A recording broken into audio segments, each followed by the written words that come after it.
candidate itself at the end of the year was almost 4 billion US dollars. Or almost twice as much as the election. So we doubled presidential election is already nationwide.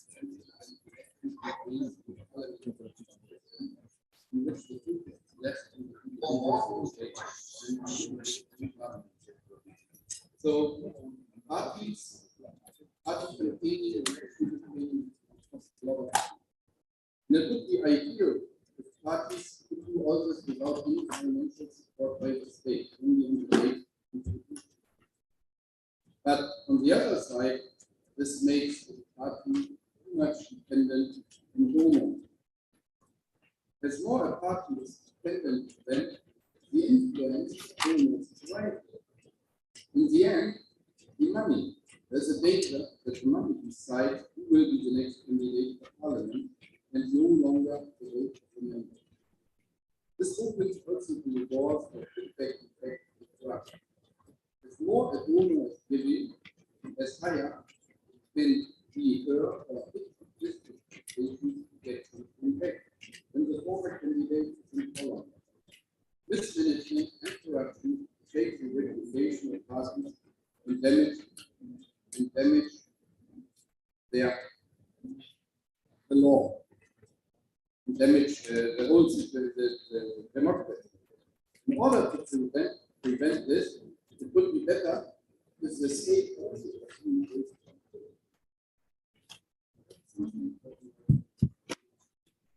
are the best pillars to have a peaceful party. This can be done by a legal system, and that's what we like to discuss today. Before I hand over the microphone to His Excellency Daniel Krüll, the already greeted ambassador of Germany, I like to thank him for University for cooperating with us on this topic and to be one more time a very reliable partner in designing and organizing events like this. So thank you very much, Daniel, for your question. And I also like to thank our CASTI, led by our project director, Joseph Lamour. Well done, Joseph. Thank you for your efforts as well. And I wish us all a successful conference and especially fruitful discussion. Our conference shall be not a conference where somebody is always standing in front of telling what to do. We want to get involved in the discussion and appreciate your team and thank you very much. Wish us a good conference, and now I like to hand over the microphone to His Excellency Daniel Krüll.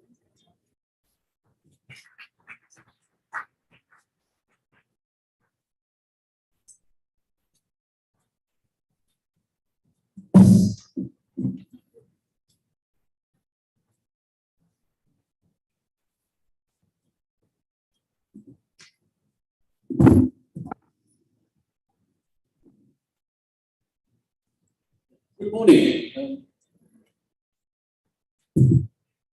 Good morning, and thank you to the host of this conference today. Thank you, Council. I will do the comment.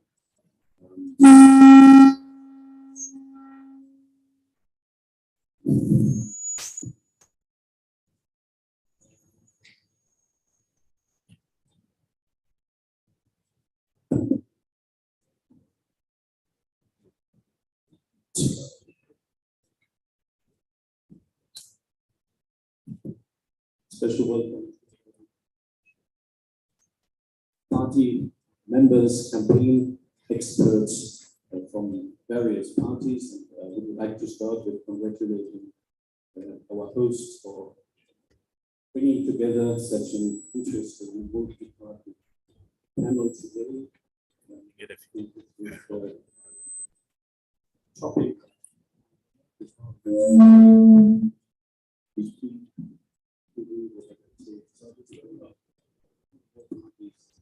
to the table. I should like to let the host bringing here together quite young audience. This topic is not an easy one, will not be resolved tonight.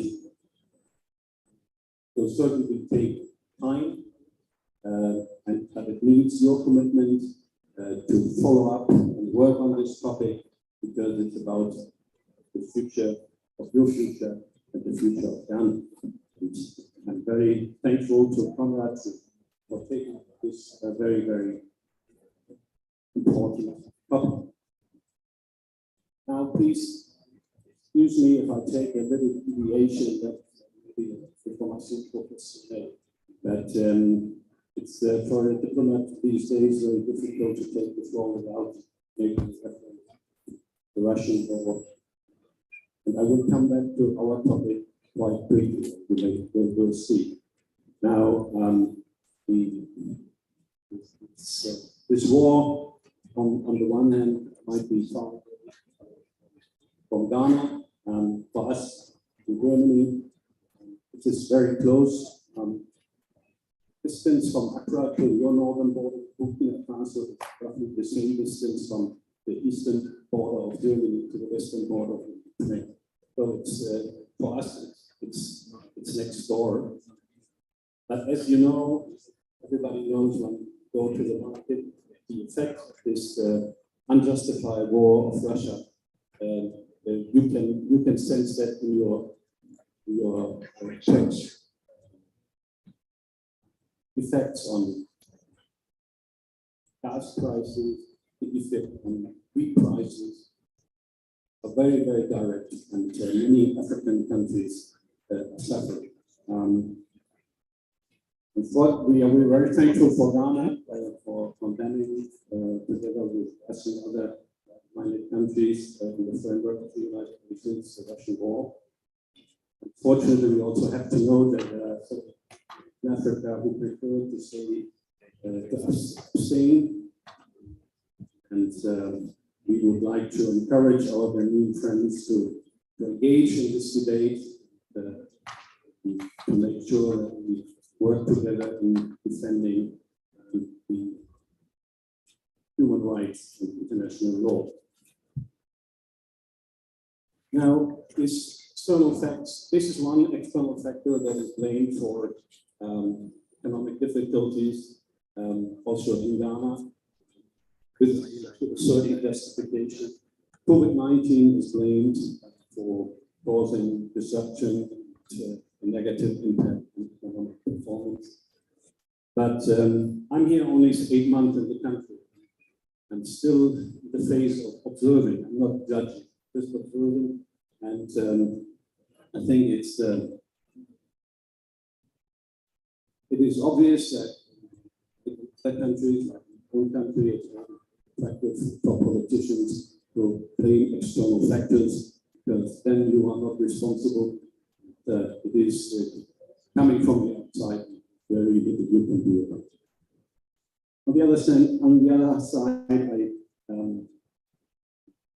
I noticed that there are also currently some homegrown factors that contribute to the current situation. And I'm not the kind of diplomat who likes to only share. So I would like to give you a little bit for your discussion and share some observations, the things I heard, things I observed. So, and if you have a feeling that it is biased because it is reference to the current government, well, this is because it is the current government who is in power, what I can observe. Now, when you come to Ghana, you used to pay for quite some time 150 euros for a COVID test. The test cost less than 10 US dollars, add a little labor cost. They had come to a number of 20 US dollars. $130 was somewhere. well, multiplied with the numbers of daily arrivals at the international airport and multiplied with the days that this regulation was in place. You easily come to a number of millions, several millions. I'm surprised, I know there's very little in Ghana, very little to know about it. I haven't heard that it was invested in public health. Well, it must have been transferred somewhere else. Second observation, the IMF provided an important emergency to countries to try to mitigate the effect of COVID. I haven't seen anybody could provide me with some background. I haven't seen a transparent counting impact of COVID.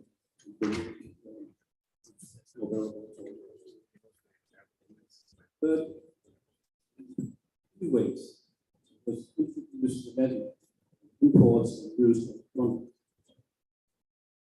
This money is funneled into a fund of American science. Now, we, Germany, who implemented it, said, have been working for a long time, robustly, place a little bit more variable for the people working there. So we have a certain interest in this place too. So we try to find out what this money is used for. Then we haven't received what we wanted. For fourth observations, the other day I had a diplomat from another African country who complained about and told me the story that the investor from this country also wanted to do a hospital project, financing himself, and but he refrained to investing in Ghana because he was then asked by the Ministry of Health what is in for the ministry. So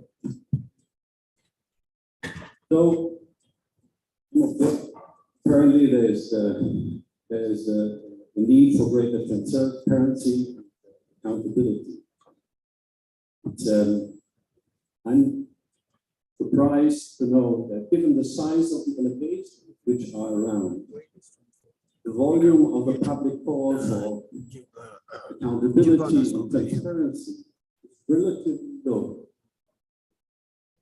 to what I know from other countries. Now, explanations that are given to me are such as, well, we can go what happened, there's little we can do about it. Other explanations, well, politicians are greedy, are bad. Anyway, there's we can do about it. I absolutely do not share any of them. Anna, you mentioned those. There will be no politics. Party politics will leave. So it's probably more about how you organize the financing party politics. So it's also not the politician that is by nature that person, but it is also, there might be some people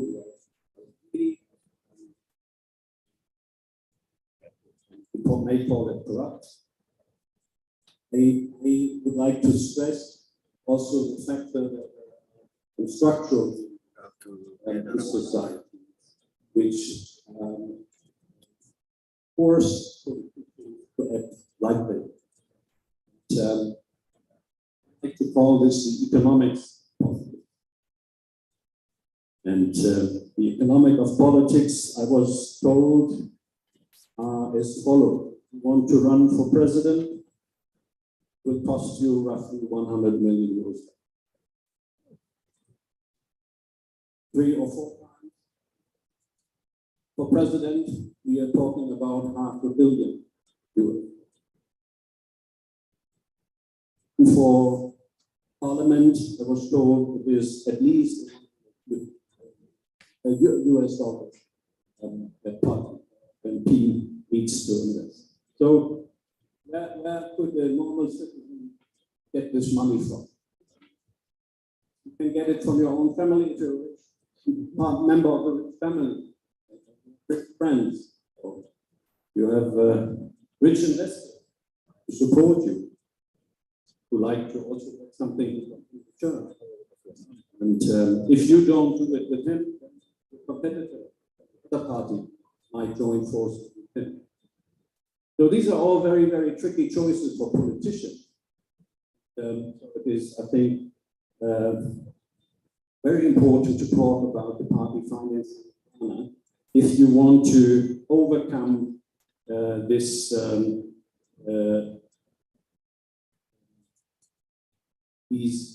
intransparencies and the lack of accountability. And, I would like to stress, it doesn't help that some other politicians before even more allegedly was more corrupt. It doesn't solve the problem. So this, I think, important. If you, as young Ghanaians, want to shape the future of your country, you need to address this problem, and you should need it. You should address it in a very constructive and multi-party approach. And this is why I think this conference today is very timely, and hope you will take home many inspirations. This conference may have an impact on your future engagement with politics. And good luck to the Senate.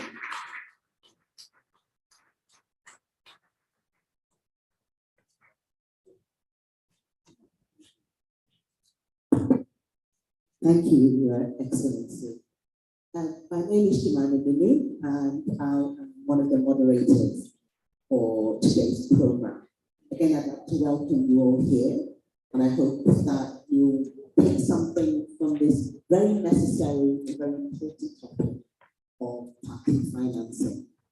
I'd like to also recognize some of the special guests that we have in our midst.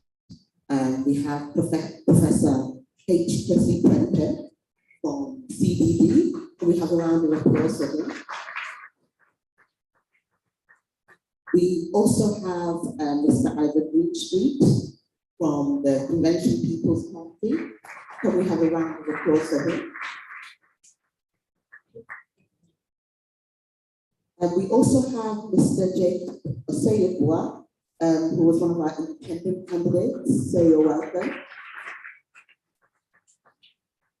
We have Madame Brigitte Jogbenuku from the Progressive People's Party. You're very welcome. We have in our midst also Honorable Johnson Asiedu Nketia from National Democratic Congress. You're welcome. And sitting next to him, we have Honorable Peter McMinn, the Patriotic Party. We also have another presidential candidate in our midst, Honorable Asana Yaraga. You're welcome. We have Madame Birgit Lako Madsen from the Danish Embassy. Myself. And we have Raphael Malara from the French Embassy. You're also there. So we'll be moving swiftly on to our second session, which is party financing in democracy. And our first speaker is Professor H. Kwesi Prempeh. Many of us know him. I don't know how much of an introduction that Mr. Professor H.K.P. needs, but he will be speaking on how party financing impacts democracy. Prof, your audience.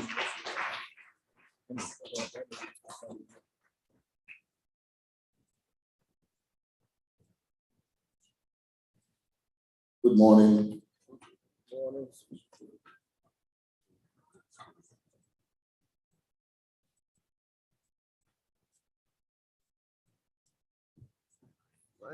This was.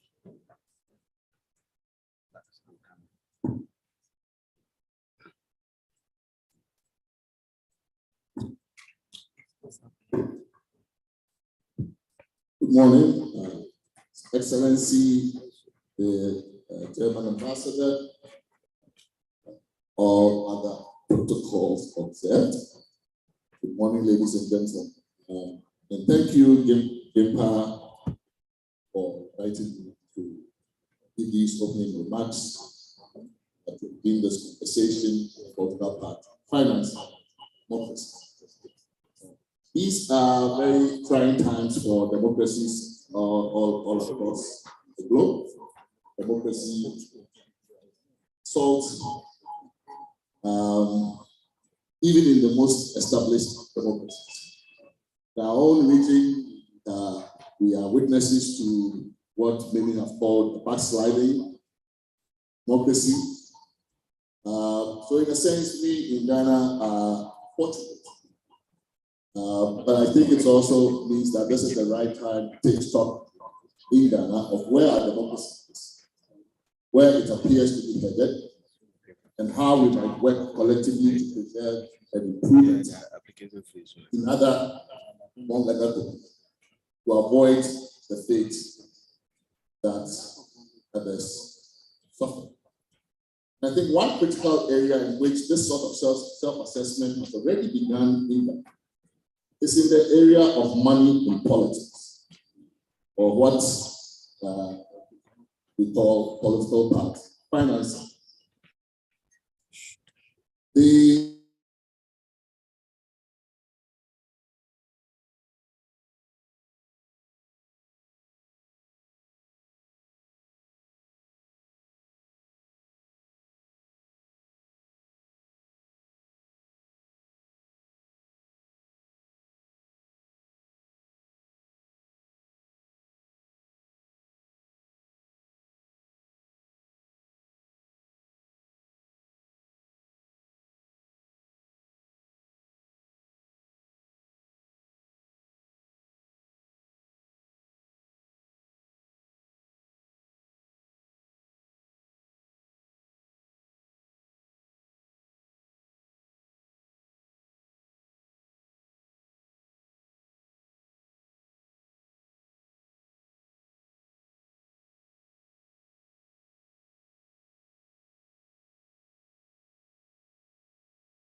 what are some of the impacts of party financing? I think it's obvious that how much the party costs to finance the party, how and by whom the party has significant impact on our entire democracy. One area where that impact has been felt would be in the policy sector, policy agenda and priority. Of parties as aggregations of interests. So, who pays for the parties? Campaigns, who pays for the parties? Inevitably get a disproportionate say in shaping the party's policy preferences and therefore the kind of agenda that party in power government. So it's a party that is devoted to money. Right? It's a party as we brought into power through the exceptional resourcefulness and resource of the money balance. I think it sounds to respect that that party is likely to promote or pursue policy agendas or programs that advance the interests of its people, or to avoid those agendas or programs that go against those money interests. Sometimes you see that certain necessary reforms that are necessary, maybe there's international consensus, may not be advanced because those with money interests behind the party's success election, they work in that form. So that is one important sense in which party financing is significant and impacts. I believe party financing also impacts the democracy in its representative character, in its participatory character, in the sense in which it looks and acts as an inclusive democracy. Because cost finance is a cost, it's a barrier to entry. It preselects who gets to compete in the first. And the extent that how that financing then that private money, then of course, depending on how it's regulated in the rules, it may well mirror the wealth distribution within the general population. So then you would find that the democracy then, the party financing then would have a certain demographic, would paint a demographic picture. Women are best represented, all about money, young people, people from not very well established families. And so sometimes you see all of these various social classes very underrepresented in politics. And oftentimes, money is really what explains that see. So how inclusive, how participatory, how representative our democracy would look has a lot to do with how we finance the party. In fact, how the parties themselves internally, how democratic they are internally, has a lot also to do with where they draw their financial resources. This, of course, also spills into the quality of representation that democracy. Who gets into office? Who gets elected? Who gets shut out of office? Who gets appointed to which office?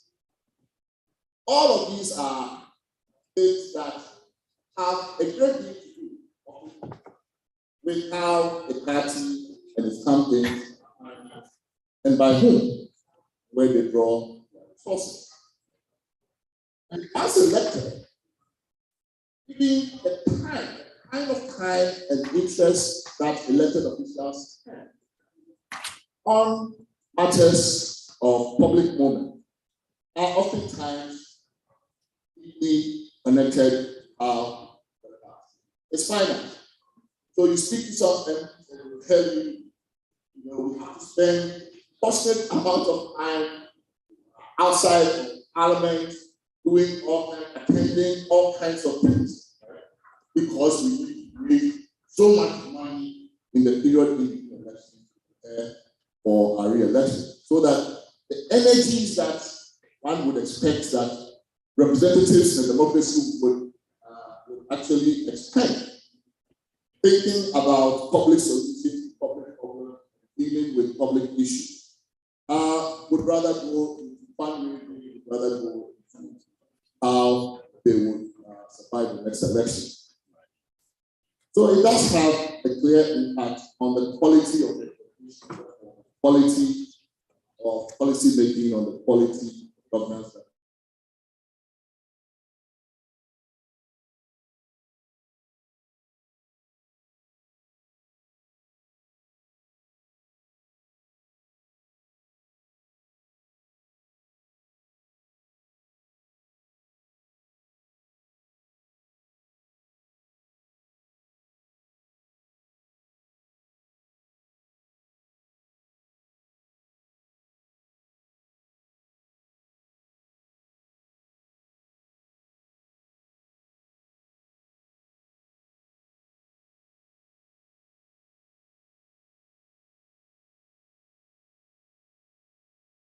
Zuma, South Africa, or corruption. There is a clear link to sources of financing parties. In Ghana, we normally talk about it as well. If you invest in the candidate, you invest so much in the candidate. It's not because you want the candidate to do some public good. All of us will share. All of us will.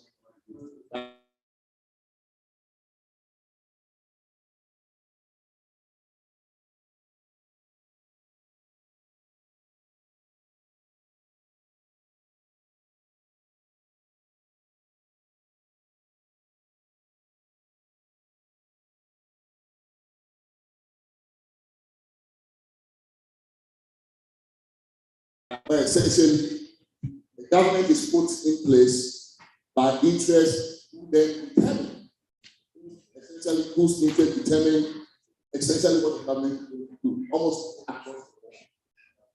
Of government issues, policies, laws, and all of that. That's what we are talking about. And sometimes the illicit money, in the region, giving to other countries where these are almost becoming narco states, because so much illicit money is entering politics, entering the party campaigns, is entering campaign finance, that you have these mafias, drug mafias,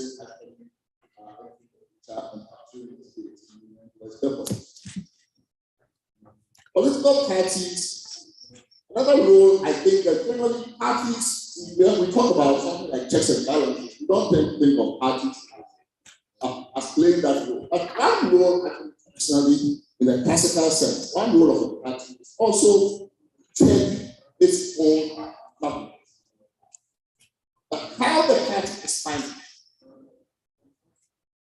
the nature of the relationship, it's even its own government.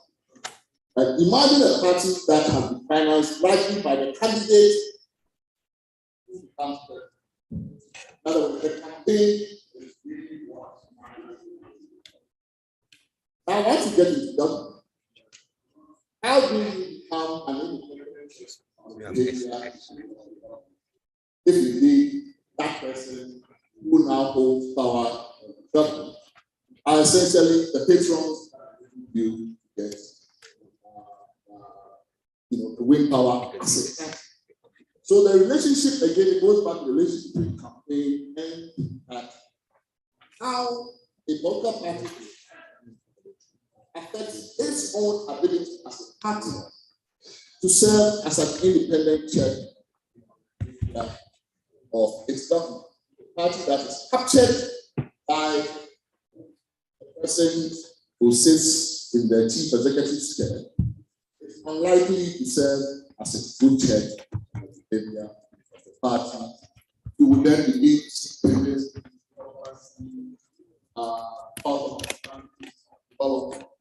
basically that person is the one who choice.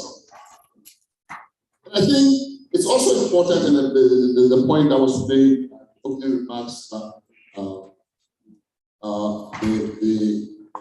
representative from Conrad.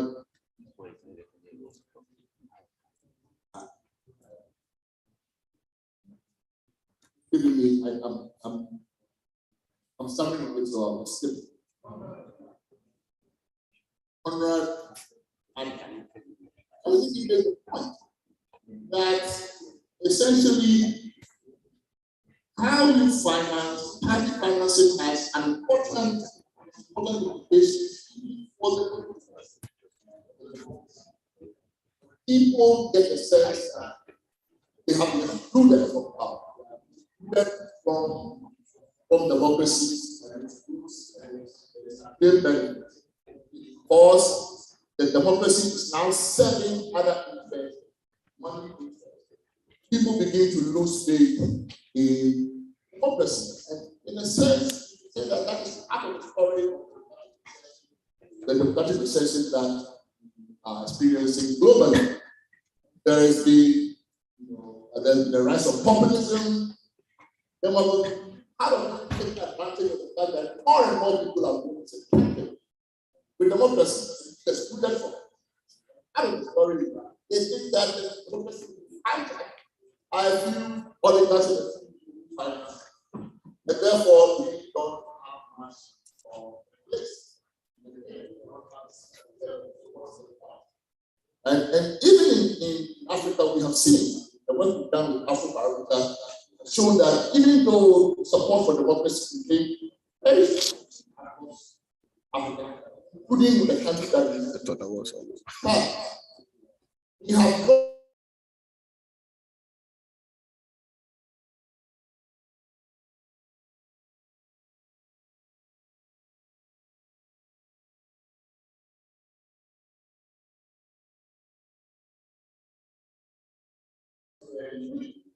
and citizens are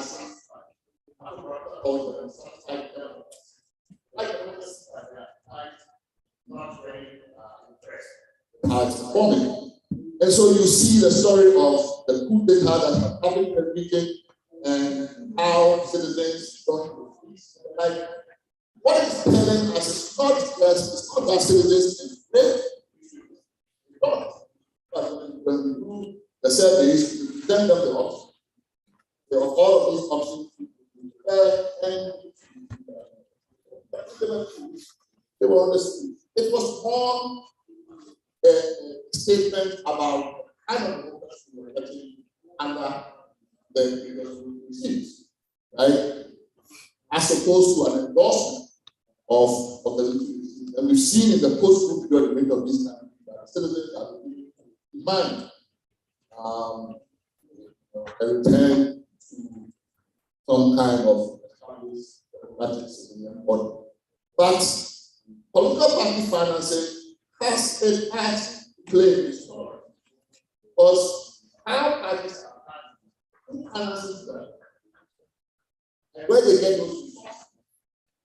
A big part of the story of public disenchantment, growing disillusionment with democracy, perceived inability to deliver. So you then create these windows of opportunity for populists.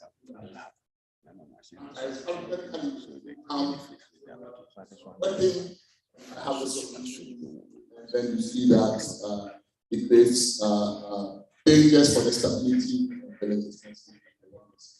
So I think the subject that we are giving ourselves today is a crucially important one. Like I said, we in Ghana at least have the luxury of not having to worry immediately that our democracy has collapsed as our neighbors, Mali or Burkina Faso, or grappling with, but we have an opportunity, and somewhat collectively to reassess where this is going. Families, and it's not what we go about. I think one of the very, very crucial questions, and really not just ask, but do something about it. Is this increasing monetization? Because we want to avoid all of the array of horribles that I have listed, then I think we really need to come to them seriously with this subject of how we finance parties and by whom.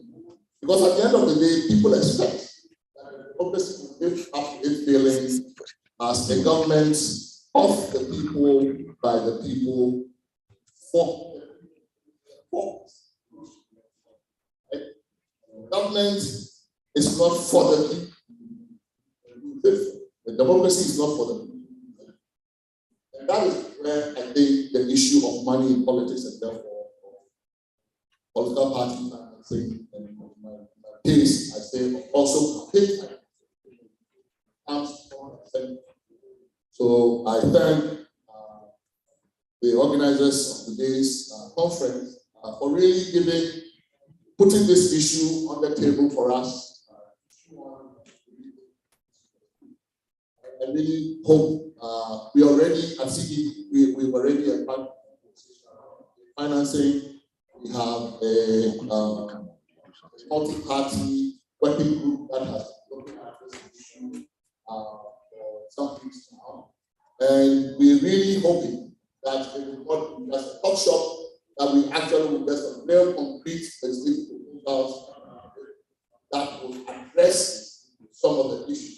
Many countries in Africa, Syria, Zambia, other countries, at the same level of development, even in terms of democratization, even what still really ask questions about money in politics. Take time, long, eager for us to quickly grapple with the issue of politics.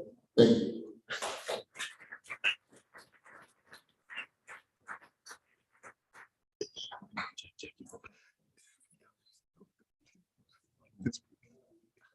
you.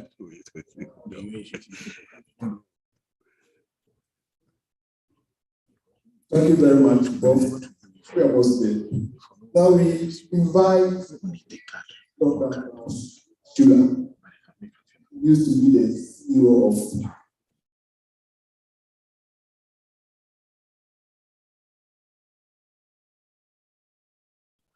CDO Foundation.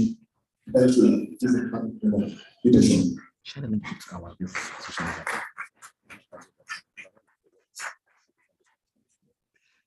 Right now.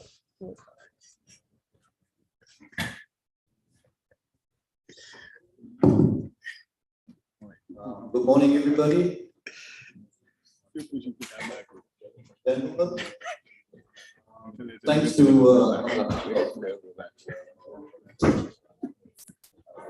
I attend this conference. The topic.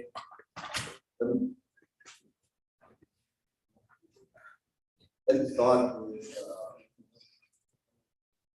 the mark of money and pain. I think enormous data are being burned election campaigns. Not only in the US,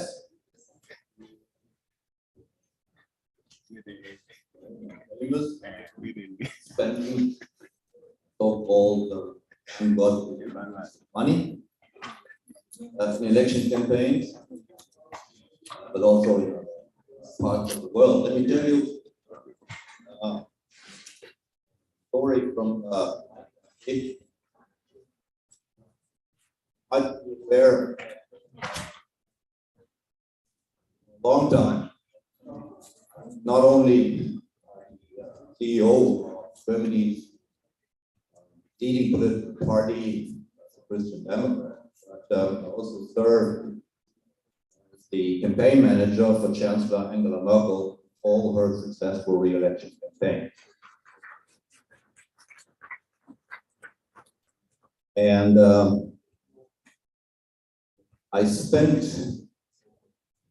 on a election campaign for Angela Merkel on a national level, sum of in total 20 million euro. We are talking about elections in a country with 80 million people and around 61 million voters. So not a small country, 20 million. You can compare this to the sums that you heard this morning. Our main competitors, the Social Democrat Party, spent 1/3 more. They had much more money at hand, much more people in the headquarters, and still we won the election. And I remember Angela Merkel told me after one of her re-elections, she had a meeting with President Obama. And President Obama congratulated her on winning the elections, and he asked her how much money she spent in this election campaign. And Angela Merkel, always well and precisely performed and informed by her campaign manager, told him the sum. And Obama asked 3 times because he thought he had misheard. And there were some numbers missing. What I'm saying is, yes, money is helpful, money is necessary, but no, money does not necessarily win elections. So, what's the situation of party finance in Germany? It is subject to strict and very differentiated legal regulations. This is true both in European and worldwide comparison with existing laws on party finance. And of course, it had to do with the history of our country. After the founding of the Federal Republic of Germany, after the Second World War in 1949, and the entry into force of the Constitution, called it the Grundgesetz, the basic law, which is still largely unchanged today. It took until 1967 for the so-called Political Parties Act, a law which is subordinate to the Constitution, to be drafted and enter into force. This period of almost 2 decades alone shows that the state regulation party financing is by no means an easy matter, and as worldwide comparison of similar laws makes clear, is often extremely controversial. However, I can say in advance that the German Political Parties Act has proven its worth in daily practice for more than half a century. It can easily be described as a success in international comparison. By way of introduction, it must first be stated that political parties represent an important part of the foundation of democracy in Germany. Arne Wolf discussed that in his introduction this morning. A central task of parties is to promote the political participation of individual citizens in public life. At the same time, parties make political decisions, control political processes, and recruit individuals to serve legislative and executive bodies. Traditionally, political parties in Germany are organized as private associations, not connected with the state, bodies of their own. In the early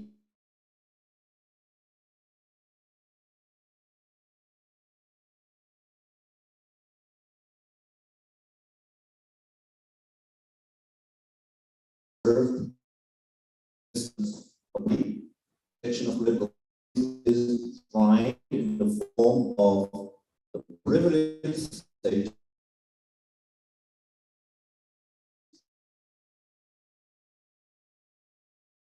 when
different requirements to each. The formulation of the specific requirement highlights the individual objectives of the legislator. State regulation of party financing is tended to enable parties to participate economically in the formation of political will. Complete private financing increases the risk that the party will become dependent on individual donors, especially in the case of particularly high donations, and that the party will thus no longer be able to fulfill its central tasks. For this reason, the regulation aims to ensure that the party's dependence on external major donors is reduced, or at least that major donations are disclosed. Transparency is a fundamental principle and requirement. At the same time, this regulation is intended to prevent financial dependence on the goodwill of the respective government through purely state funding. In this sense, party and state finances are to remain separate. This partly contradictory goals can never be achieved completely, but only approximately in the form of a compromise. The difficulty is reconciling these sometimes conflicting goals is reflecting in the political parties' act. In simplified terms, political parties are financed from three sources: membership dues, private party donations, and state funding. Contributions from party members, along with government funding, represent the largest source of party revenue.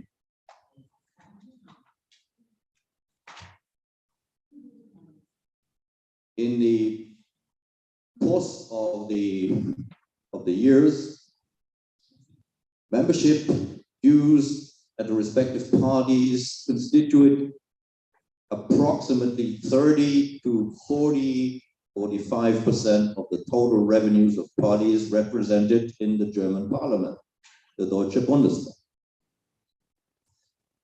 Government funding was allocated to the parties at an average rate of approximately around 30% of the respective parties' total revenue. Private party donation ranged from about 7 to as much as 25%, depending on the party.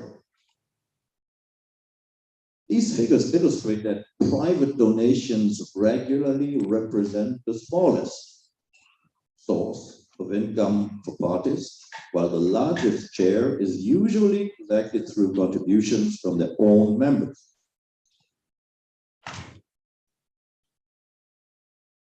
Article 21 of the Basic Law, concretized by the Political Parties Act, obliges parties to publish in so-called accountability report every year.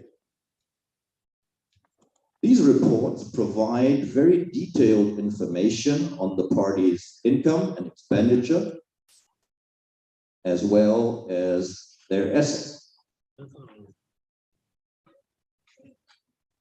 The exact requirements for the content, particularly the level of detail of the information, are laid down in the Political Parties Act. According to this, each party must state its income and expenditure and draw up a balance sheet of assets and liabilities. In addition, the reports must be verified by a state-approved auditor prior to submission.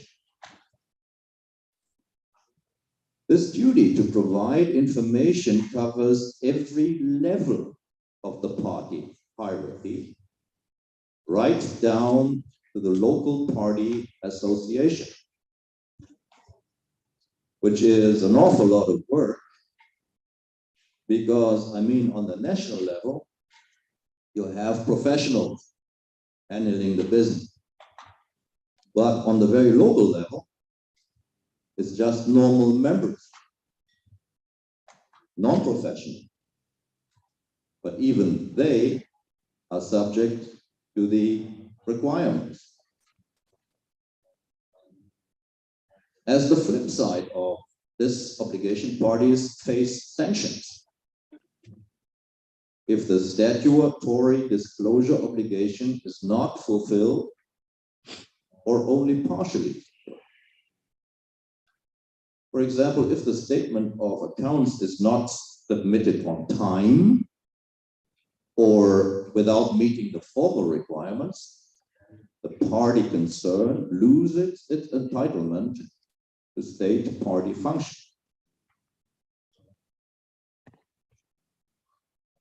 This sanction carries considerable weight for the individual party because, as explained, state funding constitutes an average 1/3 of the party's total income. So if you are excluded from public state funding for a year or so, I can tell you you are facing a hard time by keeping the party alive. It is mandatory for the president of the German Bundestag to review the accounts. Another non-institutionalized control body is the public. And the media is very eager to have a close eye on what parties are doing with money in Germany. And thus, in principle, every citizen's reports are always made public. And people can study the documents, and they do. Whether a party is entitled to state funding, and if so, how much, depends on how deeply rooted the parties are in German society. This is measured by the party's electoral success in federal, state elections, and European elections, and at the same time by the volume of membership contributions and donations by so-called natural persons. Natural person in this sense is any human being as a bearer of rights and obligations. As a consequence, the respective state subsidy is, on the one hand, linked to the number of voters. Eligible are all parties that have won at least 0.5% of the cast and valid voters in the respective last elections on the national level to the Bundestag and on the European level to the European Parliament, or 1% in state elections. These parties receive a certain amount. It's euro 0.83, so 83 cents per year for each valid vote cast for them until the next election. For the first 4 million votes, this amount is €1 in order to support the weaker political party. A second part of the state funding is based on the membership fees and party donations received by the respective party. For each euro of membership dues and for each euro donated, parties receive a state subsidy, 0.45 euros, 45 cents. This applies exclusively to donations by natural persons up to an annual donation amount of 3,300 euros per person. So there is a cap. This amount also marks the tax benefit limit for membership fees and private donations of 3,300 euros per person per year. This means that party members and donors may deduct contributions and donations up to this amount from their taxable income, sort of incentive. This incentive promotes, on the one hand, the financial independence parties from the state financial aid, and on the other hand, the attractiveness of party membership for citizens.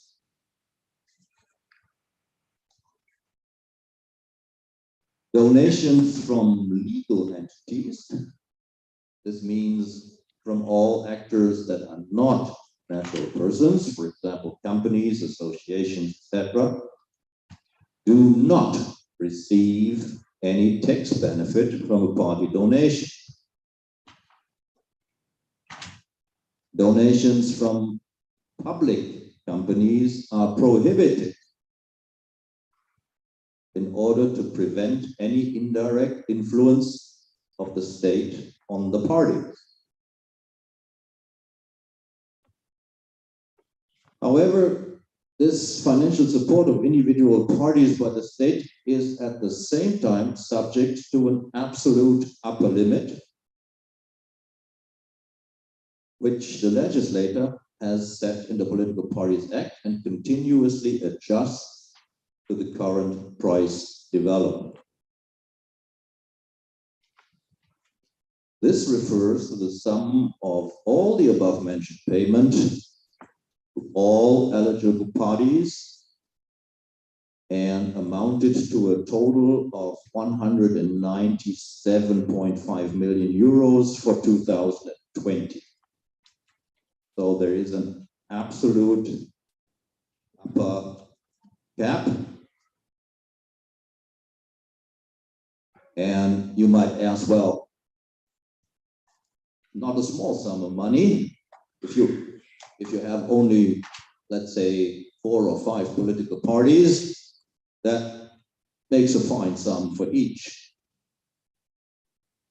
Well, in the election campaigns that I ran as the national campaign manager, more than 40 parties were contesting. So we have a large variety of political parties who are all subject to this financial regulation.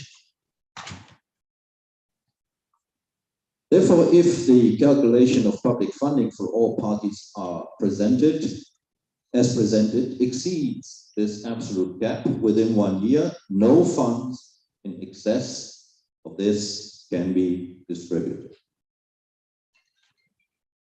The regulations listed serve to ensure the independence of the parties from the state, as well as the fundamental equality of opportunity between the individual parties. The Political Parties Act also pursues the principle of financial transparency for each party. This principle also underlies the aforementioned disclosure requirements to the Political Parties Act. In particular, any donations to the party above a certain amount must be disclosed. Setting this limit serves the purpose of practicability, as otherwise the information to be disclosed would exceed a scope that would allow for meaningful verification. In addition, low donation amounts rarely pose a risk of influence on the party. So not a sum of, say, 5 or 10 euros is the thing that we are talking about, but really sums that represent demand of influence. For this reason, all persons or companies must be publicly named if they donate more than 10,000 euros. Circumvention of this regulation, for example, by splitting the amount over several payments, is prohibited. Likewise, such a division of donations is prohibited above an amount of 1,000 euros. The obligation of the parties is also subject to appropriate sanctions. If donations are obtained illegally, for example, by violating the aforementioned regulations, or are not properly listed in the aforementioned annual accountability report, the party loses its claim to state funding in the double amount of the obtained amount. So very tough sanction. In addition, all persons involved in such illegal donations, both in the party itself and on the side of the donors, are subject to prison sentences of up to 3 years. A party cannot be excluded from state party funding solely on the basis of a government decision. Exclusion is only possible if the unconstitutionality of the party concerned is established, which means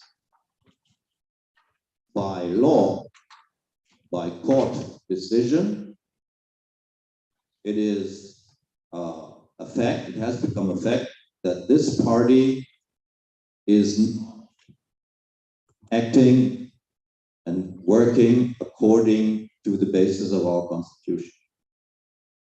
This is to prevent funding political parties whose aim is to destroy the state and destroy the democratic constitution.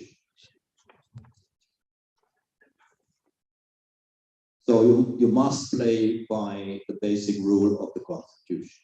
This is the case if the party does not comply with the foreign requirements of the aforementioned Article 21 of the Basic Law. And this article says the political party's internal organization must conform to democratic principles. Parties that, by reason of their aims or the behavior of their appearance, seek to undermine or abolish the free democratic basic order or to endanger the existence of the Federal Republic of Germany shall be unconstitutional. Parties that are oriented towards an undermining or abolition of the free democratic basic order or an endangerment of the existence of the Federal Republic of Germany shall be excluded from state funding. The decision of whether a party is unconstitutional is made exclusively by the Federal Constitutional Court. So it's not a decision made by government. As an independent body, this Federal Constitutional Court examines the unconstitutionality of a party. Only after this decision can a party be excluded from state funding. It only happened very rarely, I think two times in the history of the Federal Republic in the 50s, so way back then.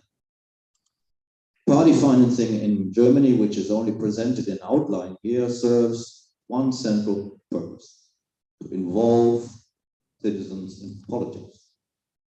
The parties have the democratic task of motivating citizens as individuals to become politically active.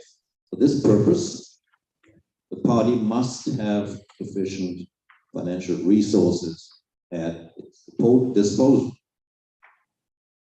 As can be seen, among other things, from current discussions on the renewal of the party law in the United Kingdom, for example, the legislator must always strive for a balance between private and state funding,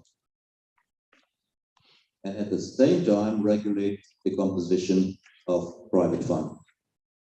The German legislator already addressed this task when it created the Political Parties Act, striking a sensible balance between private and public party funding. A mismatch between private and public funding increases the risk that the party will no longer see itself as a democratic link between the individual citizen and the state. For example, excessive public funding can cause the party's ties to the citizen as a party member to recede into the background. And in the worst case, the party may not focus on the well-being of the citizen when making political decisions, but solely on the financial well-being of its own political office. On the other hand, excessive private funding can lead to a situation where the party is financed solely by donations from only few private individuals. In the recent past, party financing and its legal basis have repeatedly proven to be successful, functional, and almost indispensable from democracy in Germany. On the one hand, the Alternative for Germany, a newly founded party that entered representations in state parliaments and the Deutsche Bundestag from 2014 onwards till now, so relatively new, was able to quickly enter parliament and establish itself in recent years. So the regulations allow new parties to establish themselves when they play by the rules. On the other hand, the democratic structure enshrined in the German constitution has proven to be quite effective and assertive. For example, a hefty fine of 396,000 euros and another fine of 108,000 euros were imposed on the above mentioned party in 2020, respectively, and confirmed as lawful by the competent court. This was triggered by two anonymous donations, totally 168,000 euros that were used by the party, although the acceptance of such anonymous donations is illegal because it violates the principle of transparency. So in conclusion, it must be stated that a democracy is a complex construct subject to constant change that can only approximate a philosophical idea of a perfect democracy. Having said that, I can state for Germany that the legal regulatory framework party financing can be considered a success, despite or precisely because of its considerable age of more than 50 years now. However, this success is based not solely on the differentiated legal regulatory framework. Rather, this regulatory framework absolutely requires functioning enforcement. It is only this interplay of differentiated legal requirements with control bodies such as the President of the Bundestag and the effective enforcement of the law by the courts that make German party financing one of the most successful regulations internationally. Thank you very much for your attention.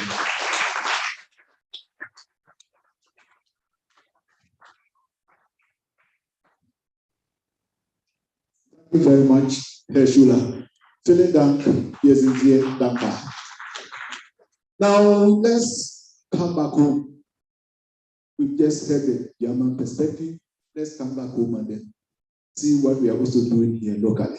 So to do that, to give us the Ghanaian perspective, we invite Mr. Gilbert Boateng Samoa to give us the situation in Ghana. Give him a round of applause. Thank you.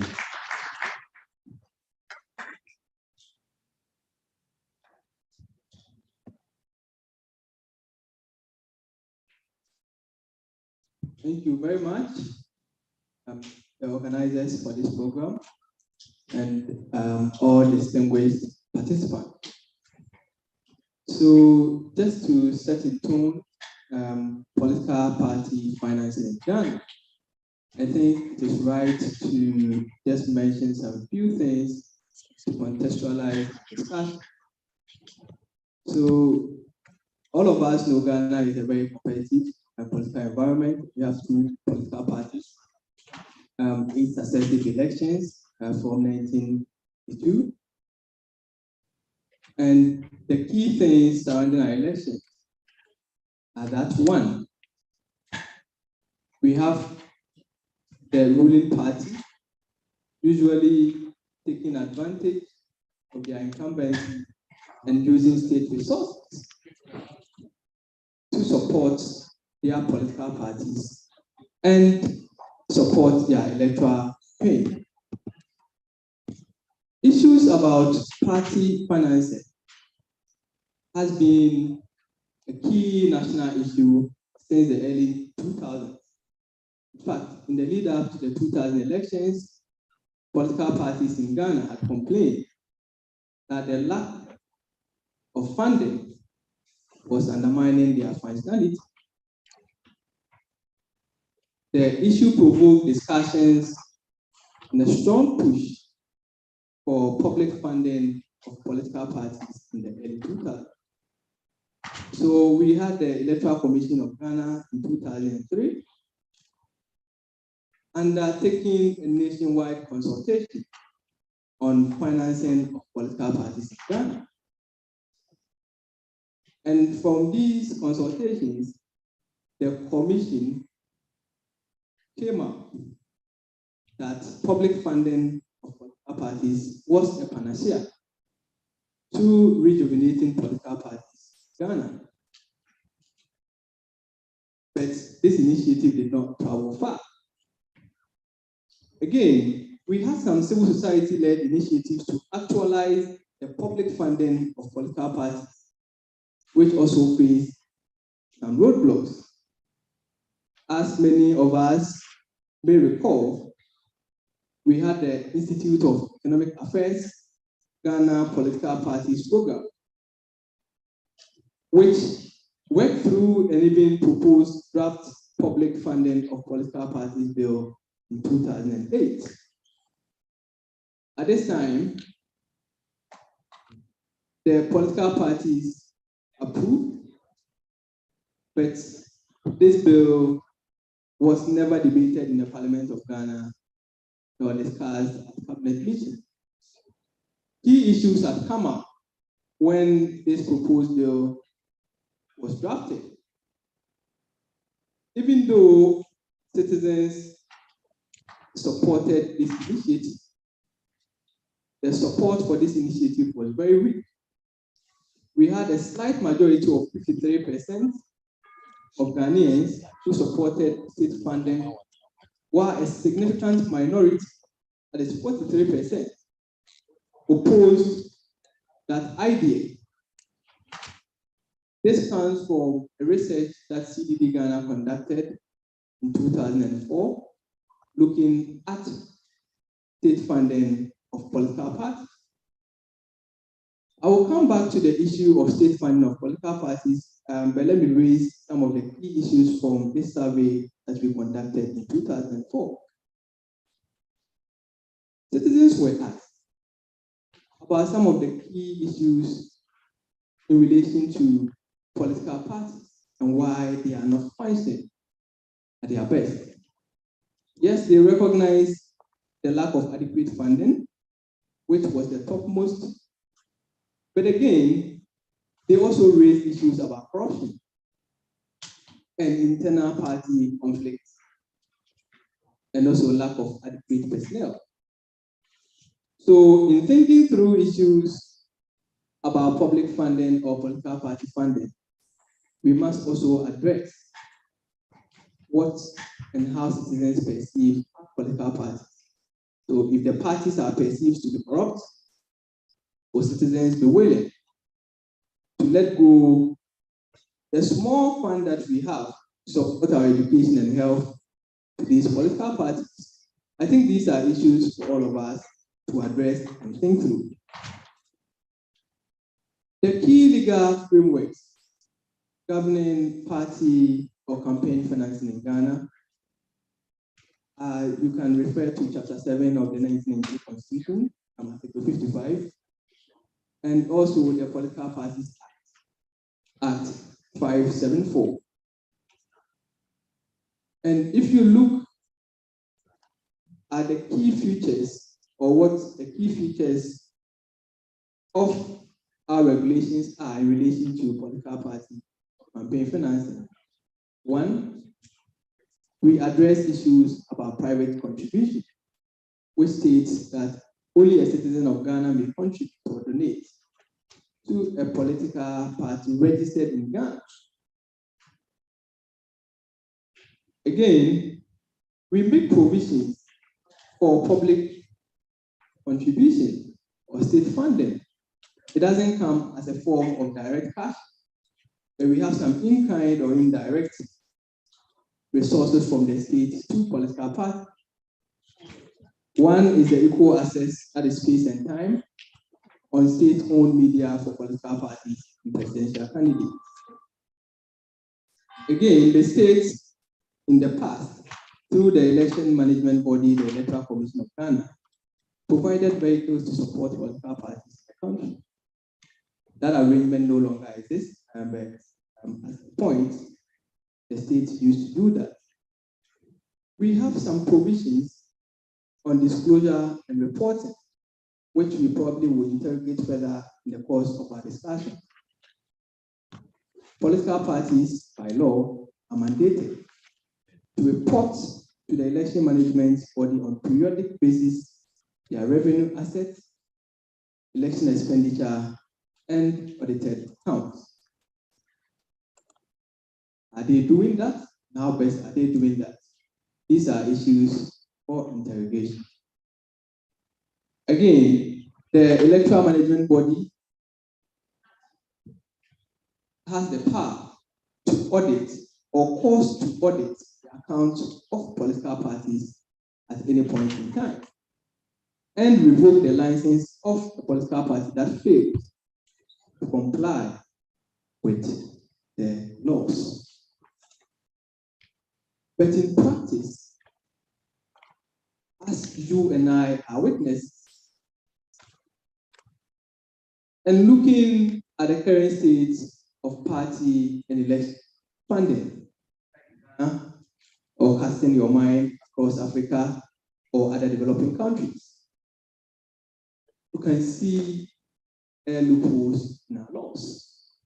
The laws are not sufficient to meet the demands, the transparency and accountability threshold, the disclosure threshold of an election candidate so far as campaign funding is concerned. One, no limit to the amount of money a political party can spend in any given election or in a given election cycle.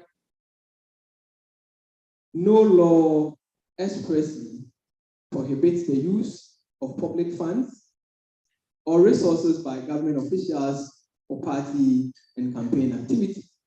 And I think in the past, Ghana and Ghana Anti-Corruption Coalition have collaborated to expose ruling administration who are abusing incumbents and using state funds for their political party activities.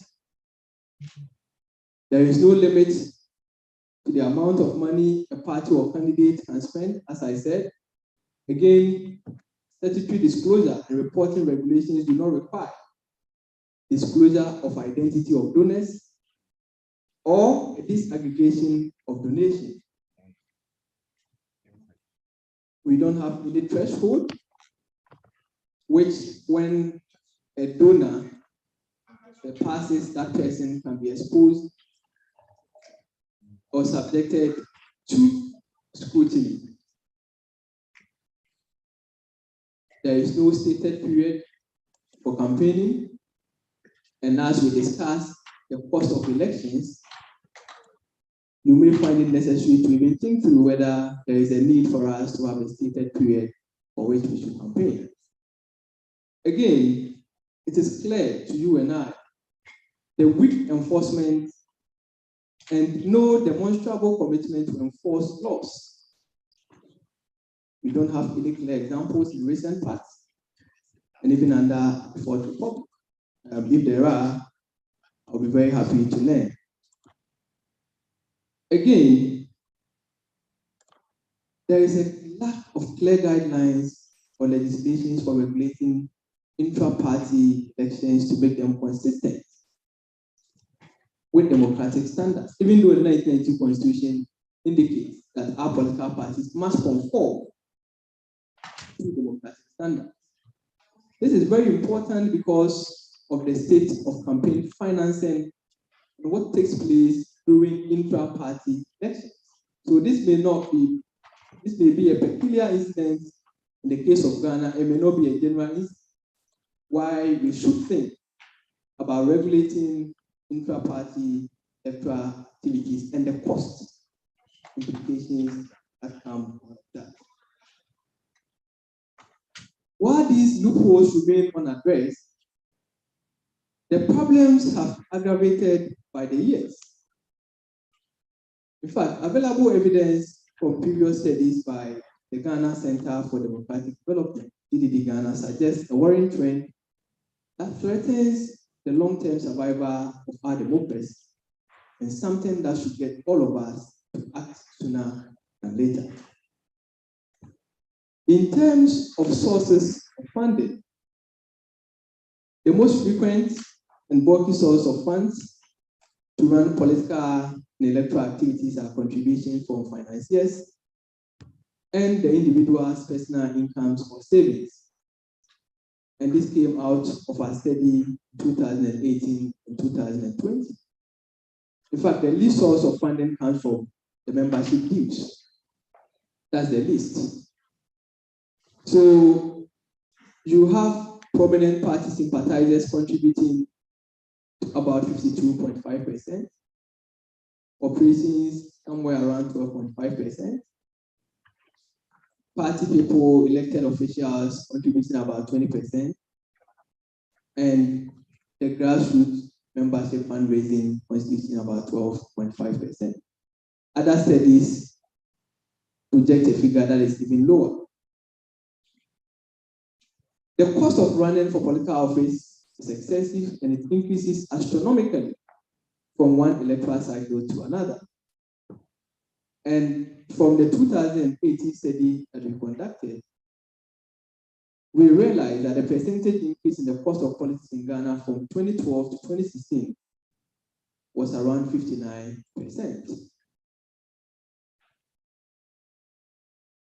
And in fact, it was projected around, the cumulative figure was projected around 389,103 Ghana cedis.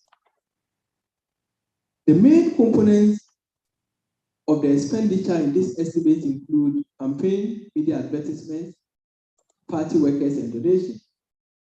And it must be noted that the figures that I just mentioned, which were gathered through self-reporting by politicians, have long been described as too conservative and does not capture other expenses that are even more likely to be illegitimate. So from this study, we have followed through some of the activities of politicians and political parties, and the Corruption Watch, which is a program that CDD Ghana runs together with other anti-corruption agencies, civil society organizations. We did a work in the 2020 NPP primaries and uncovered demand-driven corruption. And during this study, we realized that parties were spending candidates were spending huge sums of money on delegates. Some were paying as much as $300 to $600 to delegates, giving them life insurance, buying TV sets and fridges, and even paying rent to candidates. And in fact, recent estimates based on our work project the cost of becoming or prosecuting a successful presidential campaign at $100 million, as mentioned earlier, and 4 million Ghana cedis for a parliamentary election campaign. More worryingly, CDD Ghana's recent study has exposed the role of people engaged in illicit activities in funding the campaign of election candidates. The study identified financiers of political parties and election candidates who were allegedly involved in illicit activities, which include illegal mining, or galamsey as we call it, illegal oil distribution, fraudulent businesses, procurement infractions, and kickbacks. These issues should set all of us to think about solutions. And apparently, we are all witnesses to the negative implications of these unsustainable practices. We've heard it over and over again by politicians and high-level government officials. Issues about completed infrastructure projects in this country, study works by contractors, issues about post-election accountability challenges all emerge from the issue of campaign financing as indicated by earlier speakers. So how do we move from here? Looking at the loopholes in our regulatory frameworks and looking at the enormity of the challenges that we face.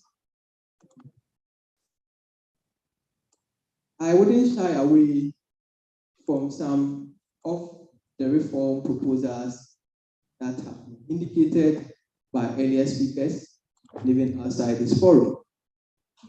One of the issues is about public funding of political parties. It is key. In spite of complaints by citizens, which is legitimate and something that all of us must address, it is key to consider public funding one, because we live in a political context where we experience the incidence of winner takes all. The state is dominant in all affairs, and the ruling administration tends to have a role, a hand in everything that happens. So under this circumstance, how do you ensure that there is an equal or some level playing field for opposition political parties and even minority political parties? So this is one of the many issues that I think is important for us to consider public funding for political parties. But whilst we consider this issue, we must be mindful of what we know about political parties, as I said, and consider the preconditions for such public funding of political parties and the end goal for which we seek to commit state resources to this agenda. Are we going to do it based on a matching fund that requires these political parties to also mobilize from their grassroots certain amount of money to show that these parties are really in touch with their membership and they buy into their policies or even the legitimacy of these political parties? Should it be based on compliance with constitutional and statutory provisions mandating internal democracy, national membership, and character of these political parties, if we are to support or commit state funds to this agenda? And should we be thinking about inclusion in political representation, especially in relation to gender and persons living with disabilities? Again, thinking through this, we should be thinking about the eligibility of a political party to receive funding from states. And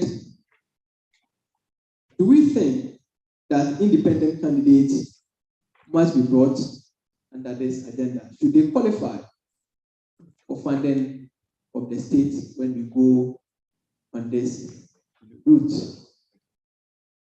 Issues about enforcement, as we know, is very weak. There is no commitment to enforce. And if we want to commit state resources to political parties, how are we going to enforcement? Should we think about a multi-agency approach where we have other independent state agencies with adequate powers and resources to also come in and help in enforcing political party financing? Again, should we be extending disclosure and reporting regulations to candidates? And as has been said, if we think about financing, a lot of resources run through political candidates. The parties are poor. So when we think through this agenda and our focus is on political parties, then we are missing a great point here. So is it about time to think?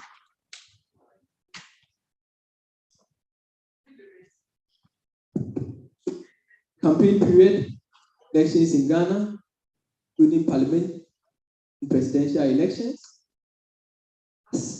that has been projected to be one of the drivers of cost of elections. Again, should we be thinking through some of the regulatory burdens on candidates and political parties that drive costs, from EC filing fees, requirements for political parties to be present in some districts in Ghana? And is it time to bring the internal party electoral activities under the remit of address cost? Political parties take standards. I am very hopeful that our discussions today will delve into some of these issues, and I will encourage all of us to open our minds way beyond state funding of political parties, because we may be tickling ourselves to think that funding political parties by the state will resolve all our challenges. And think broadly about election campaign financing and all the issues that we have discussed. Thank you very much.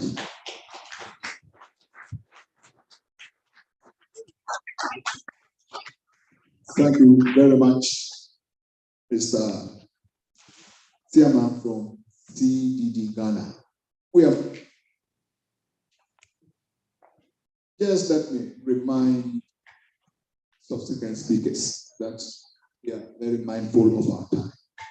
So please let us try to keep to time as much as possible. So at this point, we've heard the Ghana perspective, we've come back home, we've seen what is happening, or we've been told what is happening here in Ghana. But we can't let this session end without getting an input from the participants here. So we just have 10 minutes to take questions and responses. And please note their questions. They are not teases. Okay? Their questions are not teases. So if anybody wants to ask a question to any of the speakers, Professor Prempeh, Herr Schuler, and then Mr. Watten, if you have anything to ask or comment on it, you may please do so. Please note their questions, not teases.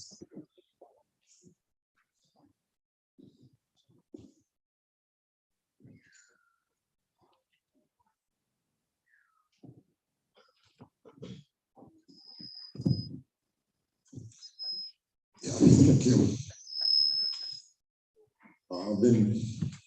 I've got two questions here. And the first one is, after listening to Schuler's riveting rendition of the German experience, I'd love to say, wunderbar, Dankeschön. What I noticed from Schuler's perspective was that Schatterman talked about great transparency as a fundamental requirement. He also talked about very strict regulations in public accounting.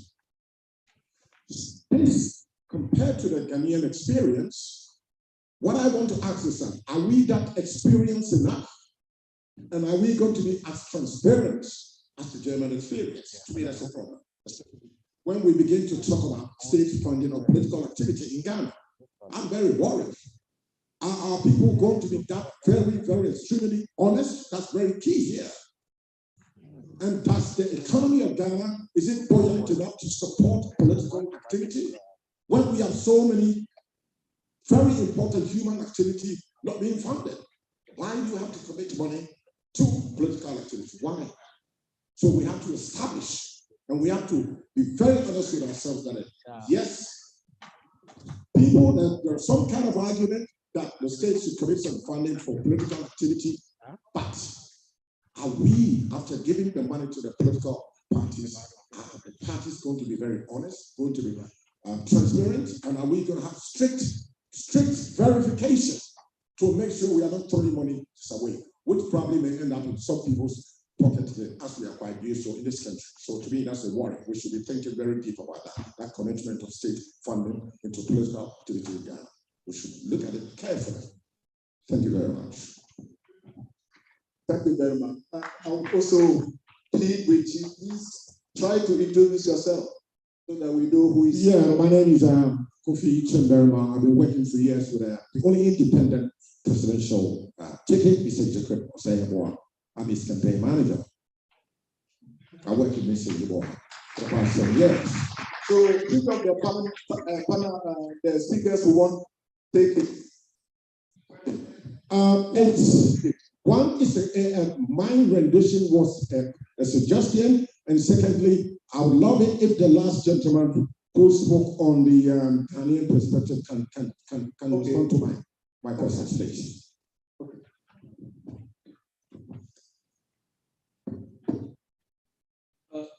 Thank you very much. So I think we haven't done much in terms of transparency as indicated. But going forward, that's what we seek to do.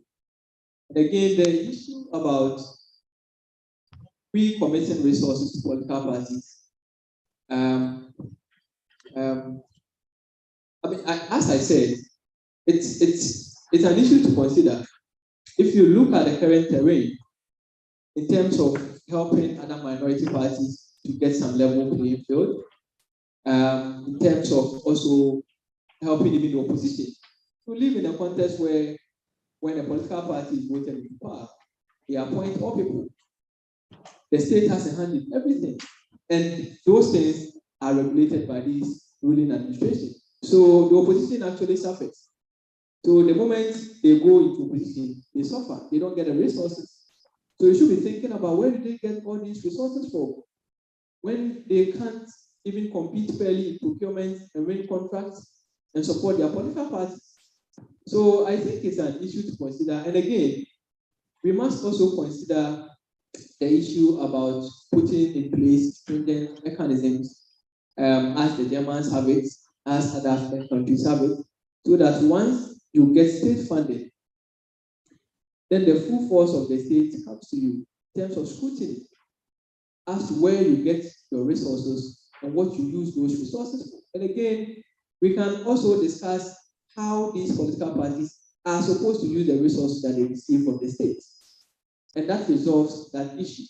So if we will put in place mechanisms to sanction those who do not comply with the law, if we put in place mechanisms to ensure that the funds that received from the state is being used for what is supposed to be used for, I don't think we should have much issues to complain about. Thank you.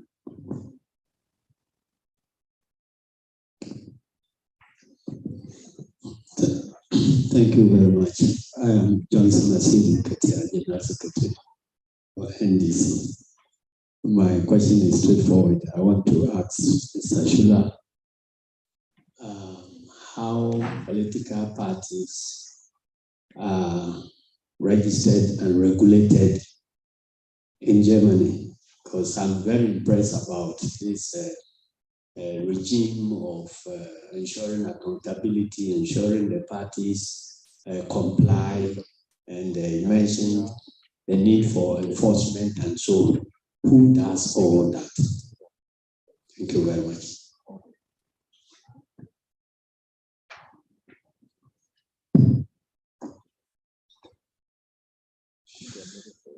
Yeah,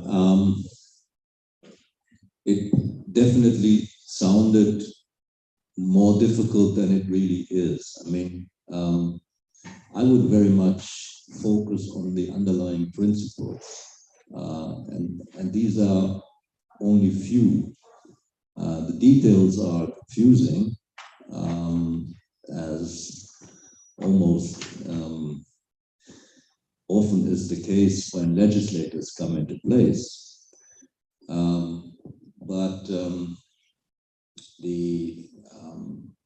I would say the political community, and that is more than the political parties or the members of the German Bundestag, it's also the civil society. They agreed on a set of principles. And with that set of principles, they said to the legislators, well, based on these principles, make a law. And transparency, quite obvious. Independence, not being dependent neither from the state, which is the government, nor from rich folks and their donations. Independence. Independent control mechanism. So don't allow politicians control politicians, but allow politicians being controlled by independent judiciary, courts. Fines, a regime of fines and sanctions. And sanctions that really hurt. Nobody who is not completely insane really dares to violate the regulations, because that will possibly kill the existence of the party. So the sanctions are really high and they really hurt. And I can tell you what I'm talking about. I know what I'm talking about, because we had a so-called donation scandal in the year 2001. And unfortunately, it was the long-time president of my party who was the reason for that scandal. It was the so-called Helmut Kohl donation scandal. What happened? He had accepted money, and it was a ridiculously small amount of money. And he had promised the donors not to disclose their names. So he obviously violated one of the principles of the legislation. And the prosecutors found out,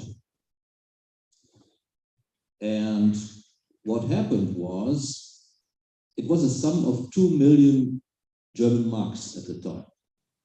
And my party had to face a penalty of 40 million marks.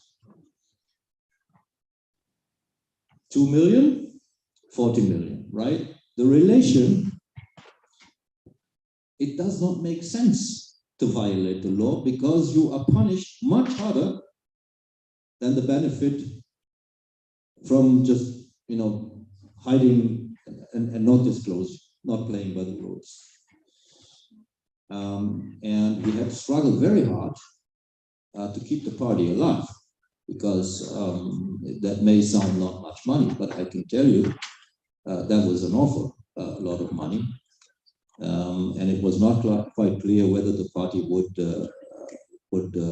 survive this scandal, because many people left the party because they were disappointed. We always considered the CDU as a party of, accepting legal set of rules.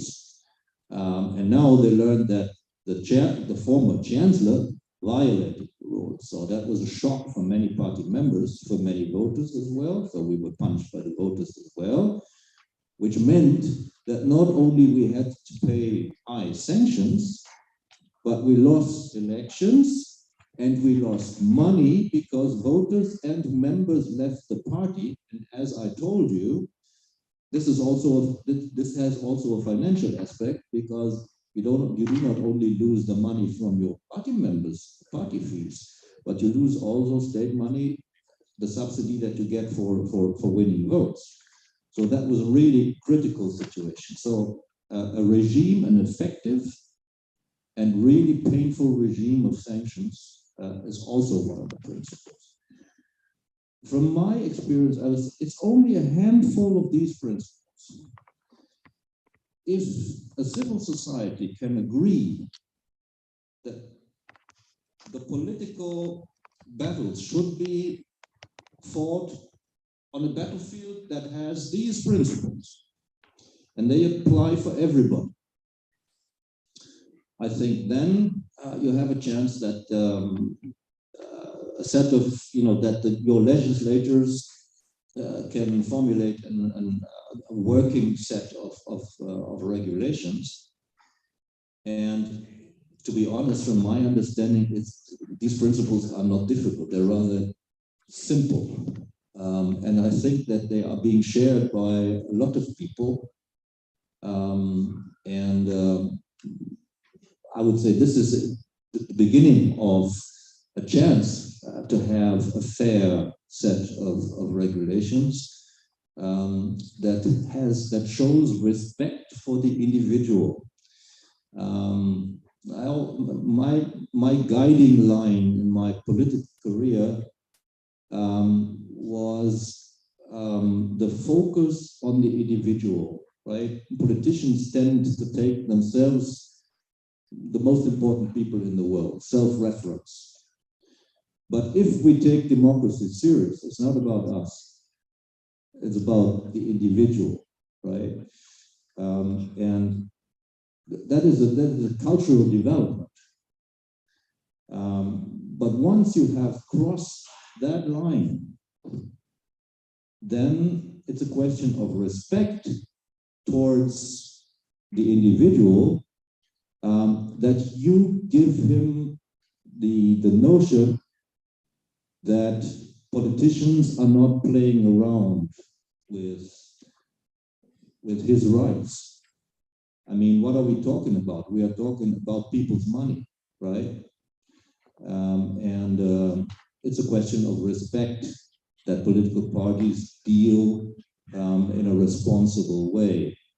So that is the reason why I said to my neighbor, the ambassador, I'm really impressed to see here not only the academic world, right, discussing abstract theories, but also representatives of the political parties and of many political parties in this country. And I think this is a huge step forward, that there is a chance that you can establish that system. And you must not make it as complicated as in Germany. But start with a set of principles that you all can agree on. I think the most important we have heard today. And if you are able to do that, that will be a huge step forward for democracy in your country, and you will be a lighthouse in the region. He didn't go to jail, but he lost some of his civil rights. So the sanction of going to jail was imposed in the law as a consequence of that scandal. So would the scandal have happened today? He would go to jail, right? I think we'll just take 2 more questions and then we take our coffee break. I know people are itching to ask a lot of questions, but during the panel discussions, too, we'll be given the chance to also ask more questions. So the last 2 questions before we go for the coffee break. I can see that. Okay. Okay. My name is Muhammad Jilato. I'm a first-year law student at the Ghana Institute of Public Administration. I think my question is directed to Mr. Klaus, following his submission about the president of the party receiving a donation in his capacity. I want to make sure that I say this very, very precisely as possible. If politicians receive donations in their private capacity, would you clarify that donation, or would you classify it under a donation to the party as a whole or a donation to the individual? because in trying to protect our democracy and independence and everything else we've spoken about in this discussion, I think it is necessary to regulate the donations to private individuals as stringently as we would if it was to the party as a whole. Because a politician receiving a donation obviously would employ those funds to his political activities and to that of the party as a whole. So I wanted to find out if a donation to a politician received in his personal capacity could be classified as a donation to the political party as a whole. Thank you.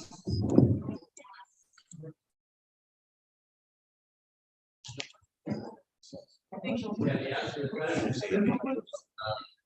That's exactly what the law says. It's forbidden. Give a donation to an individual and take a donation.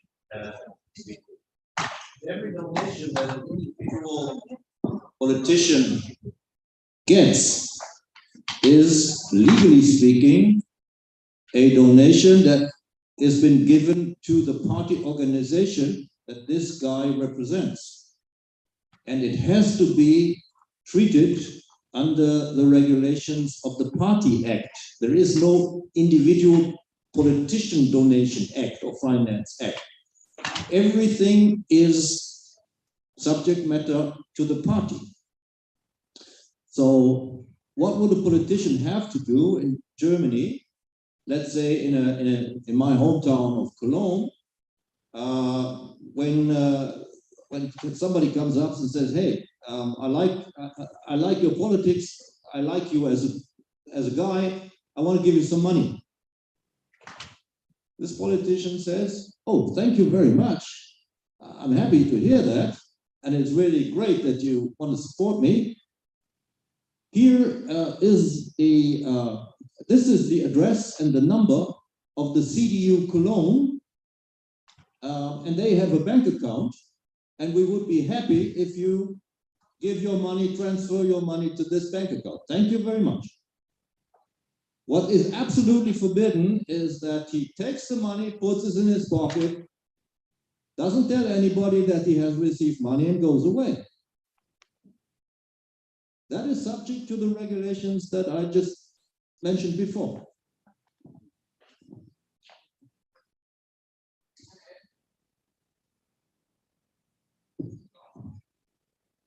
May I can add some small thing, which is, but for many donors, important, especially taking care or looking at this case, what was Mr. Schuler is talking about. If you give it directly to the politician, you can also not use this donation for tax reduction, because then it will be public. So you see, this is a problem. In Germany, our tax law says that up to a special limit, I think it was 2,000 euro a year or something like this, up to this special limit, a donor can use the donation to a party for tax reduction. And that means in Germany, that is a special law for tax reduction. If you earn, let me say 50,000 euro a year, and you donate 1,000 euro to a party, your tax will be calculated on an income base of income not more on 50,000, but on 49,000. You can really use this for tax reduction, 100%. But that is only possible if you donate to the party. It's not possible if you donate it to a person privately.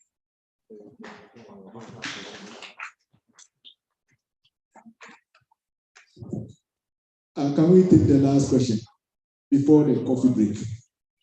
Yes, go ahead, please. Thank you very much. Mr. Skuru, my question is just a follow-up of this one. How does Germany accept a group to participate as a political party? Because I think that there should be a criteria before such a group is accepted. And my second question goes to Prof. Prempeh. You enumerated a lot of challenges with political party state capture, and all of that. With all these problems, do you think that we need political parties as part of democratic architecture? Thank you. So who go first?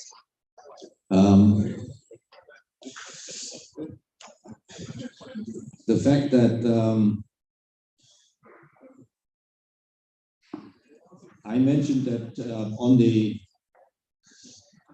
in the ballot boxes in the voters' booths, when you go for national elections, you have a long list of political parties and candidates.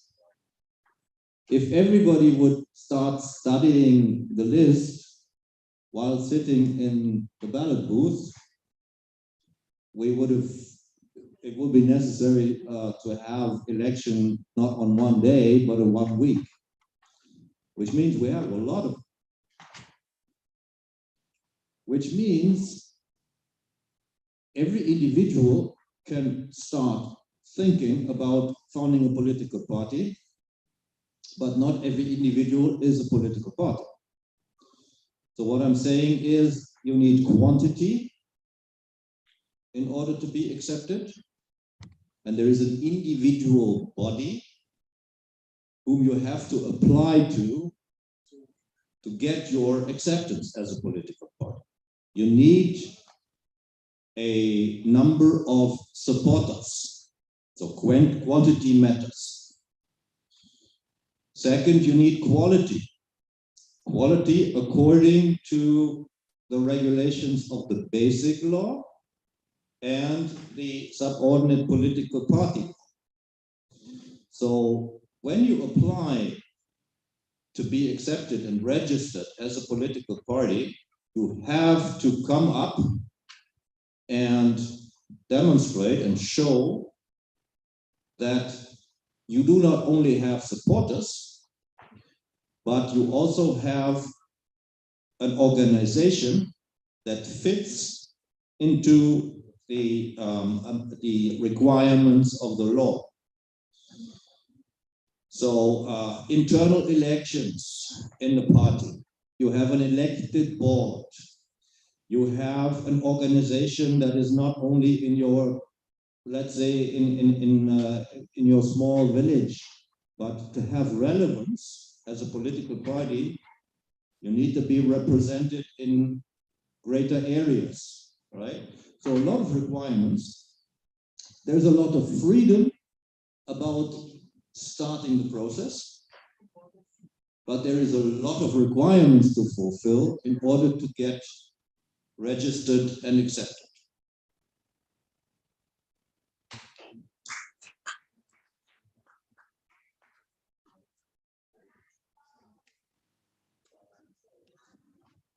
Well, I think on paper, I mean, yes, in theory, you can have a no-party democracy, I guess. I mean, you can look at, you can design something on paper that looks like you've done away with parties.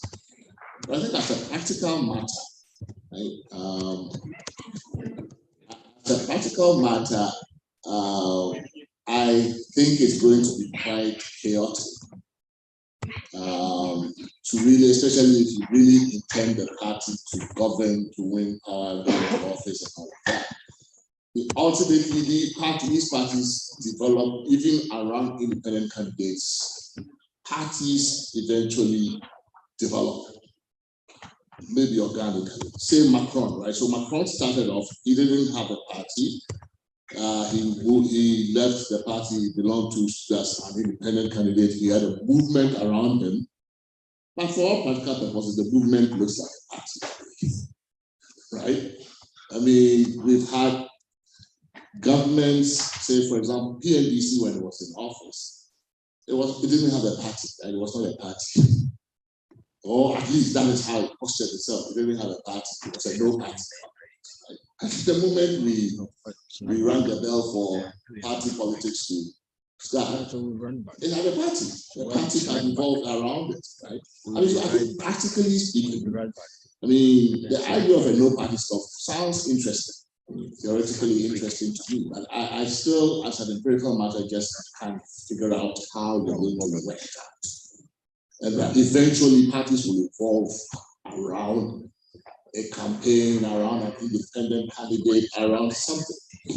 You know, so it's not that I can't think of it on paper, but how to make it, how to just practicalize it, operationalize is where the difficulty lies. Okay, thank you very much, Prof. On that note, I will take a short coffee break. Just 15 minutes, please. We are already running behind time. 15 minutes coffee break and we'll be back. Thank you.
I mean, they're not still out, so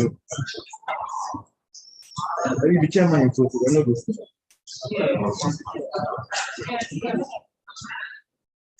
It's like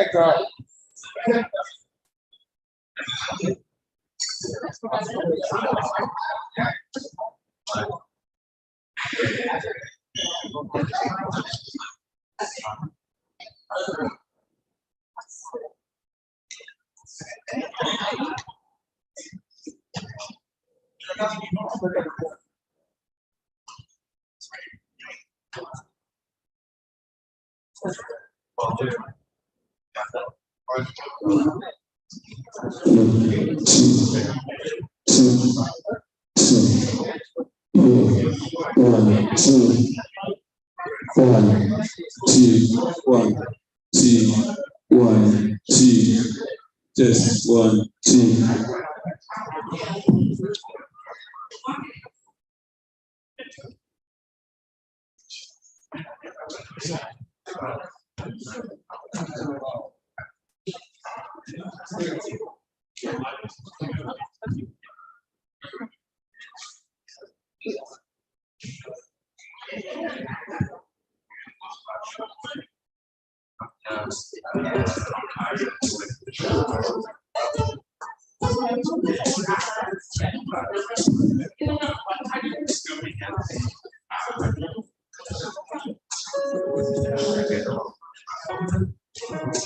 Yeah.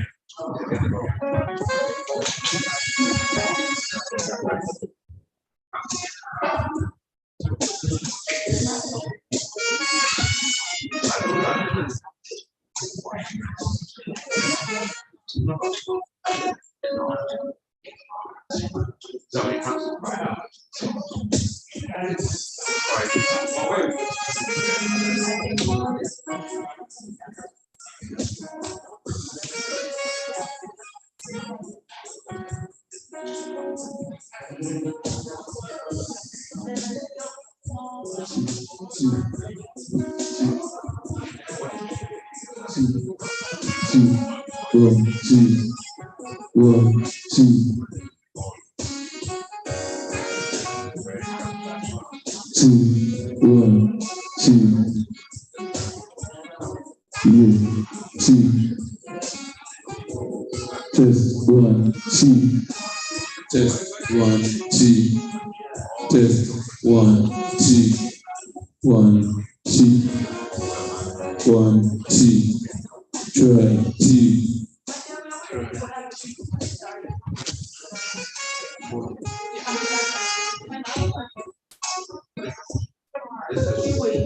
One, 2. Test 1, 2.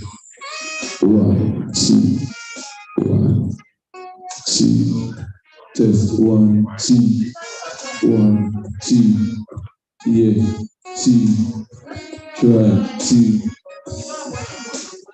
Yeah, 1, 2.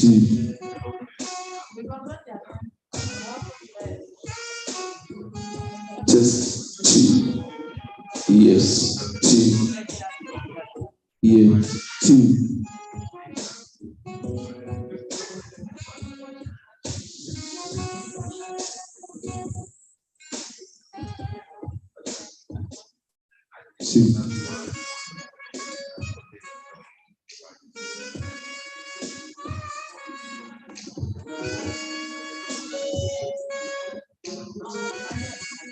Yes, 1.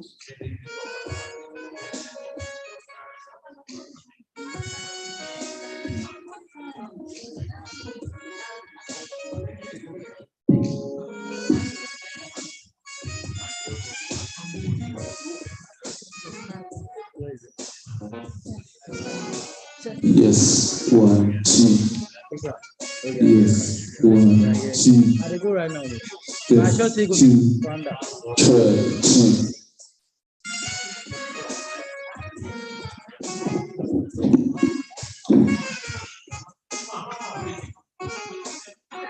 Yes. Why get me picture? Okay, 2. 1, 2. 1, 2. Test 2. I'll have to send my colleague. 2. 2. When are you leaving? I think so. Yes, 2. All right, test 2. Test 2. Test 2.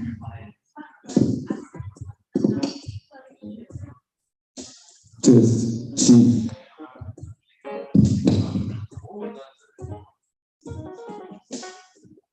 Test 2.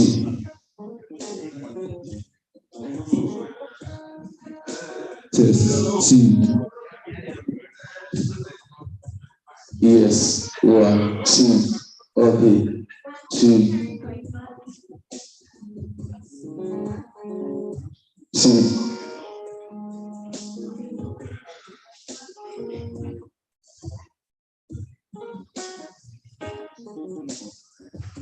Yes, 2.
You won't go for the. And they come right now. Thank you.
Maybe you the go.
What kind of life?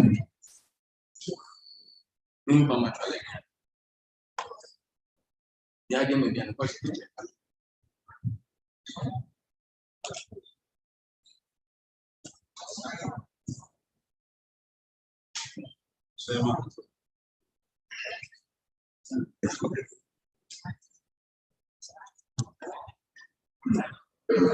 Yes, sir.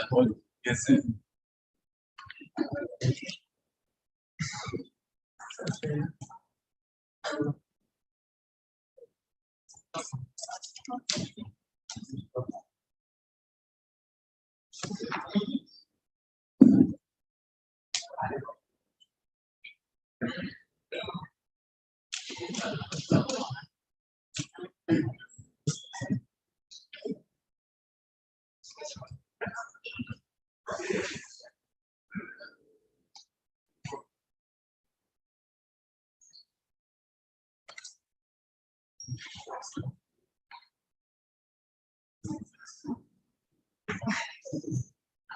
Okay, welcome back, everybody.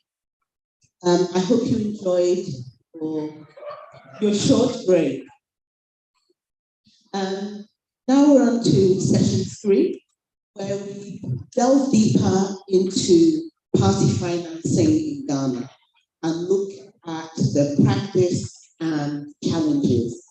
And we're very honored to have 5 very seasoned and experienced political practitioners who are firstly going to share their thoughts on party financing in Ghana, and then we'll have more of an interactive question and answer session to allow the participants here to interact with the panelists.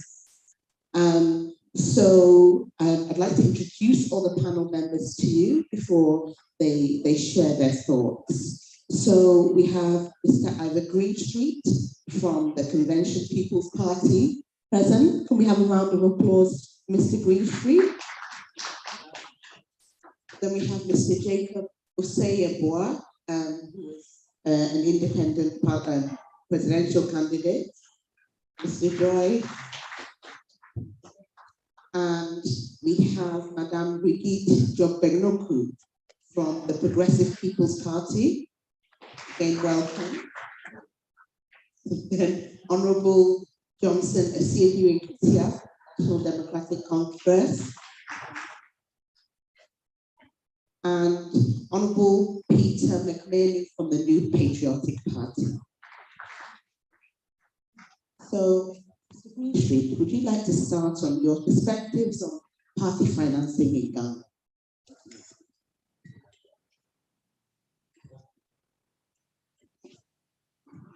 Am I on?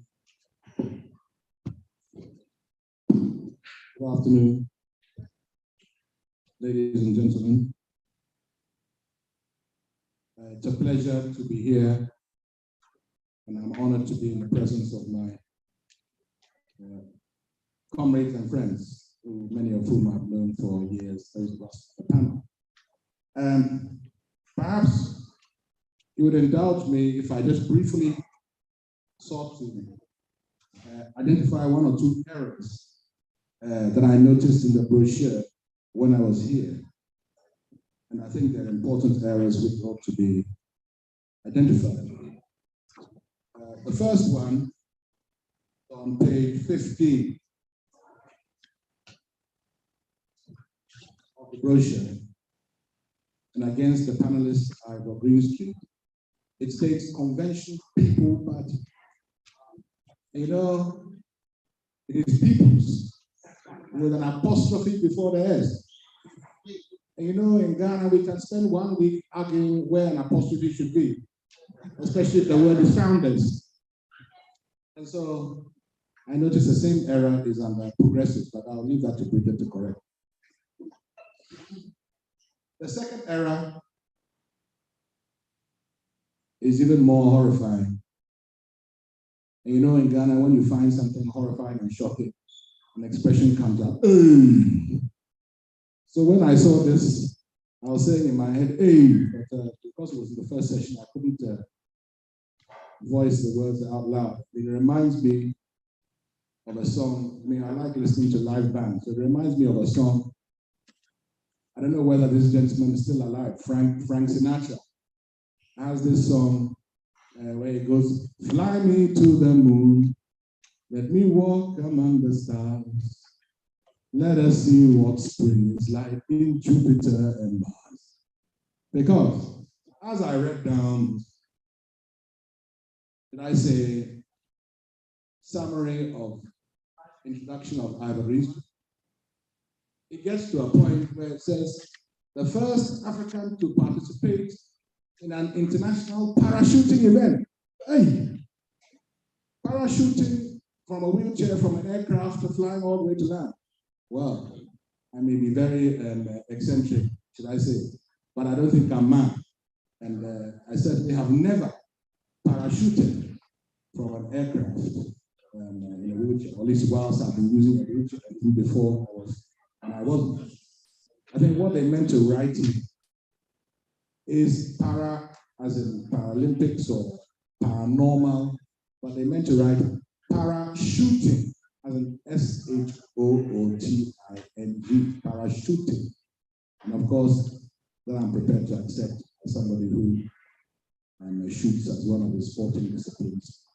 And in fact, you know, in Ghana, we like to name all our teams Black Queens, Black Star. Unfortunately, for the shooters, they have a problematic name. They call us the Black Snipers. So my daughter is always saying, hey, Daddy, you go and kill people. I said, no. It's an unfortunate term they have used. But I would like to say on the subject that we've been talking about today, electoral finance, that it is strange, you know, as a brief prelude to what I'm going to say.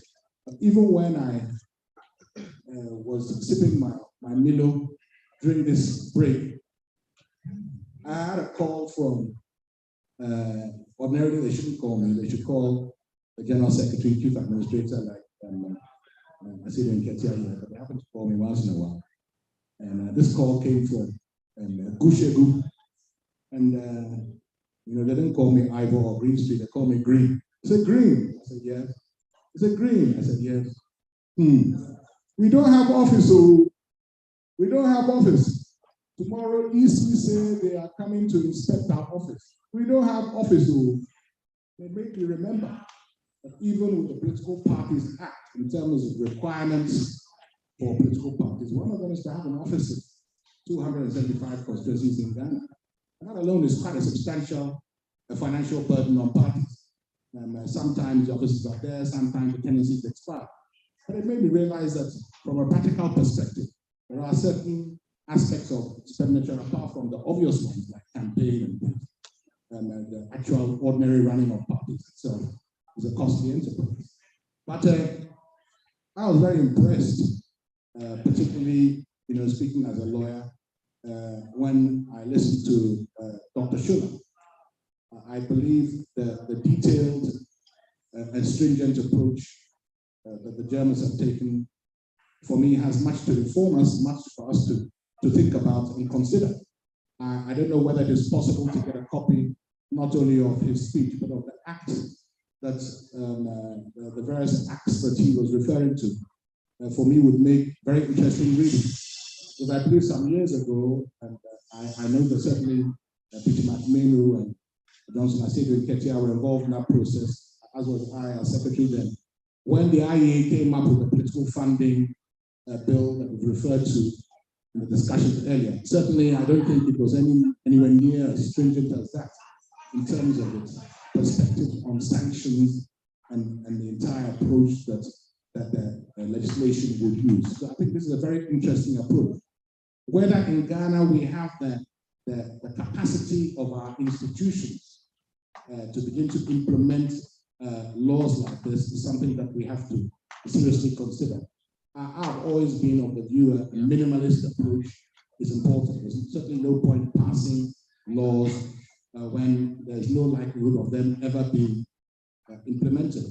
Taking a look at people's tax obligations, how the IOCO operates, or how the EC operates at the moment. I wonder whether they would have a capacity to be able to deal with the kinds of problems that we've spoken about today. But there are still important problems. We still have to find ways of dealing with them. Whether really the discussion should be about the structural problem that maybe our politics has. Should it be viewed, as part of a constitutional reform process, so that we actually look at the structure of our politics, because clearly the structure of the politics, if there were changes to it, might alter how we went about our political activity, our electioneering, and therefore, by consequence, how political parties were funded. Because clearly, as at now, even with the obligations that are placed on the party vis-a-vis their internal financing arrangements are certainly not transparent enough whatsoever. And these kind of methods require a great deal of transparency, which would inure to the benefit of having a far more effective system with greater integrity. So for me, I am not entirely convinced. I don't think, as we mentioned, that it's just about whether we should have public funding or not. Certainly, I'm not convinced by that the situation, as was stated in 2005 when CED conducted that research with funding from the National Democratic Institute. At that time, they produced some reports and some recommendations on various policy outlines. I certainly don't think the situation is the same today, but clearly we have a problem where there's a growing distrust in the political system, and we have to try and find ways of encouraging the ordinary Ghanaian to have confidence in Ghana, confidence in the system. And this requires a lot of changes, maybe not just nitpicking with particular laws, but the entirety of the system itself. I would have wished, Jemima, once I've come in my own chair and we have a spare chair, I noticed that my good brother Hassan Ayaraga, the presidential candidate of the APC, is there. Perhaps he should also be invited to sit with us at the panel, and I'm sure he will have some interesting perspectives to share with us as well. But I'm grateful for the time, and I think it's been an important occasion. Thank you. They say great minds think alike. So yes, I would like to invite Honorable Ayaraga up to the panel to give his perspectives along with the rest of the members. So if we could give Honorable Ayaraga a round of applause, please. Next to share their perspectives, you have Mr. Jacob Esteyabua.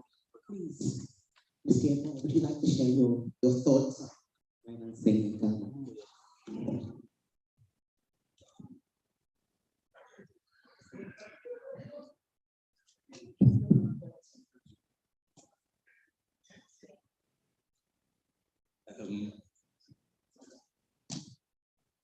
Anyway, thank you very much. I think for quite a long time, most of us are confused when we talk about the fact that something is democratic or democracy. Democracy operates on two principles. One, respect to fundamental human rights and life. And two, respect to rule of law. So any governance system that includes these two tenets are democratic enough. And I also want to place on record that when the ancient Greeks carved out democracy somewhere in 620 BC, there were three things that they wanted to resolve in that society. First was rule by few, that is oligarchy. Two is what they term as tribes people. That is when people aggregated around the philosophers in their amphitheaters. And third, barbarism. That is disrespect to rule of law and life. These were the three things that democracy was carved out to resolve.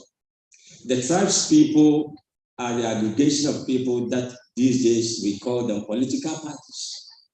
And so we really ought to ask ourselves, how come that political parties that are at variance to the principles of democracy became part of democratic architecture in modern democracy? It all started in 1792 in the US because of federalist and anti-federalist misunderstanding. That is how come political parties became part of democracy. Hitherto, it wasn't part of like that. But all of us, our minds are such that we cannot envisage the fact that without political parties, we can govern a nation democratically. And so that is the first point that I would want to make. And I think that political parties, for any nation to accept political parties, there's always a minimum criteria. In Ghana, our Constitution, Article 55, spells out the criteria and how political parties ought to be established in Ghana, as well as the political parties law at 574. And so I, Jacob, operating as an independent presidential candidate, I cannot call myself as a political party if I cannot meet that criteria. Of all the discussions that have gone on this morning over here, there's one assumption that I think all of us need to understand, that whether in Germany or anywhere, there's a basic criteria that a group that wants to operate as political party should meet. In Ghana, our Constitution, Article 55.7 spells out some of these basic criteria. And then when you move on to 55.14, it talks about how political parties should conduct themselves. And so before we think about the fact that we want to fund political parties, first, let's ask ourselves whether these political parties are living by the legal and the regulations of a country before we begin to think about funding. The second thing that we also need to think about is, what do we want to fund as a nation, and how do we want to fund that? Because the political parties law, as spelled out in Article 55.7 of our Constitution, states as to how political parties should operate in Ghana, just trying to galvanize people for them to participate in the political world of our nation. That aspect is that aspect that we want to fund, or we want to fund their political campaigns, whichever. One of the things that we should also understand is the fact that political parties do not form governments. We should get this thing right in our minds, but rather the individual who is voted for as a president has the mandate of our Constitution to form government. It's not political party. And this clarity, we need to understand that. And so, from these two perspectives, that is what all of us we need to think about. There's other issues that I want to also draw attention to. From a business point of view, if I want to invest my money in something, I would want to find out the dividend that I will get out of it. Now, if you want to use the public purse to fund political party, what dividend are we looking at? We spend so much time, so much resources in organizing these political parties, right from the ward level, district, regional, and things like that. And at the end of the day, what do we get as a nation? Is it the winner takes all that we are happy with, that because of that we want to fund political parties? Is it the polarization? Is it the corruption? And so before as a nation we decide that we want to fund political parties, we need to spell out the dividends that all of us are expecting from the political parties. If you are able to spell out that, and we have political parties that are abiding by the rules and the regulations, that is when there will be justification for us to use the public purse in supporting political parties. Other than that, I don't think that there will be any value for us to fund any political party. There's this important thing that I want to share. When it comes to the president, it is the president who forms government. Now in Ghana, Ghana is becoming a party state because after electing our president, we have the political parties taking almost every position. Is that what we are looking for? Are we looking for a state with power, or we want political parties to take all the state institutions? Now, if you move around, we don't have a government as a people. All government positions are taken by political parties. And so what Professor H. Prempeh was talking about, government of the people, by the people, and for the people, does not exist in Ghana. And so we should not tickle ourselves. Now, the way our political parties behave in Ghana, that is not how those in Germany who are funding their political parties, that is not how they behave. Our political parties have become more or less lawlessness. And just as Prof. H. Prempeh was saying, if political parties failed to abide by our constitution and political parties law, there's no way that when they form government, they'll become lawful. And that is why the whole nation, we are destroying one leg of democracy, which is law. And even the judiciary is worse off. And so we need to understand what we want to do as a nation. Once we have this clearer, then it means that we'll be able to move forward. I'm not saying this to say that political parties are totally not important. At least from Germany, they are doing the right thing. We can look at what Germany is doing as a model. We can study them and make sure that we'll be able to incorporate one of these things in Ghana, so that we'll be able to build our political party. But as of now, I don't think that there's any political party that exists in Ghana. Because even MPP and NDC, they are on my left and right, just like Jesus being crucified in the middle.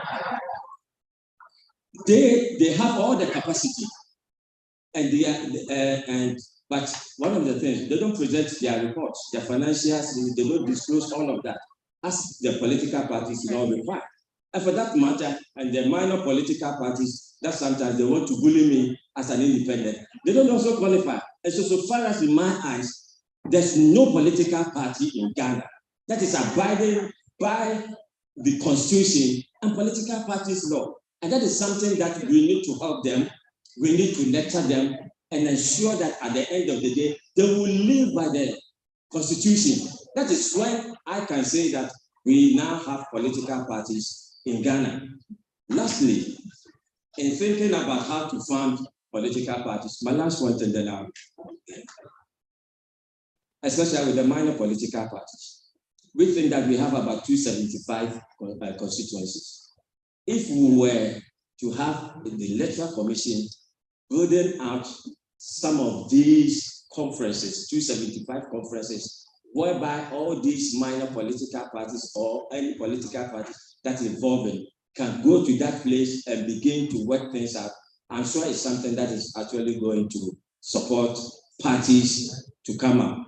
Because from Germany's experience, you could see that anybody at all can start political party from a private point of view and then begin to gradually gravitate it towards the public.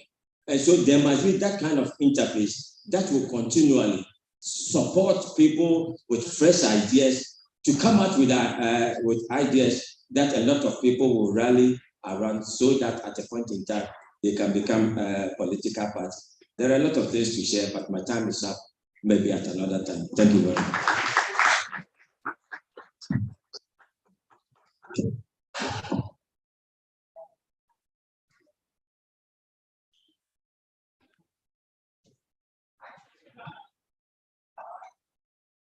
Thank you very much, Mr. Yeboah.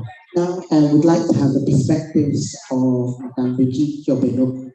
Thank you very much. Thank you very much. Good afternoon. Thank you, Conrad Adenau. I won't stammer like which president or stammer, Stephen and Gimpa for having us here, for recognizing us as political parties, as it were. It seems as if Ghana only has two parties, and we struggle to be seen. And of course, one of the ways in which we are deterred is by campaign financing and political party financing. As a minority party, if you have never been in power, then you don't show, and your potential is not recognized. The session asks us to talk about party financing in Ghana, practice and challenges. So I'm going to dwell on that. As I have practiced and experienced as a minority party and as a woman running as a flag bearer of a minority party. So the challenges we face, first of all, as a minority party, I think the Germans spoke about it, and the gentleman from CDP, I forget your name, mentioned that, and that was a big chunk. About 12% is funded by members and membership dues. It's probably even less than that. He did say that some studies show that it's less than that. That is what we try to do. We try to have our members fund us through their dues and donations. And then we have some private donations as well from members of the party, those who believe in the well-being of the party or the potential of the party and how much they can support us. Not mainly for the party, but a certain belief in the democracy and the sanctity of it, and therefore let's push these also to make a difference, and let's push them so, as they say, there'll be an alternative, as they say, a third alternative to the big two. So we have people like that who fund us as well. But I mean, with the way we understand democracy in Ghana and governance in Ghana, when you go to people to say, oh, give us 10 cedis, anybody who can donate 10 cedis, give us 10 cedis to help with our campaign. And they start to think, you president. And that is the view, that if you want to run as become president, then you shouldn't be asking for my 10 cedis. The average voter does not believe that they must contribute to the well-being of their democracy or their governance in this country. So we face a certain block when it comes to funding the party through the people, through the voters, through the electorate, and through your supporters. In fact, when you go campaigning, they are expecting to take from you. And when they talk about the delegates, when you go campaigning, they are thinking that this is their time to exact their pound of flesh. you are in leadership, you are in a car, you're riding in a big car. I am not actually, but you're riding in a big car, and therefore you have money. So when you come, this is your time for them, the time to take their money for the next 4 years, if you like. And I would say that this has been the fault of the two major parties, because that is what they've done, and that is what Ghanaians have come to know since 1992. Of course, there's also the thinking, and these are the challenges I'm outlining. So there's also the thinking of a small party is not worth funding, particularly with big business or with corporates or businesses. Businesses are thinking that they fund you so that when you get into power, they get their money back, sadly. And therefore, and that's why I liked the German version, which said, there's only so much you can fund. And therefore, they look at us as a minority party. Can't make a difference. You're not going to win. And it's interesting, in Ghana, people vote because they think you will win. They don't vote because they want you to win. They vote because they think this party will win. And I want to be one of the winners. It's like a football match, So they are voting for you. They are funding you is based on the possibility that you will win. And therefore, for those of us who are in minority parties, we never get that kind of funding. If a business thinks of funding you, then it's out of goodwill, it's out of the hope that, yeah, you'll make a difference, you'll chip at the two major parties, but really not because you're going to win. Minority parties, believe it or not, we do have a lot of belief in outside, in the diaspora, Ghanaians in the diaspora. They call you, they want to help you, they want to hear from you, and things like that. Maybe if, I don't know, are they voting now? Aha, there you go. So we still have that hurdle to climb. And then, of course, another distraction is we do get some funding. But if some of my colleagues here will agree with me, the two major parties do fund some candidates in the other party. We're talking about it. Do fund some candidates and some party executives in the minority parties, but it's a distraction. It is so that, they will take sides with them. And if it should come to a runoff, maybe they may be on their side. And you could tell now from some of the infighting that's going on in some of the minority parties. So we struggle to find funding as a party, as a minority party, trying to show our heads. And it will be helpful if, I think when it comes to the way forward, maybe some of these things will be addressed. But it requires the effort of everybody, of political party funding, as has been suggested, of the NCCE, of the EC by itself. Some of the requirements of the EC, according to the regulations, for example, as I think it was Jacob who mentioned it, requires that we have party offices in constituencies and in regions, physical presence.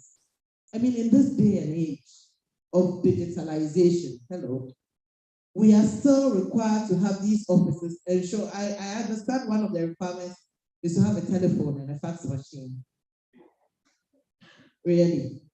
So this is it. And it requires that you keep it open.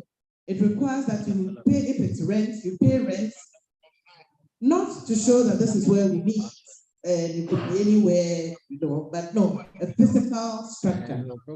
And these are just deterrents for us political parties.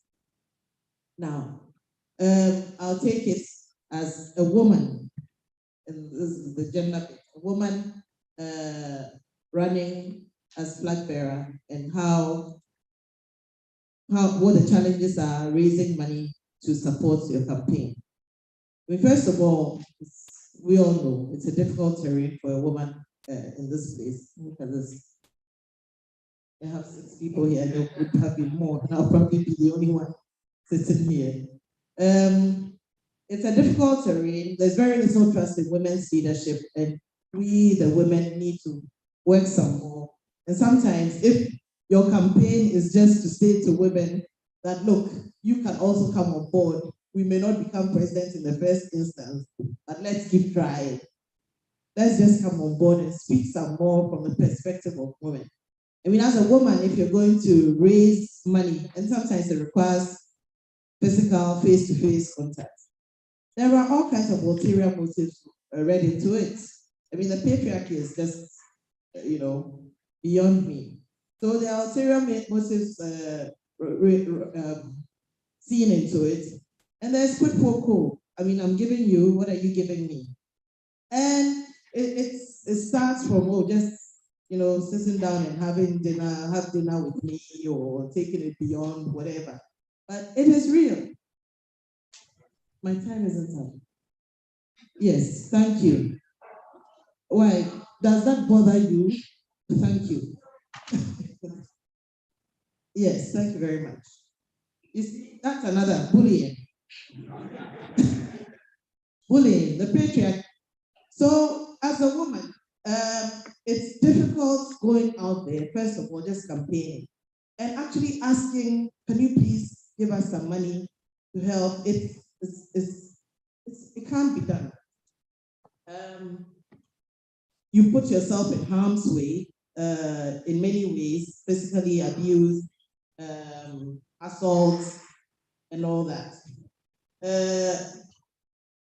And therefore, women are less likely to venture into politics.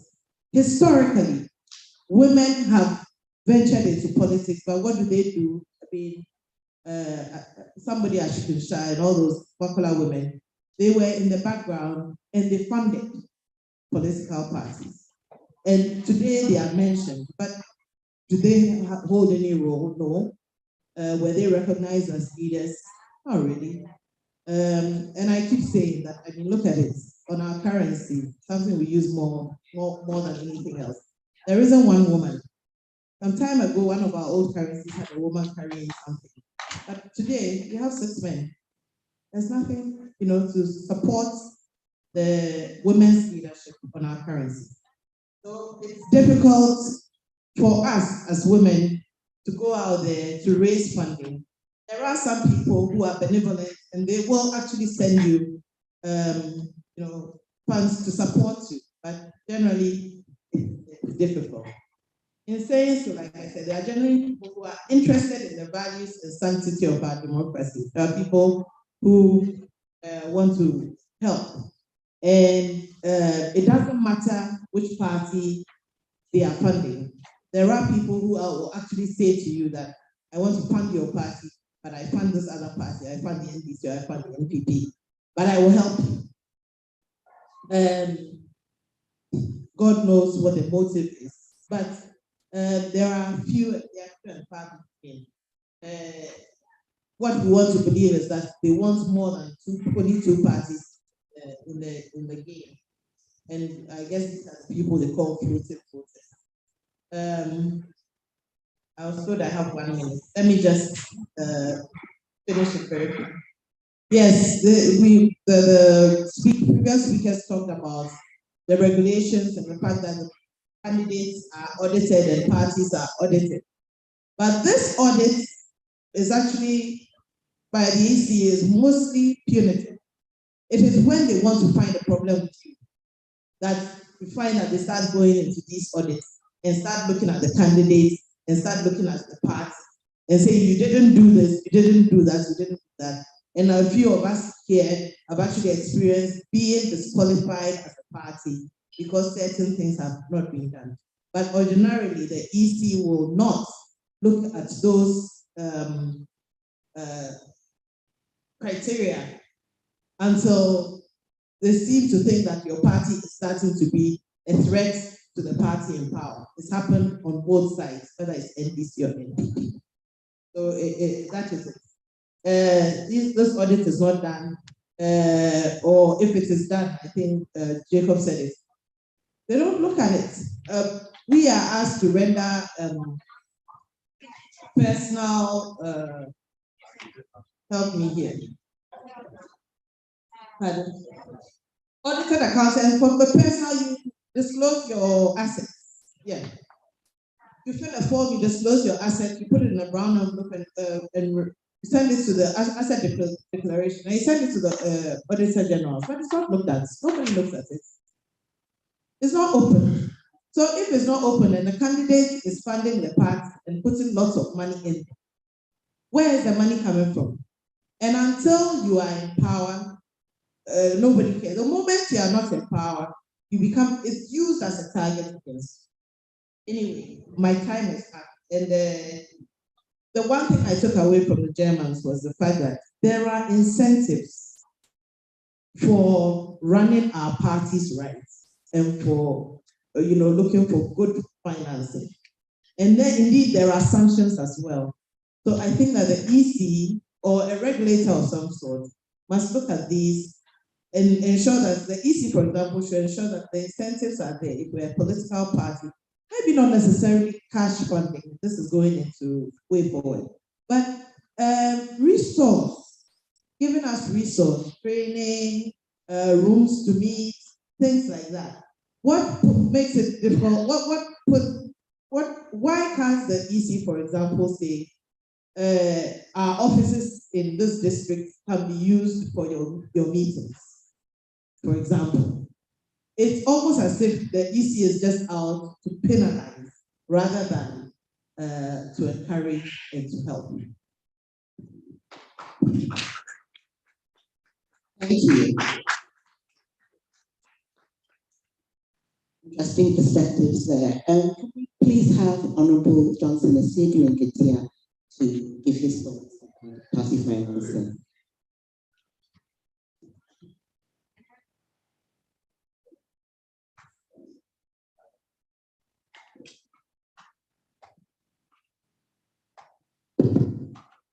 Thank you very much. Let me also thank NIMPA Admiral Nation for organizing these roundtable discussions. To begin with, let me associate myself fully with the views expressed by Dr. H. Prempeh. It looked as if we had compared notes before my coming here. Indeed, at some stage of his presentation, I was wondering whether it would be necessary for me to make any interventions at all. Once I have been brought here, I'm compelled to add a few things. Let me also say that this discussion is not about whether we should have political parties or not, or what system of government we should adopt. I believe that that has already been settled. We have practiced one-party state in this country. We have practiced liberations, we practice redemptions, we practice provisional defense, and then we tried the union government and all that. We have come to settle on multi-party democracy. So I believe these events are about how to strengthen our multi-party democracy, which we have chosen to govern ourselves with, and how to make it work for us. And let me say that if we have settled on multi-party democracy, then the pillars of multi-party democracy is are political parties. So you cannot build a strong multi-party democracy on weak political parties. That is why there is everything good to want to find ways of strengthening political parties. And I like the distinction made by, again, Dr. Prempeh, between financing political parties on one side and financing campaigns. There are two distinct things. In a multi-party democracy, we need strong political parties, well-functioning political parties to perform certain functions that will make our democracy tick. And so there is everything good to say about efforts to strengthen political parties. Because in a multi-party democracy such as ours, the parties are the cradles of leadership. Without say anything about my good friend, you cannot become a president in Ghana in our current scheme of things without being a candidate to a political party. At least for now. For now. And so if political parties are the ones that will generate candidates, if you have a weak and poorly managed political party, you can only generate weak and poor presidential candidates and parliamentary candidates. But depending upon the nature of that party, that will determine whether decent people, capable people who can run the country would want to associate with that party first.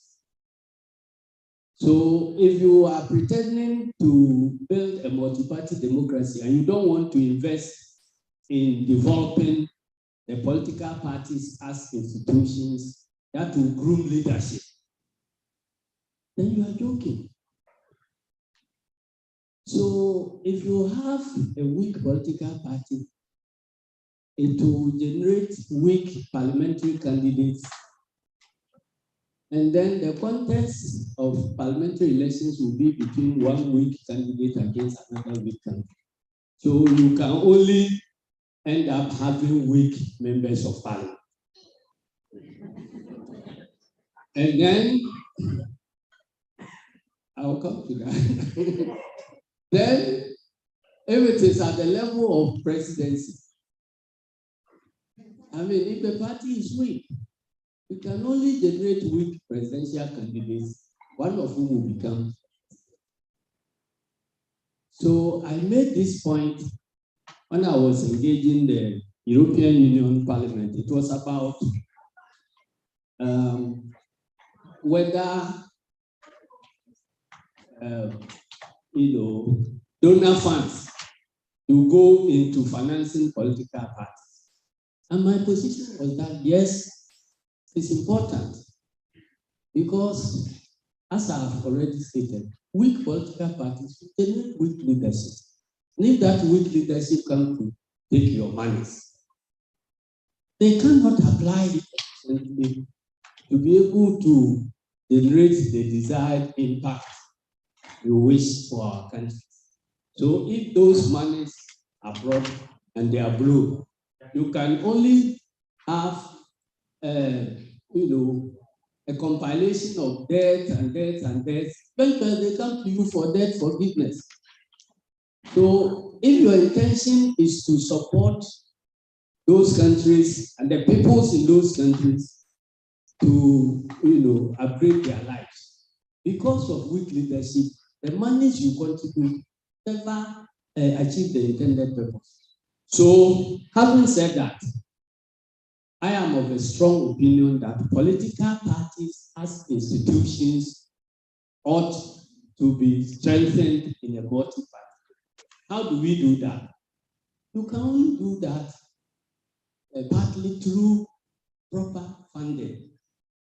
As Dr. Prempeh has said, parties should have the capacity to engage in policy debates, policy formulation that goes into manifesto, that will end up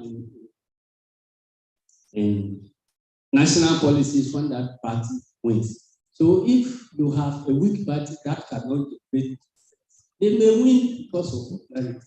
But once they are there, they will be fumbling.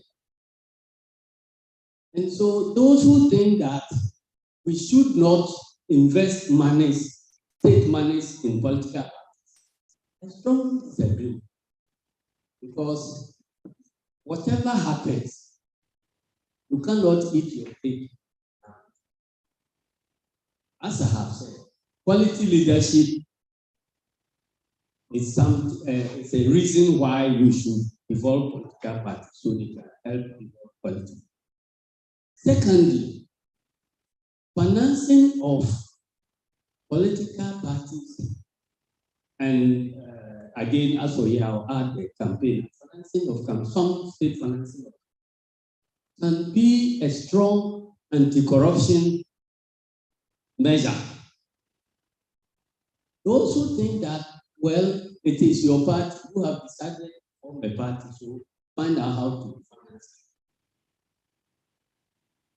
it. You are making the parties vulnerable, and then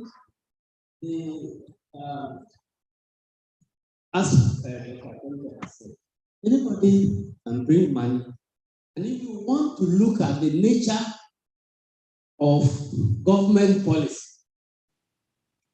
look at how the party in government was founded. Because if you fund a party, that party comes out. That means that party will be constrained and would want to do things that will favor your business.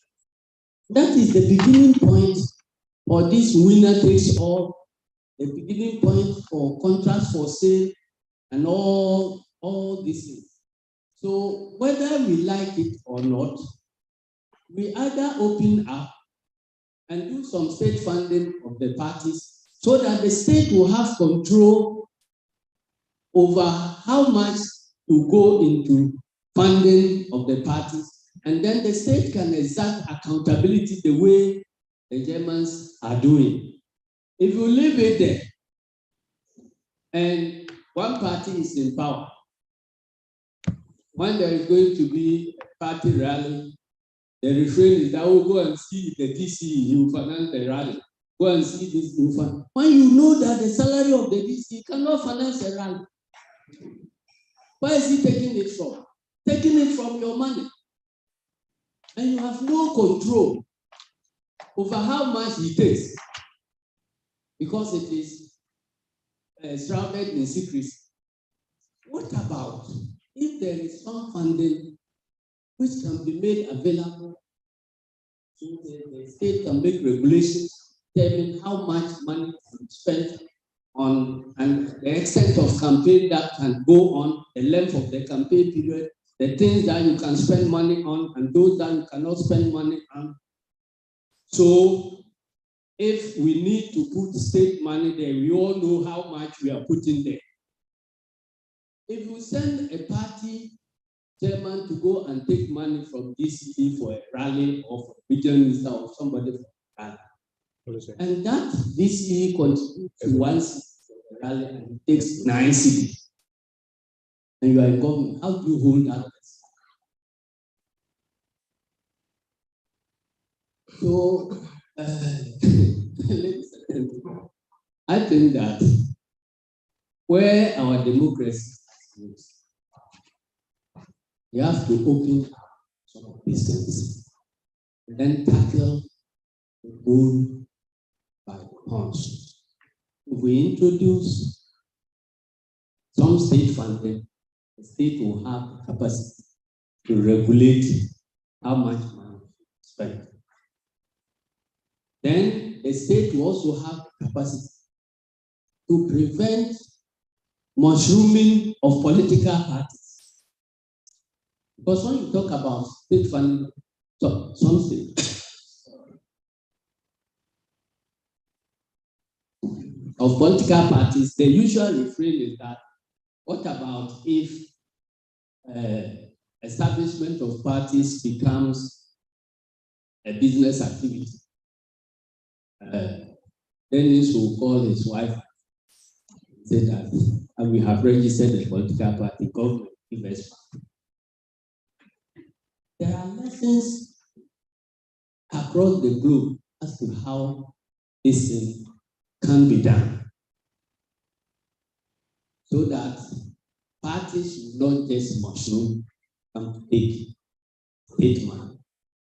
There are, in fact, our constitution has some regulation about how a party can form, accepted, and so on.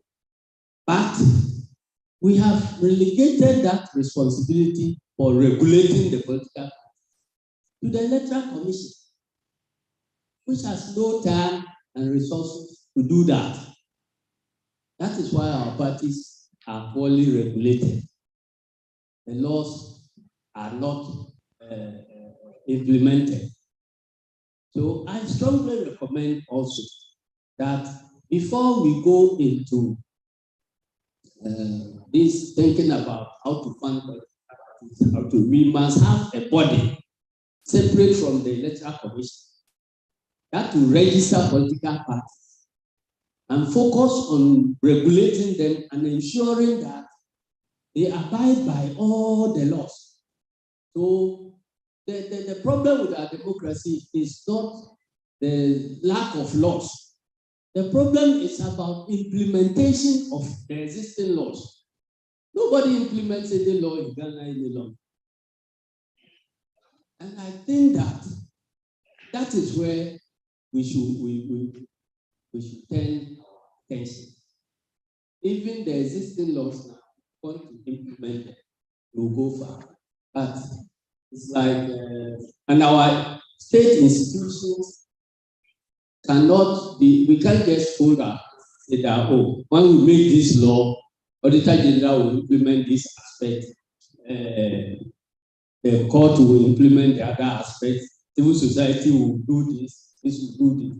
At our stage of development, I believe that we must have an institution that is dedicated to the registration and regulation of political parties. And once those parties are functioning, somebody will be following up to make sure that all the laws are being obeyed. And where you are found, a party is found to be faulting on any of the laws, sanctions are applied. Once we do that, we will get credible and strong political parties that are worthy of some state funding. If they mess around taxpayers' money, then they will face. Thank you very much.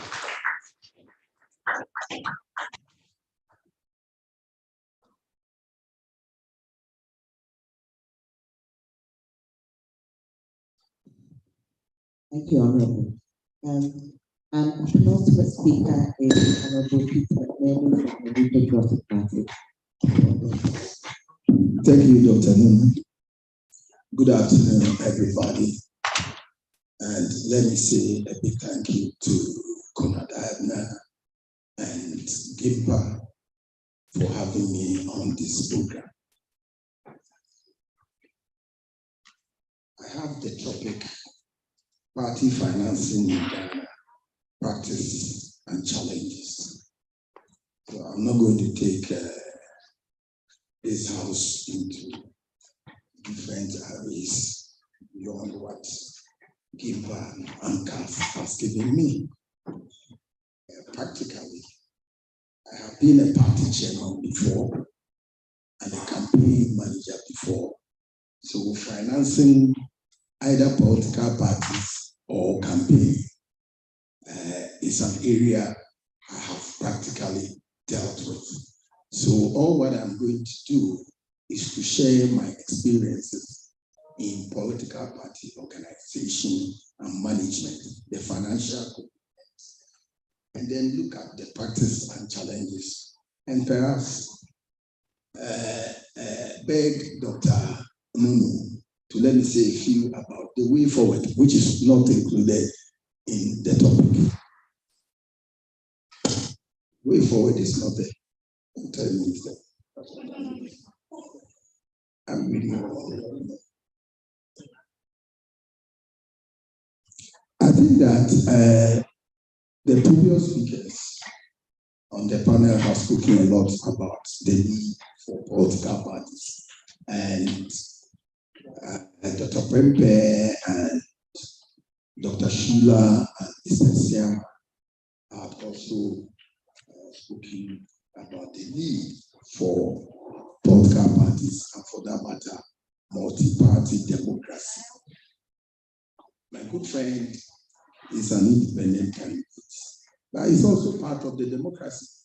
In Benin, an independent candidate had won an election before as president. However, in Nigeria, the constitution does not allow independent candidates.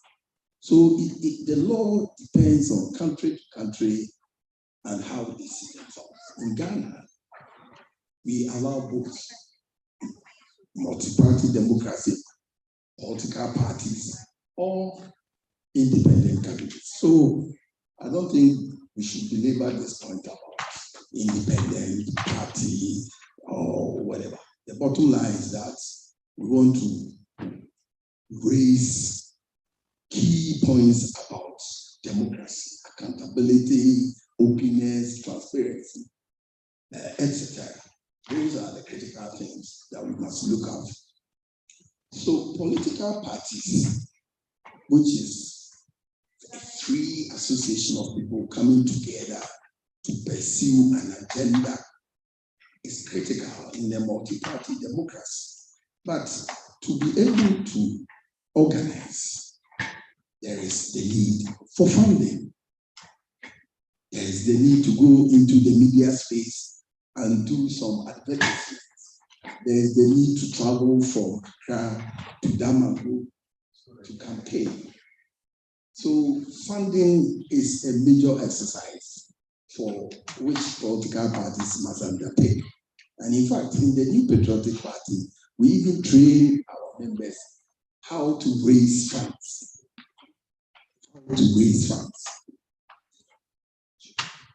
Dr. Sheila spoke about 3 areas of funding, and we also rely on basically on the same, from party members, from the public, and the other source. The public source has been dwindling because lately the Electoral Commission has not been giving us the resources which previously they had been giving us. Previously, we were given some pickups, and we still have access to GBC for free adverts or policy interview, which is also some form of support. But now it looks like we are not getting that very well. So in those 2 areas, the New Patriotic Party has been getting support. But parties must also be smart and innovative. I do not think that the era of my late BJ Darocha era of funding should be the same methodology of funding this time. We are now in a technological age. So we employ the use of technology as well to raise funds. And if you do that, you are able to penetrate and reach more voters than standing on the streets or going from one place to place to raise money. So we have mobile money form of raising funds where people's credits on their phones, whenever they make a call, a portion is deducted. We sign an agreement with the individual voter or member of the party. A portion, once it is deducted and put into an escrow account, which is shared between NPP and the mobile company in certain percentages. It's going on very well, and it's a way of raising money in modern times. And the big donors are also there. You can't run away from that. Yeah. They are there from the constituency level to regional level to the national level.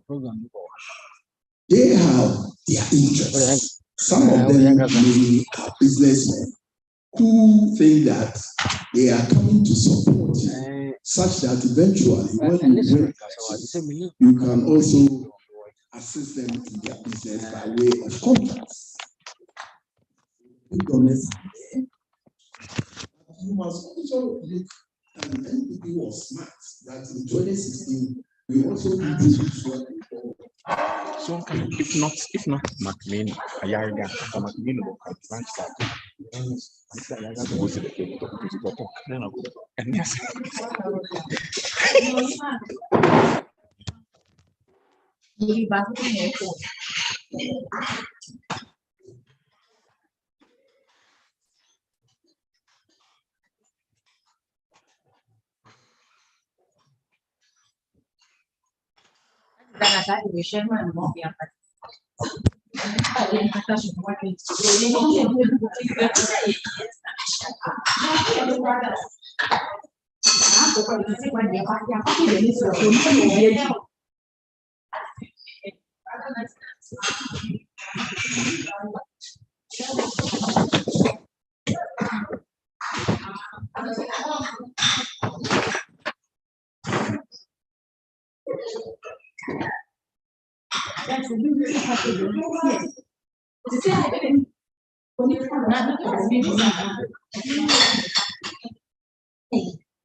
Yeah, hello.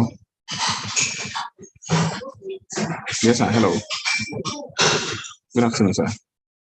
Before wrap up now, sweat. But trying. But should be a couple and not that's about.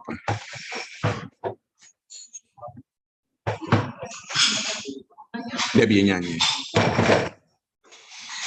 Yeah, general one, you have to find and our kind of programs and one and TV you see. Yes, a very, very good advice. But trying to meditate in general one, henceforth, you know, your program here and one and TV you should be a. Okay, so upon so my home accountant and the BCD can you with my receipt a transfer and I could be a receipt with me as an say receipt in but later meet me bring a hard copy. Okay, I'm actually going to come. Yeah.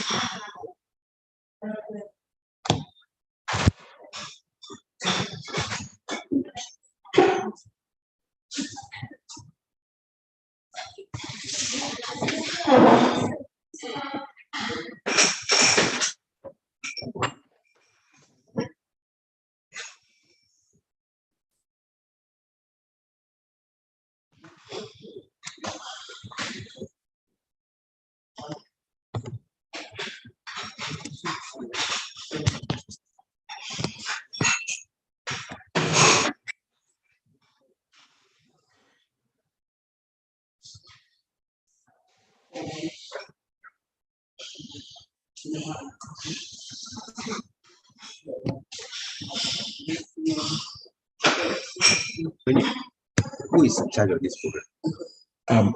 If you want any information, no. Damo and myself. But why you put on your writing letters to us? No, I'm so surprised. I'm so surprised. So surprised. Why? Because I told him yesterday. I'm telling you had even called. Yes, I called. Yes. For that, I can't do swing. It's for that people have it. It's all right. I would have done that. I can't call it impossible. You understand? Yes. And it was interesting. This one is my class. I told you it's class. I was so surprised how much I was.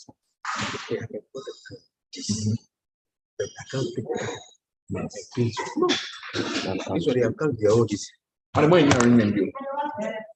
It's the same.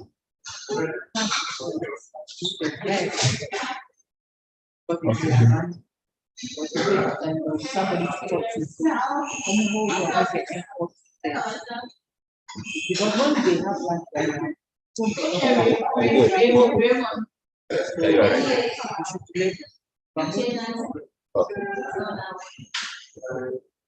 They can't bring people strange here, no? But this way they count their own cards. And I promise that I'm picking at them that time. Everybody can get 555. If I ever go at the same question, I'll ask you.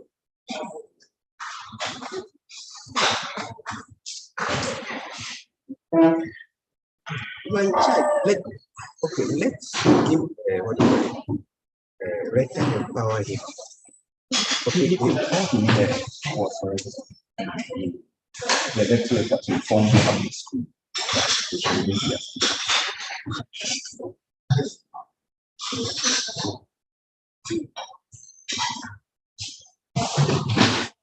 Daniel went on inside.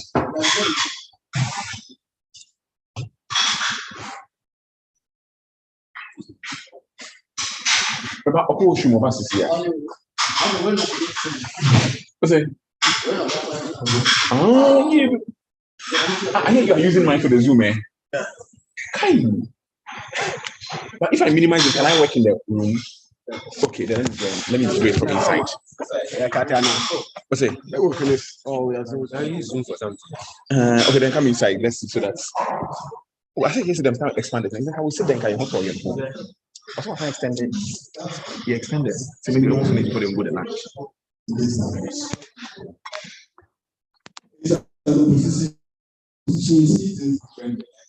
Don't worry, they will come to power. Then we will go back and see it differently. So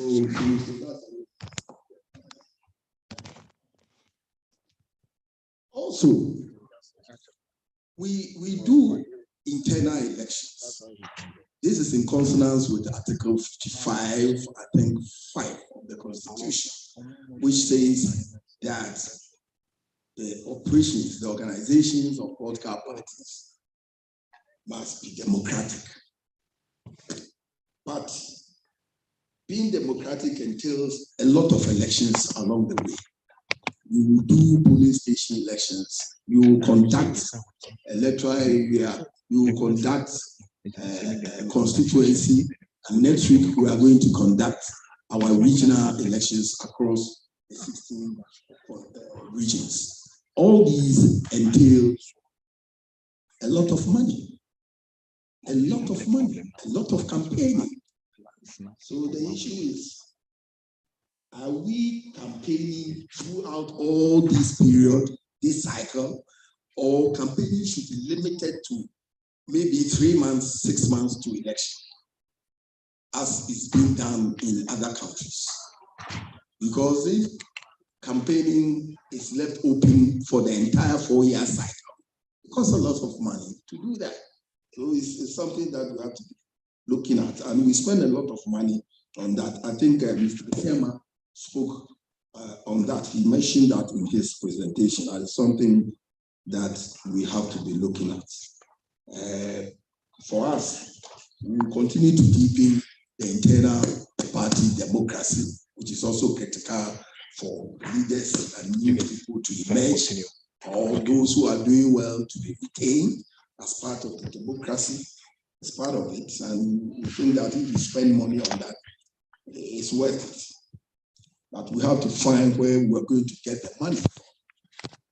That's where the problem is. I think it's about also time that we put a ceiling on how much to spend on parliamentary elections and how much to spend on presidential elections, and closely monitored by a state arm, an arm of the state, to be critically looking at that. Dr. Schuler mentioned that in Germany, it is the Constitutional Court that looks at infractions on the law as far as party finances are concerned. I think we must look at it and find any of our courts and designate it to be looking at how political party financial infractions should be dealt with.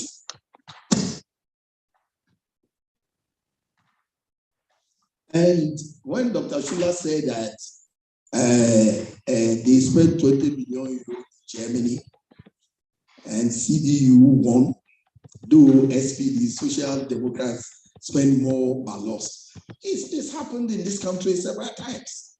I can tell you that in 2000, when President Kufuor won the election, we didn't have money more than the APC, but we won.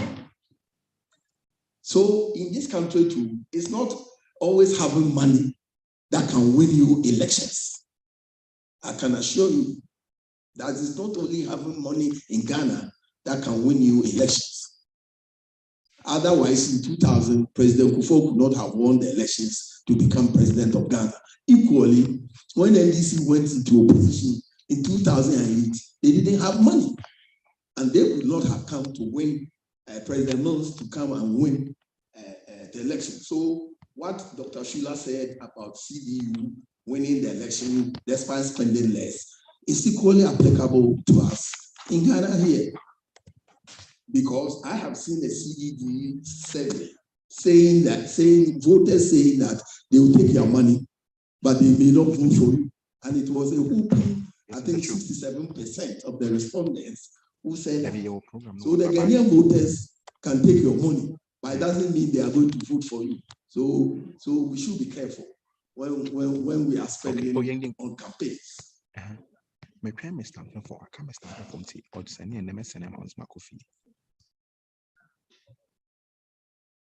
Okay, all in all, I think that Ghana is doing well by the African context, and we must be encouraged to do better and increasingly be on the forefront of multi-party democracy in Africa. I think I will end by taking a quote from IDEA, International IDEA, Institute for Democracy and Electoral Assistance, a book on political parties in Africa and challenges for sustained multi-party democracy.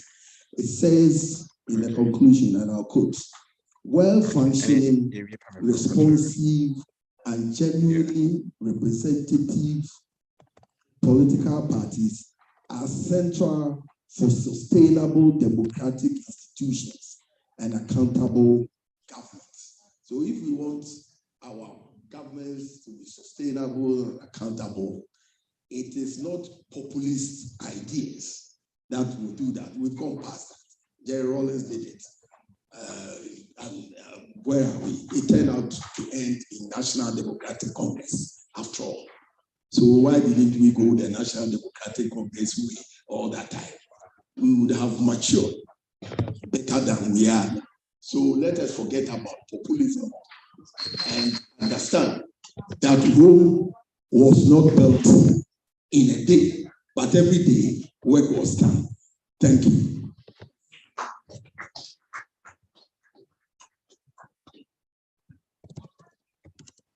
Thank you. Thank you. Finally, can we have Honorable Ayarida's thoughts on party financing?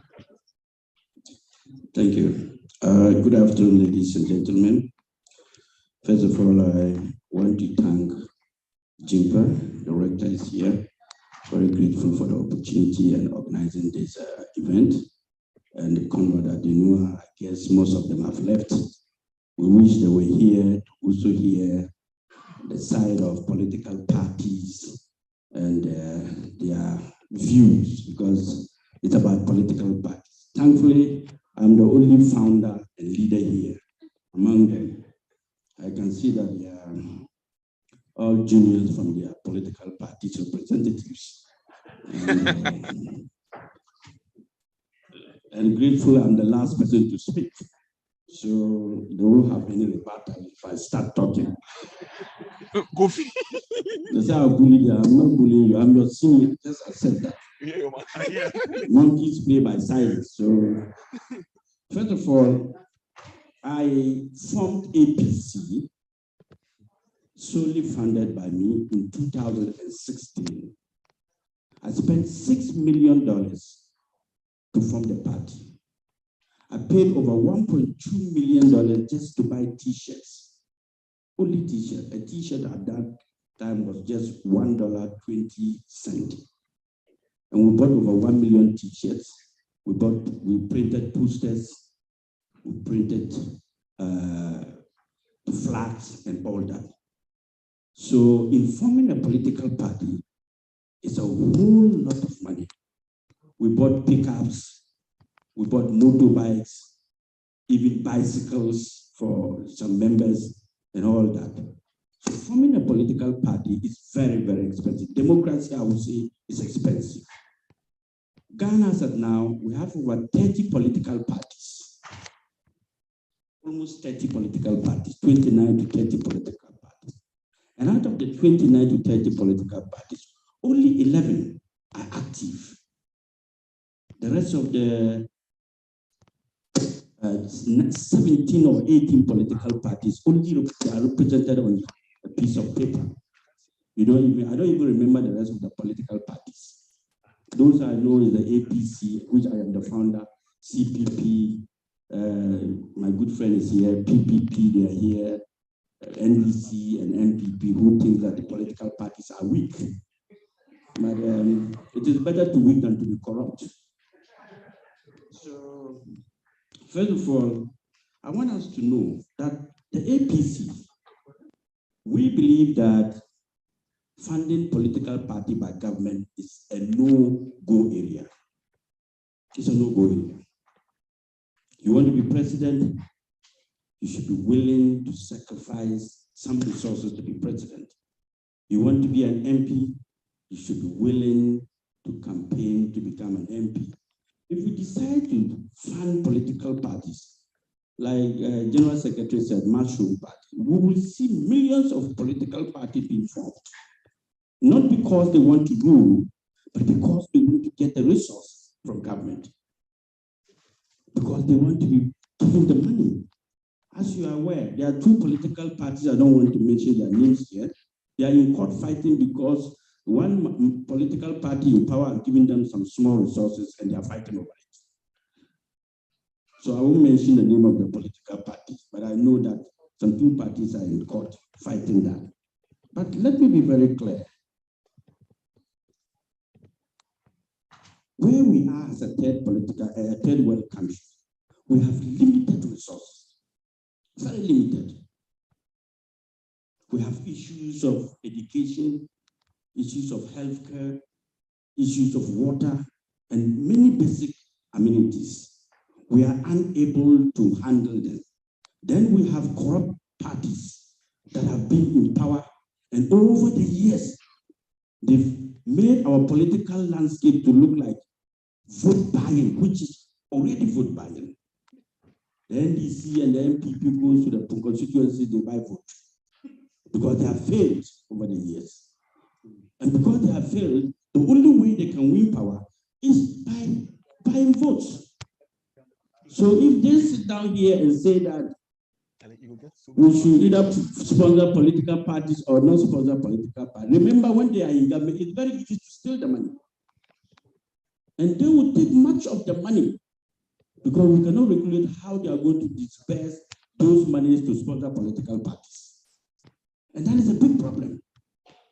I don't believe that sponsoring political parties will help us. But I think that what are even the costs involved in forming a party or in running a political party?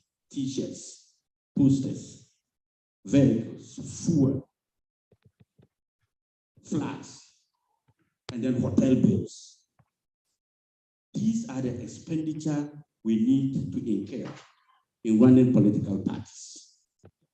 So if we want to form parties or we want to run political parties, and we are scared of all this, that we want government to sponsor, I think that it's the waste of taxpayers' money. Waste of taxpayers' money. We are not even qualified to be leaders because over the year, what has democracy given us? Let's be sincere. Look around us. Look how now they want to increase water bill 143%.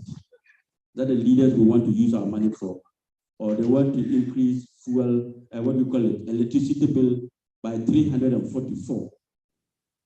Is that the kind of people who want to use our money to sponsor? Use your own money and run your political campaign. If you do not run it well, we'll sack you. If you run it well, we'll vote for you again. But for me to sit down here to say because my party, I need money to run a political party, so I should agree that we should use the limited resources of our government to sponsor political parties, I will say a big no. Let's continue. I said you can hear said political parties that are weak will find weak leaders. Let's agree to disagree. We are voting for people with more money than more brains. Mr. Sedukati, this is my answer to you. We are voting for people with more money than more brains. If you disagree with me, say yes. If you agree, say just keep quiet. That is the kind of politics we have now. There are people who have the brains. Because they don't have the money to buy votes, we vote for those who have the money. They come making noise.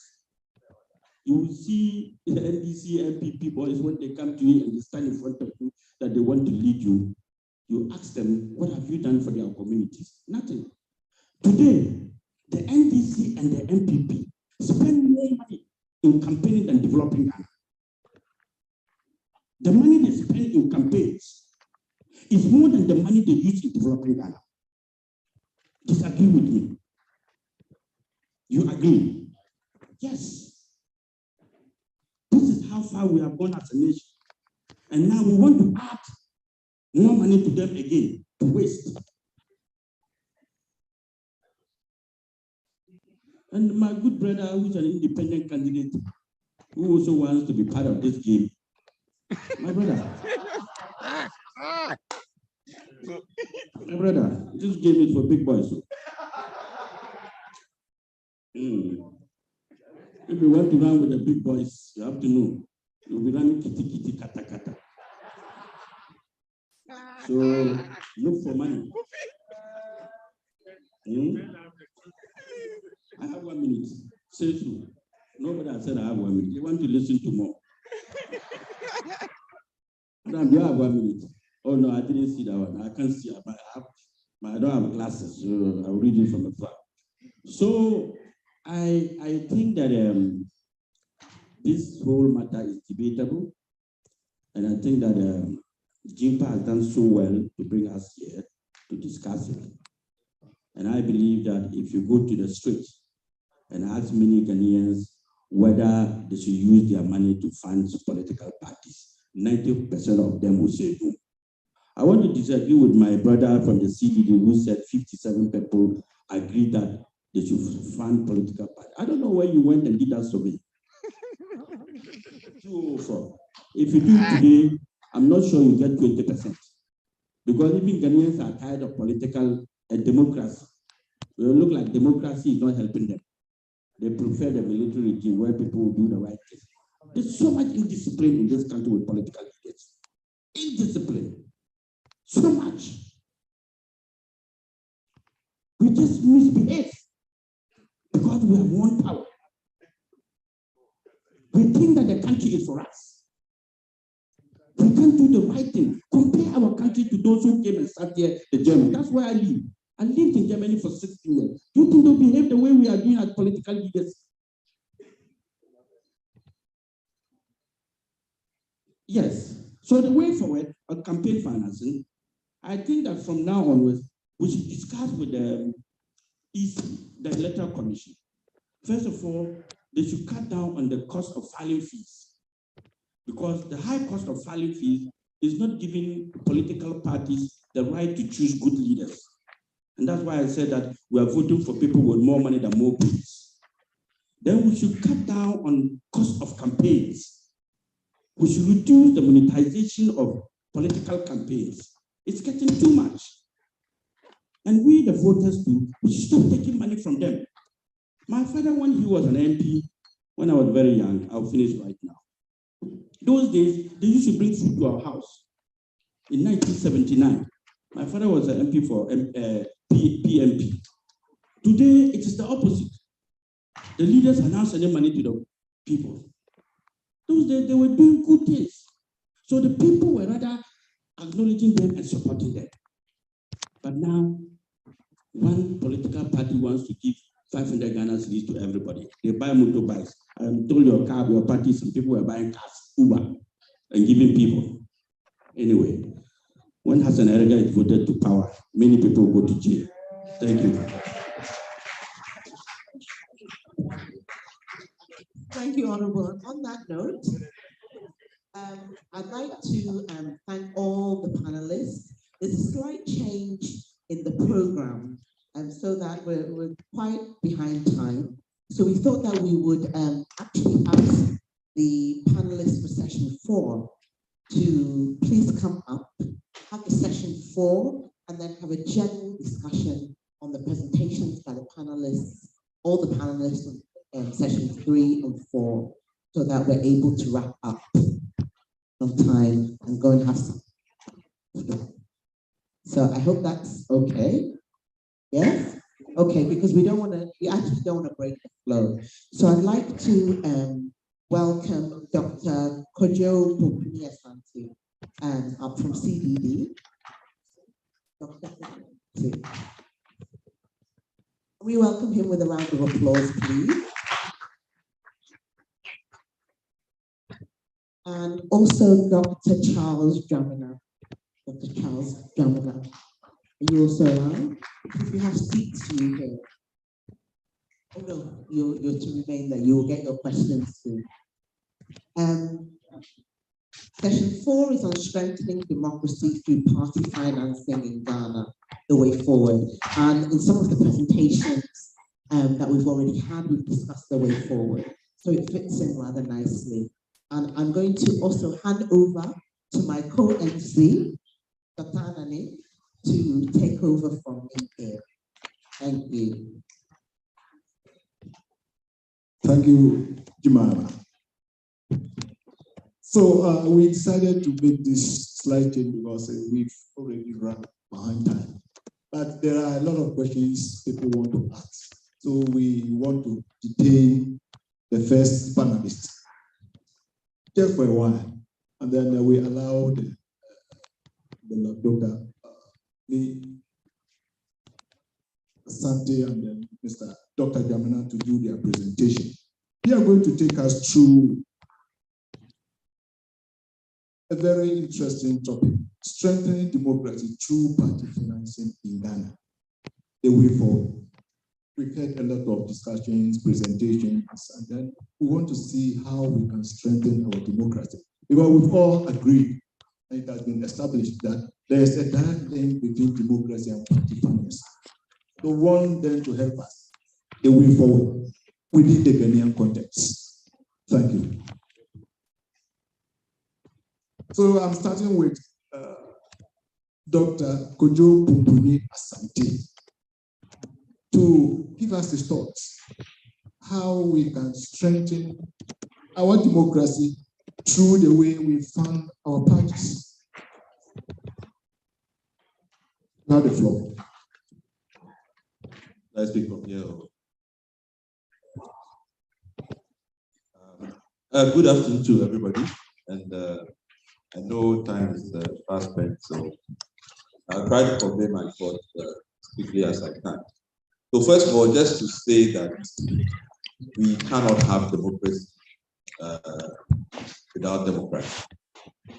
And if political parties are basically the hope, the base. Hello? I think I'll just, good. If these are the foundation, that's if you talk about multi-party democracy, then they have to be democrats. Because otherwise, we are basically, we are looking for an outcome that is not possible. So even if you see the way parties conduct their internal party, arrangements where somebody keeps the register in their home, for instance. There's no way anybody that comes out of that process is going to be promoting inclusion when they get to government. So it's fundamental that internal parties and the internal party process and the state of our parties address. The second point is that for me, if we don't resolve campaign financing, our campaign financing processes, party financing processes, basically we create an existential threat to our democracy and our stability. Because the linkages have been made here very clear. So we know, for instance, that party financing challenges are a key driver of pervasive corruption.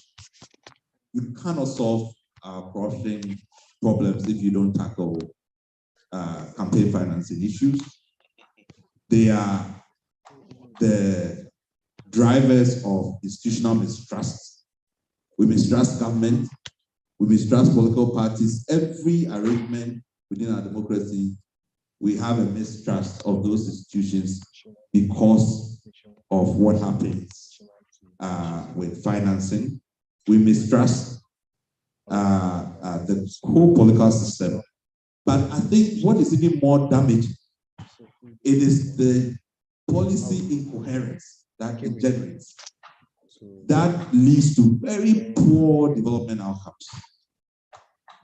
So a party would commit, for all kinds of motivations, can do a lot of infrastructure, but half of that infrastructure will be done very poorly. And it goes back to procurement, manipulation, all kinds of other kinds of things.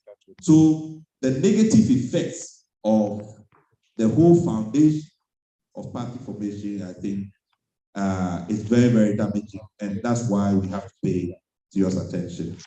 My third point is that the longer we wait to act and self-correct, the more difficult it becomes to stay our democracy. At the moment, I think the party managers are here. They can tell you that everything they have seen in the past is probably exacerbated, 10 times. The way money plays out these days, it's almost like a transaction. You go to a market, right?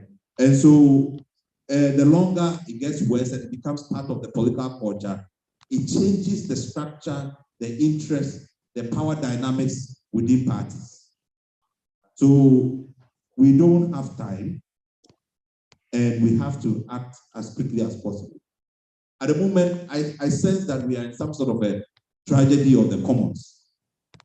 We are all pursuing our own interests.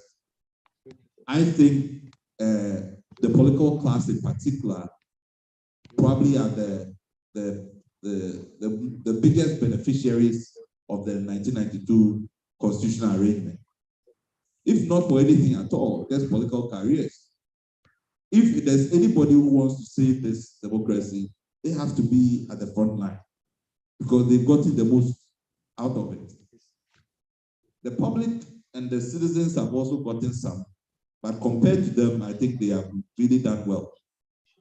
And if this fails, they probably will be the worst. They will come out, including with the people. So I really think that we have to stop the talking and really begin to act. So how do we proceed? I like Dr. Schuller's insistence that, it's not just about crafting legislation. It is the principles that you want to advance that should guide you at any point in time what kind of framework you want to put in place. I remember we just had a discussion recently at IDEC. I think the state of Ketia was there as well. And we're talking about institution building within democracy. We have not done well in setting the rules of the game and enforcing them. So we have the semblance of a democracy, but all the little nitty-gritty rules and arrangements, culture, education that has to go with this framework, we We have left it, to whatever ends. And as such, there are many, many things that we haven't put in place to make sure that we affirm the principles, whether it's accountability, transparency, participation. You cannot seriously begin to have godfathers running elections and financing parties, and the people being alienated from political parties. You can't call that democracy, a multi-party democracy. If the people can't participate in the process of electing their leaders, making decisions and so on, you can. It might be an easier way to manage fundraising, but you are not building any democracy. So it's the principles. Whatever practice, experiences we are sharing now, we have to go back and ask ourselves, is it advancing the kind of democracy we want? And therefore, what it will deliver in terms of development. Democracy in all its iterations is supposed to be the most inclusive. So we should have gender parity. We should have, room for ethnic minorities, the poor, and all of that. But look at the inequality that it produces. So we have to work harder in adapting that democracy to deliver the development we want. Now, particularly in terms of the way we move forward with some of the party financing, campaign financing issues. Yes, Cecilia, there's a distinction because the party in government, the party has a role, it's aggregating interest, it's training, it's mobilizing, it's educating, it's organizing elections. Even the party in government has certain responsibilities. But all of it, sometimes you can see it as a cycle, because, whether you go into opposition or whatever. So the kind of reforms that we have to have, they need to talk to each other. Because for me, whatever you do in terms of internal party arrangements, capping, limits, state funding, if there is a credible or a legitimate, a credible promise that if I come to power, I can manipulate procurement to give you what you want. Whatever arrangements I put in, I'll find a way around it. Unless the promise is not credible, in the sense that when you get into government, it will be very hard for you to manipulate procurement to favor me. So I won't come and give you $50 million because my investment will be at risk. But if it is still easy for you to manipulate it, then even if you, the party, you don't want it, the person will bring it. Because it's a sure banker. You get the same if you go and invest in treasury bills or whatever, or any kind of business, right? So you have to find a way to still deal with the demand on the supply side, right? So a couple of things. Is income and expenditure for me, for parties. So we've talked a little bit about membership, donations, state funding. I think, Mr. McMenu, even if as the big donors, and I think you make a point, again, going back to the principles. Yes, it's easier, it's probably more efficient. You don't have to deal with 1 million people saying the last time we were talking about everybody will pay 1 cedi. They say, I paid 1 cedi, I also need a job, and so on and so forth. We want to encourage the participation because it is the foundation of our democracy. And so even though it's efficient, we want to set up systems that allow for members to still contribute, just like the German case. That should still feature. And it has to be a conscious effort because of the outcomes that we want. In terms of donation, I think in the discussions of the working group are still looking at the roadmap. We've talked about that, the donation, if corporates are going to donate, they have to donate to the party and not the individual. Because again, you are thinking about building institutions of democracy. And so you have to put in rules that are deliberate in nurturing that objective that you want. And one thing that we haven't talked about, which have come up in the other side, was a democracy fund that people can contribute to the sustenance of democracy, even funding the Electoral Commission, which is a pool, which then helps us to be able to support all the elements of funding and sustaining our democracy. So it's not just direct, but there can be other ways in which that even would support the Electoral Commission, for example, to oversee the internal elections of parties as a subsidy, so that the parties don't have to, if you are doing polling station, constituency, regional, every time the Electoral Commission comes to us, you have to pay them. That could be a subsidy of the state because it's facilitating our democratic project. Now, on the expenditure side, for me, I see short-term and medium and long-term. I think between now and maybe through 2024, we really need to push for this campaign period issue. We have to have a campaign period. I think Nigeria just passed the Electoral Act. It's 150 days before polling day. Most African countries have a campaign period. We have an open campaign period. As you are being sworn in Parliament, already campaign has started. And people who are nurturing constituencies and all of that, now you're doing very active campaign, spending a lot of money. So we need to do that, define that campaign period between 3-6 months.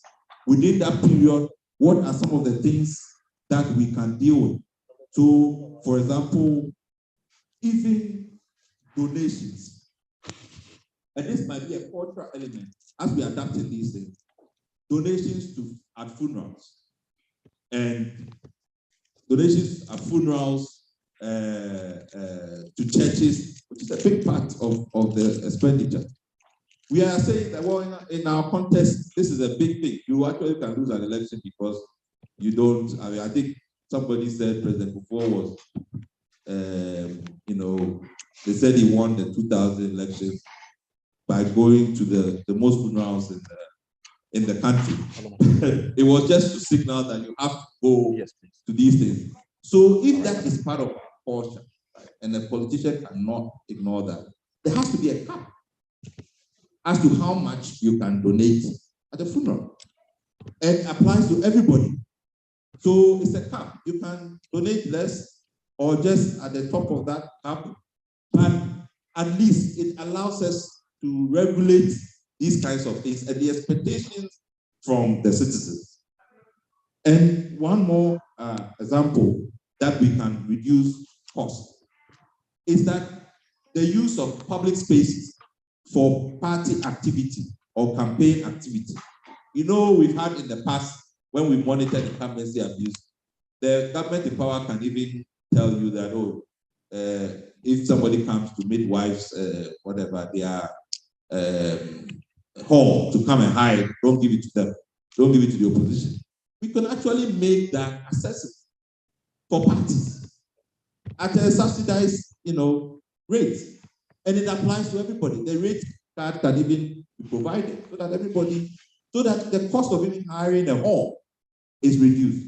So there are many ways in which we can set a campaign period, address the drivers of cost, look at the ways in which, even including certain fees, Nigeria, $250,000 for a nomination form to be president in the APC. When you do that, that's where you are driving the cost. So we have to look at all of these things. And if we can have them, it will reduce the cost. It also helps us to manage the drivers as they come. So there are still some ideas, but I see, as I said, the short term, we should really aim hard at setting a campaign period and work towards that.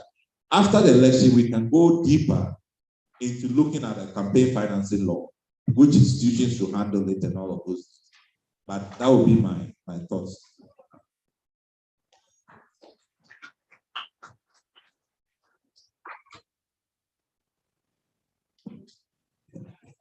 Thank you very much, Dr. Pumpuni Asante. We are most grateful. Now we want to invite Dr. Charles Jamina. We want to hear his thoughts on how to strengthen our democracy through party finance and the way forward. Thank you. Thank you very much. And, very good afternoon to everybody here.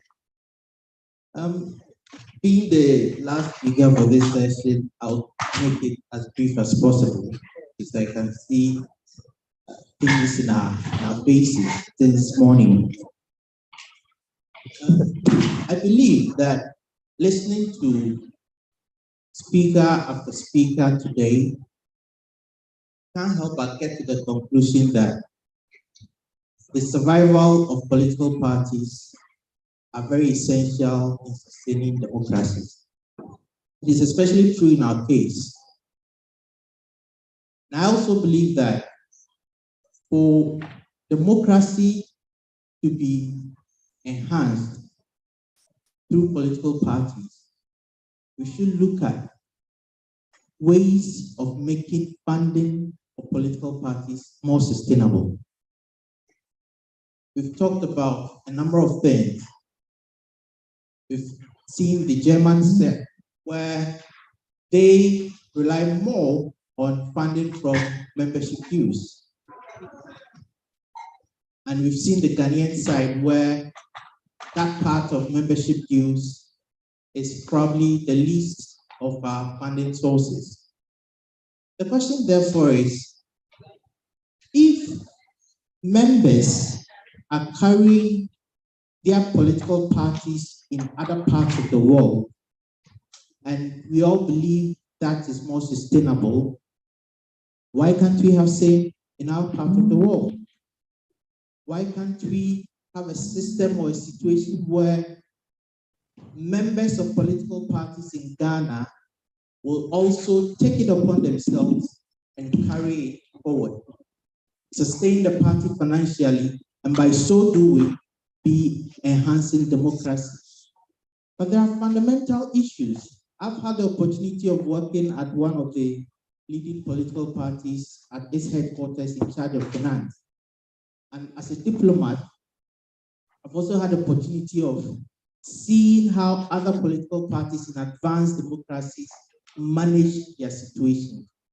And the clear difference is that parties in other jurisdictions empower their members. So the empowered party base now take it upon themselves to carry the party forward as far as financing is concerned. And that makes it more sustainable for the parties to embark upon democratic activities. Whereas in our case, we really do not have political parties running programs that will empower members financially. And I think that is what we should be looking at. For instance, we're talking about empowering party members. Nothing prevents a political party from, say, having a business incubation fund across all 275 constituencies, where they mobilize a little resources and empower individual party members. When you go down to the grassroots, and I've had the opportunity of traveling through all 275 constituencies in Ghana, sometimes somebody, a party member, may need as little as 1,000 Ghana cedis to expand his or her business. That person now moves from taking handouts from party gurus to being self-employed. When you're able to do that, you empower this person and make it possible for this person to now contribute meaningfully to the running of the party at that level. But when that is lacking, you would then expect that naturally members will demand from the party instead of they giving to the party. Again, others join political parties because they want the opportunities of expanding their education. And so political parties, in my opinion, should also have that system where they can support party members using their own resources, not state resources.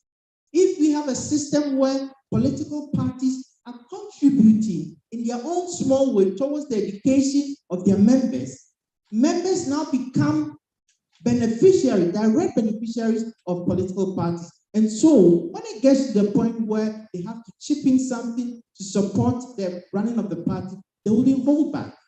We often complain that, hey, in Ghana, Madam Brady said it, that, oh, members rather require us to pay. Yes, it is so on the ground because political parties are not doing what should be done to empower members at the base.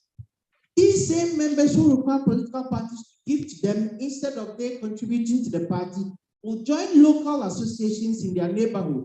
Let's say Landlords Association or Landladies Association, this Marco or this, and they are happy to pay their dues. They pay dues at these associations because they know that these associations come to their aid whenever they need. And so for us to look at what, in my opinion, is the most sustainable way of funding political parties, we need to empower the members of these political parties. And these empowered base will now be the pillars to support the party going forward. Because it's been proven that if you do not have financially sound political parties, you would end up having weaker parties. And if you have weaker parties, when they get into government, you will have weaker government. And that will be against democracy. It will not advance the cause of democracy. So in a nutshell, my opinion on this, advancing democracy through proper funding of political parties, is to do everything possible to reverse the current trend. And we don't just do that by word of mouth. We do that by taking pragmatic steps. We do that by looking at some of the basic things we often ignore when we come to the big tables in Accra, but are issues of serious nature to the people in the hinterland. I believe that if 1,000 Ghana cedis, 500 Ghana cedis, 2,000 Ghana cedis can transform the lives of people in the hinterlands and make political parties stronger and stay in power whenever they want, then people will begin looking at these things.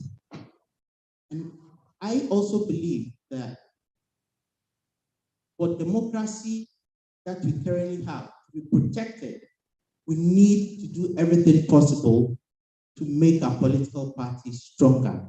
And that requires us empowering our members. Thank you.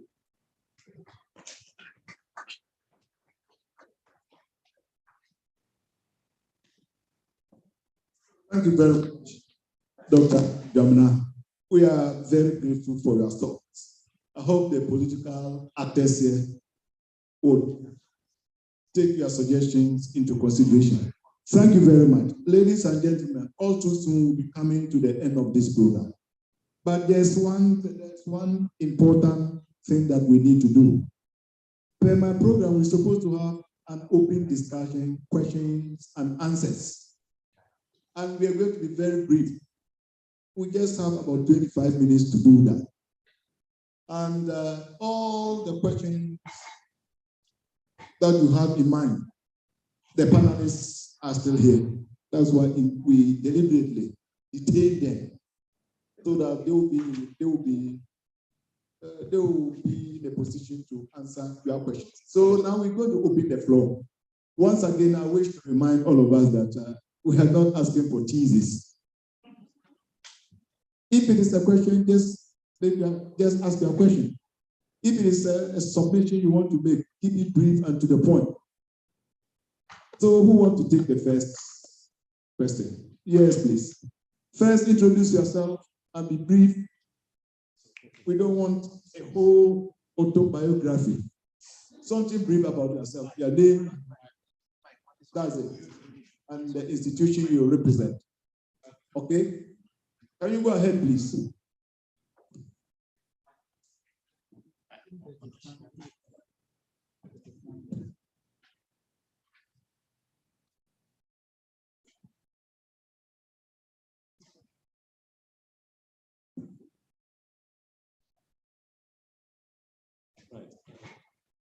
Hello. Okay. My name is Dr. Daniel Lapierre, lecturer at the University of Ghana. I have a comment. I think first I am a bit very disappointed that the Germans are not here, because I left my father at the hospital in an emergency and asking doctors to take care of him for me to be here. The first comment is that all the advanced democratic countries, including Germany, they all developed their state capacity first, capacity for transparency, merit, accountability, efficiency, before they adopted liberal democracy. And this point has been made by every worthy institute of democracy, including the one that Mr. Peter McMillan cited, that is idea.int, which yesterday, as I checked, 34 African countries have direct funding for political parties. And so we need to ask ourselves the question, out of the 34 African countries with direct funding for political parties, how many of them have been able to use it to strengthen democracy? It's included also Chad, Mali, Burkina Faso, where we've recently had military coups. Yes, I support the idea that we need to find a way of funding political parties to engage in research. And from the research that I conducted with my friend here, Professor Agoma, the last time that we checked and we asked party delegates whether they support the idea that the state should fund political parties, 40% from the NPP said no, about 40% from the NDC said no. So when it comes to supporting party funding, when it comes to the areas of campaign and other things, we need to be very, very careful. And we need to recognize that if democracy is about equality of opportunities for life, equality of opportunities for access to food, access to jobs, and then all that, then there are also other equally competing needs that citizens really will want the state to finance. And so, yes, we should find ways of financing political parties as I end. And one of the ways of doing that is to remove that particular rule that says that political parties cannot receive funding from external sources. External international organizations can finance political parties to engage in research on policy issues, and then we'll be able to make progress. And I hope that in future, our German friends will wait and also hear our side of the story, because democracy has many sides, and we started this country's democracy from 1946 to 50 without political parties, before adopting political parties. Thank you very much. Thank you very much. So, Oliver, you are on now. This is my friend Oliver Vomo. Thank you for the perspective shared. I was hoping that the conversation would expand a bit beyond sort of the public financing of political parties, and we think about how we can make regulation of existing structures of financing parties much more into transparency and accountability. I had some thoughts, and I was hoping that perhaps when I segregate what I think we're trying to achieve with party financing, it might help get our creative juices flowing in terms of how we deal with the problem. As I understand it from what the panelists have said, it's been rich and diverse, that we want to enhance internal party democracy. We want to stem illicit funding. We want to prevent state capture, and I guess the incentive structure that is tied into persons who fund political parties. And perhaps we want to deal with the diversity question. So I was thinking to myself, perhaps where we start, if we decided that instead of thinking about it in terms of funding political parties, and what we are seeking to do is to think about it in terms of political diversity financing. So here, for instance, across board, our civil societies depend on the benevolence of Western tax. Right? There's no public financing mechanism by which we can reinforce civil society, the mechanisms for keeping our democracy in check. We can think about ways in which can be a public financing model for civil society. We can think about the local, going to community, the constituency, creating town hall centers, person to group and have meetings with. A lot of that doesn't even exist at the local level. The centers for persons to engage with each other. So instead of say asking political parties each to have offices and a telephone and a fax, we have a small business center that supports local political activities. The persons who will come to those centers, and those becomes mechanisms for enhancing diversity at the local level. And I was thinking about even underrepresented demographics, women, persons with disability. Yes, we can even think of cash incentives for when they do contest for roles within existing political parties. That can ensure that those groups become much more represented. And when they reach a certain threshold, consider other groups that are not as represented.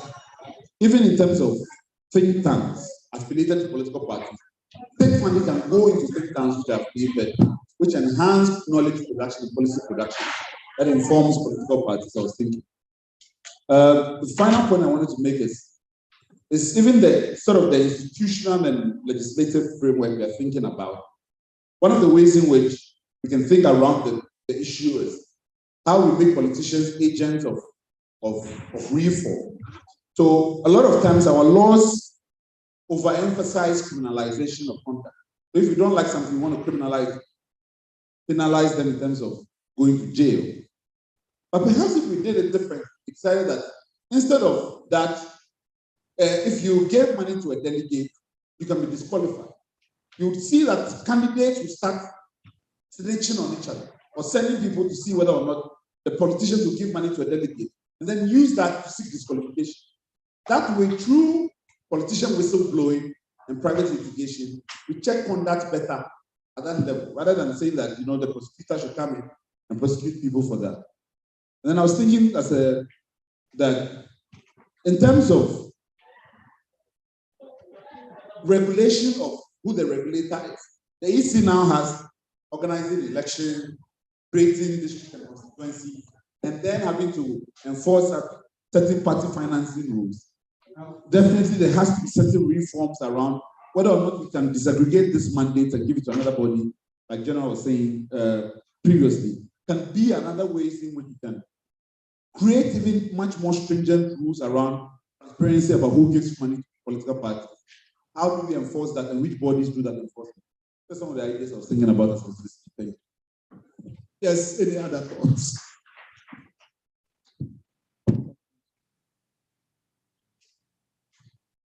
Good afternoon. My name is Matthias Ozo Erekumbuatse, and I have a question, and my question goes to the Honorable Hassan Ayerika. Sir, in your submission, you said you spent $6 million to form the APC party. Wow. Very huge. I mean, definitely this is for the big boys. But my question is it not a reason for the state to finance political parties or political people seeking for political office? Because when I look at this, a lot of things came to mind, because if you spend $6 billion financing your political parties, questions may be how the money was raised. I'm looking at money laundering. I'm not too sure. I don't know whatever you do. And then, so these are things that comes in. Where did the money come from? What did you use the money for? What accountability did you render? I never knew you spent $6 million until today. I was shocked. But I believe that the general of the NDC made a very important point. And that point was who qualifies, or what kind of group qualifies to be a political party. That was very important.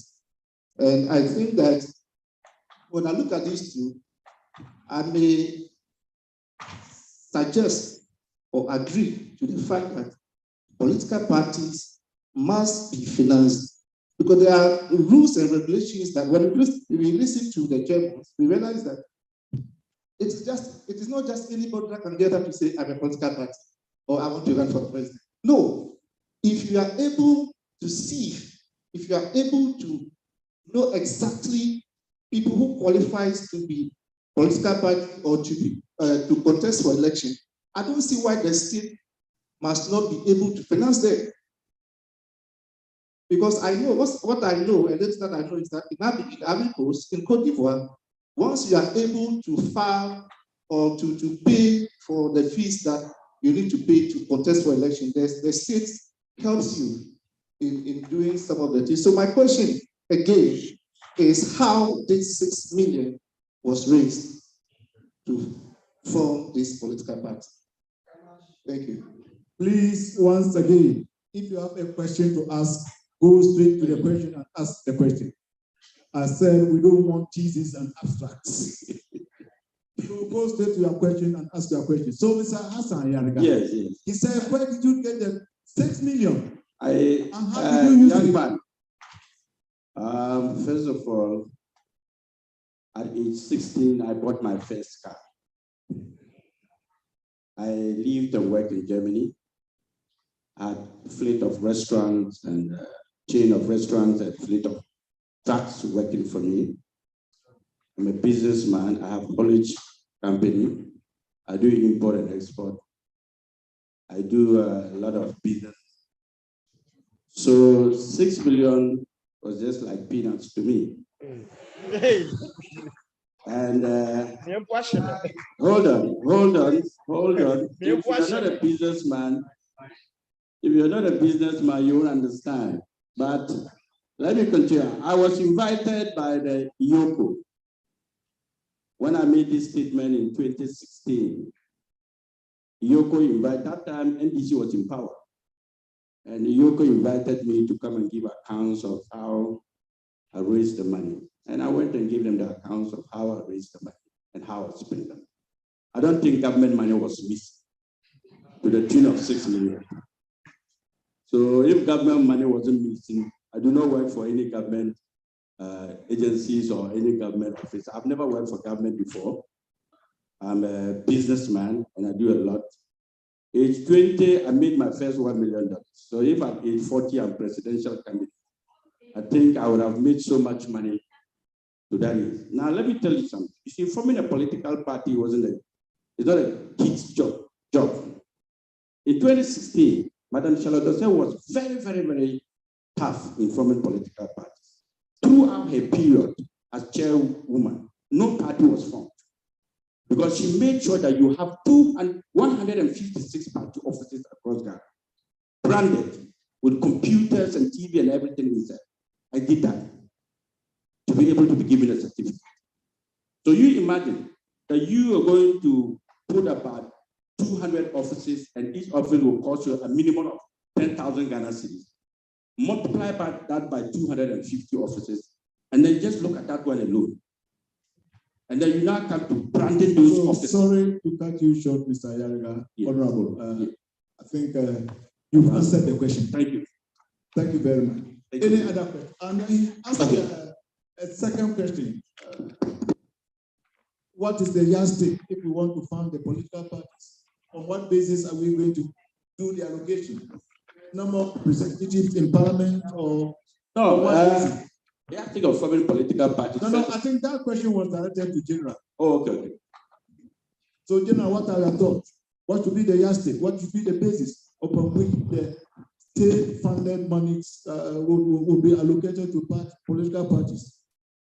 I think the important thing is to accept the principle first.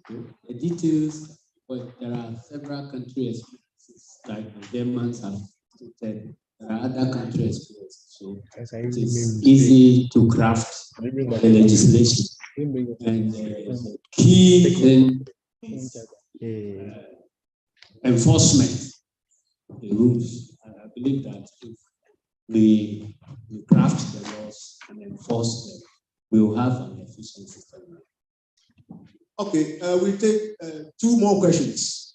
Okay, thank you, Doc. My name is Apia. I work with Kesban FM and Kesban team. Now, I would want to ask the panel, all the discussions we've had here, One, how would the political leaders themselves convince Ghanaians that we would have to bear the cost of financing political parties? That is one. And then two, after they've been able to do that by convincing the large public, how are we going to ensure accountability if we are to agree to finance political parties? Because the regulator herself or himself is not even accountable. And in this case, I make reference to the Electoral Commission. I've never seen any time where general elections are organized and then afterwards the commissioner comes out to account to the Ghanaian people how much was given them and how they even expended the money. Thank you. Who wants to take?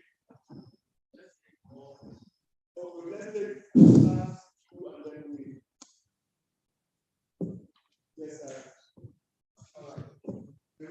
Microphone, please. The last two questions we added to this one, and then okay. Thank you, Mr. Chairman. They will respond, and then. Thank you, Mr. Chairman. My name is Joseph Nanakwesi Kapo, the president of the Ghana Kempa Business Group Association. I would like to find out, how do parties go by taking views from members who views political position or being in government as the milestone in enriching oneself and the entire generation? And my last one to Honorable Ayarega. I think I would be coming to him to get some support for our students. Thank you. So the last question before we allow the panelists to respond. Mine is just a question of, setting up. Independent vice presidential candidate for Mr. Jacob Osoiba to 2016 elections. I'd like to say something. Forming a political party, it's just about one person having a vision.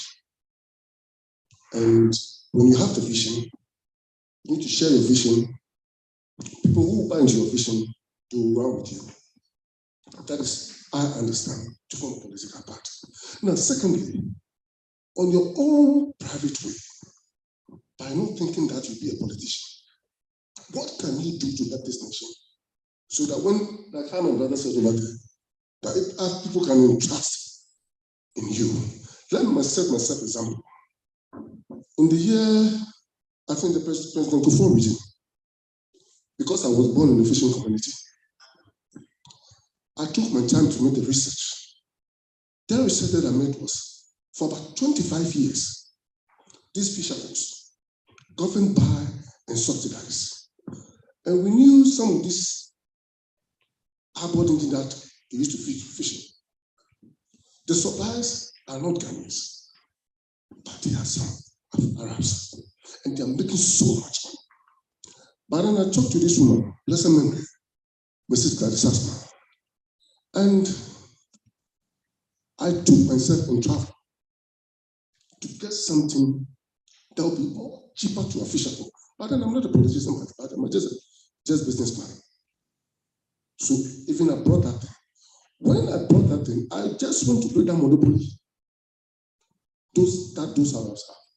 So I begin to do my practical advertising, sleeping every fishing community in this country, sharing our motors to the fishing folks in that community. And that is what I understand the governance. What can you do to help it? So that when you come to that, people say, oh, this man, oh, we know him. He's all private, this is what he does, this is what he did, this is what he does. So I think what I urge my brothers to do is let's all help and bring something good to our people. First of all, if political financing, somebody had a vision, I'm running with the vision. Now you share a vision, people buy into it. Let's form the political party. You won, now you are in power. Just share your vision, run the political, because essence of democracy. No, democracy is there. It's been written in our constitution and stuff like that. But the reason is, You are in government now. Now we are going to finance you. Can we please get to the point straight? My point is, political financing, for me, like my brother just said, we shouldn't entertain it. Because some people come to politics, they make so much money. And when they are in a position, you rather try to sponsor people.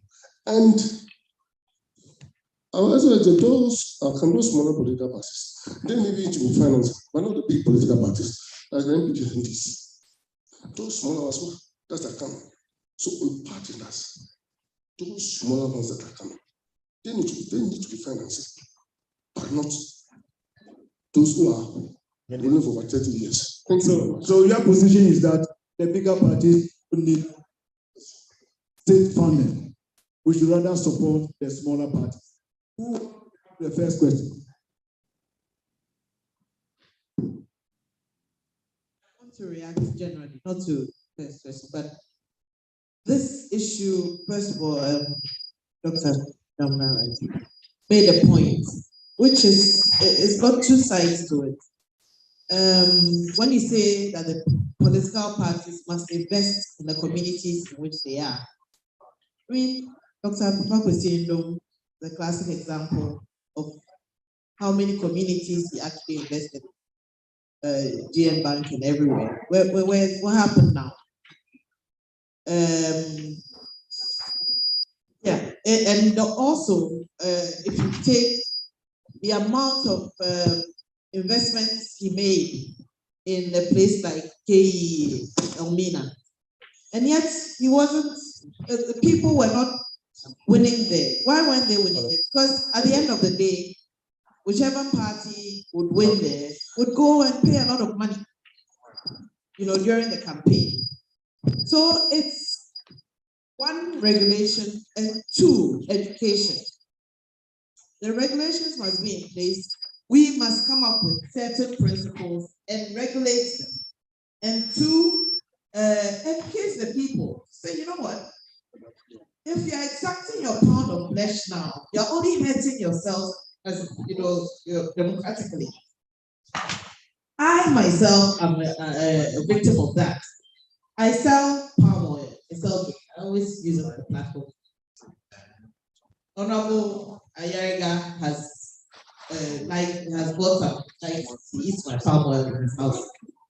Very good palm oil produced by women in the Afadasu South District in my hometown. And I buy from them weekly, almost, brand and sell. 2020, when I went there to campaign, my hometown, women who I do business with, who made me clear with my party people, we sat down and we finished eating and did our little campaign. And when we were going, one of them comes up to me and says, aren't you going to give us money? I said, what money? She said, NDC and NPP, they come and give us money. If you give us money, we'll vote for you. That is it.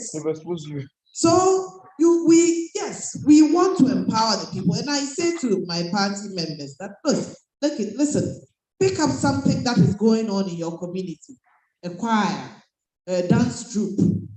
Empower them so that they can make money and strengthen themselves. It works. But we've spoiled the space. The space has been spoiled, by NDC and NPP. They spoiled the space. So it requires a lot of work. NCC, that's NCC.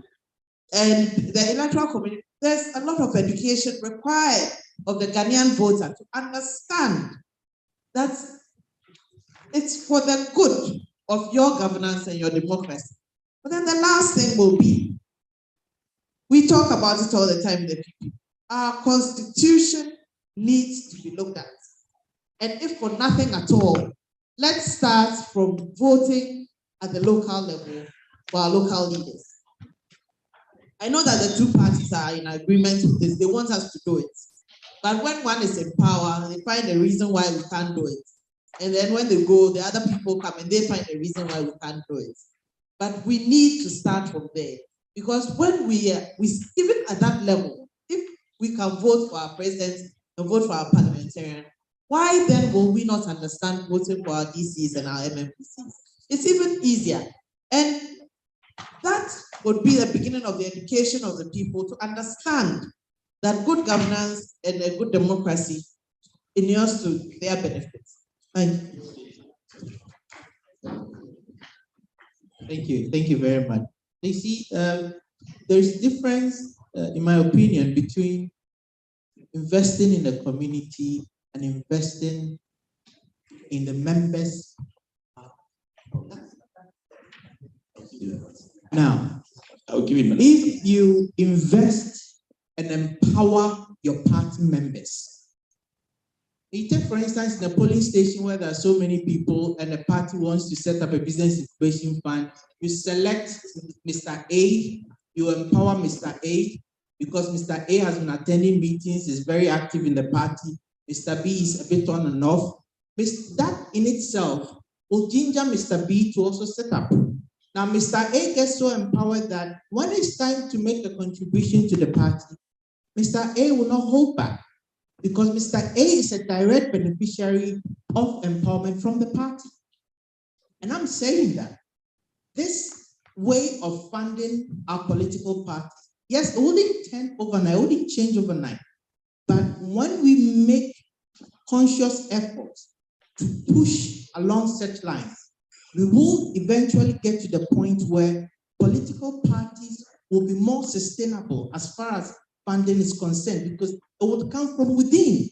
We are humans, and it's in our nature that if you don't benefit in any way, it becomes difficult for you to also support it, because that's our nature. If a person is benefiting beyond, let's say, whatever the party is doing for the general masses, a person is getting direct support for his or her business, the person owes something to the party. That's different from going for a meeting and giving the person TNT. It's different. Okay. The daily issues, the bread and butter issues, if we are helping our people to expand their sources of income, we will be empowering them. And that will translate into our people becoming more responsive when it comes to supporting the party financially. Manu had his hand up. He wanted to respond. Yeah. Yes, I wanted to respond on what we should do as a political party when giving public funding. The first thing is discipline. Discipline. I mean, we must know what is right and do the right thing. Transparency, number 2. Number 3 is accountability. That is the auditors do that. And then there must be a way that the state will find an institution to monitor how we are utilizing funds. And this will bring in some form of reporting mechanism. Then there should be enforcement of those laws. The laws that will come out of the funding mechanism should be enforced, the letter. Lastly, we must not forget to educate and educate and educate and inform, because the population needs to be educated on why party financing by the public base. And then they must know information, they must have information on it from time to time. They know that nobody is using state money for their private use. If anything like that occurs, then the enforcement mechanism must be duly applied. Thank you. Okay. Can I respond to Dr. Doc? General wants to respond. With all due respect, he's the only general. Yeah. Yes. I want to comment briefly on governance. See, it's like maybe chicken and egg approach. How does the party evolve to empower its? if you are talking about empowerment, I don't know whether it is the food soldiers' definition of empowerment. I don't know. But you see, even if you are in government, party is in government, and your food soldiers are, we should empower us so that empower party, best empower party. If you concentrate on empowering your party members, what happens to the other youth who are not party? So if you are not careful, you end up in supplying state resources to the exclusive use of your party members. So rather, we should be talking about creating opportunities for youth in the country to be able to maybe upgrade themselves so that they improve their capacity to donate to their various political parties. But this idea of exclusively finding ways of empowering party members, practically, there is no way a political party like NDC can go about empowering 2 million, 3 million of its party members to position them in a way that they would then turn around to contribute to the party. The party does not have that capacity. The party cannot develop that paternalistic thing so that people see the party as source of empowerment, source of. We should be looking at the party as a vehicle when it comes to power, to create opportunities for people in the country to improve their economic well-being and not to be focusing exclusively on empowering its members. Finally, I want this idea of party funding. It's easy to look at a political party as somebody's business, somebody's organization. So how do you convince us to contribute to your organization? With all due respect, I think that is a wrong approach of looking at it. Because if you look at it as somebody's organization, that is how come you pave the way for people to hijack it. And when they come to power, they run the system as if it is an investment that they have made and they are reaping the benefits. And that brings about the exclusion, state capture, and all that. It is rather better for us to look at the political party as a public vehicle, because when they come to power, whether you are part of the party or not, the policies that they generate and implement will affect your life. So why don't us all invest in it so that we can control the type of policies that will be generated and implemented that will improve our lives. And if you think education is expensive, try illiteracy. The point is, people, when they are in power, are already taking your monies to finance the parties anyway. So the point being made is that why can't we open it up so that the excesses can be kept, so that there will be equity, and so that we can detect how those monies will be used so that it will impact everybody by way of delivering good governance for the whole country. I believe that is look at. Honorable Alasa Yarega, you have the last word. But 1 minute. Doc, yes, I want to respond to my good doctor Dr. Jabina. Yes, you mentioned about empowering party members. In 2012, after, Doc, I'm talking to you. Good. So listen very well. In 2012, after the election, NDC won power. I was able to put 156 people in NADMO. I put more than 50 people in Controller Accountant General. and a whole lot of institutions through friendship in NDC government. Do you know what happened?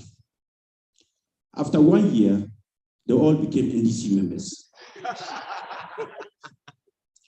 Yes. After 1 year, they all decided to become NDC members. Today, as we speak, they have joined MPP. So you see, when you talk about human behavior, the human behavior is something different. When you empower them, look, as we speak now, the gentleman who said I should empower, I should help their school. Look, in many of the universities in Ghana, I didn't want to disclose this, but because it's my business strategy, I pick in every university 1 or 2 or 3 members. For instance, those who have a business plan to manufacture, let's say, water, bottled water. I'll look at their programs and then I'll look at their cheeses and whatever, and their business plans.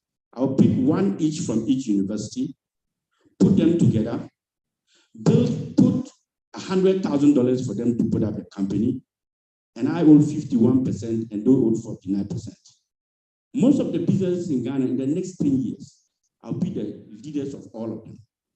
So, that's what sorry, I'm doing. Mr. So you see, I'm empowering people in different forms. Please, I don't Ayala, have. I'm coming. I've just been signaled that if we come after, we may not get our lunch. Don't worry. You will get your lunch. They are waiting for you. So on this we are not here for the lunch. We are here for the program. Thank you very much. On this note, may I invite the rector of GIMPA, the only center of excellence in Ghana. The only center of excellence in Ghana. I'm saying so because when I was relocated to come and teach in Ghana, I had several options. And I looked at what these universities do. And I realized that GIMPA met my expectations. So that's why I relocated to Ghana and then started teaching at GIMPA. Because that was the only place I saw the excellence that I expected to get. So let's welcome Professor Benzo.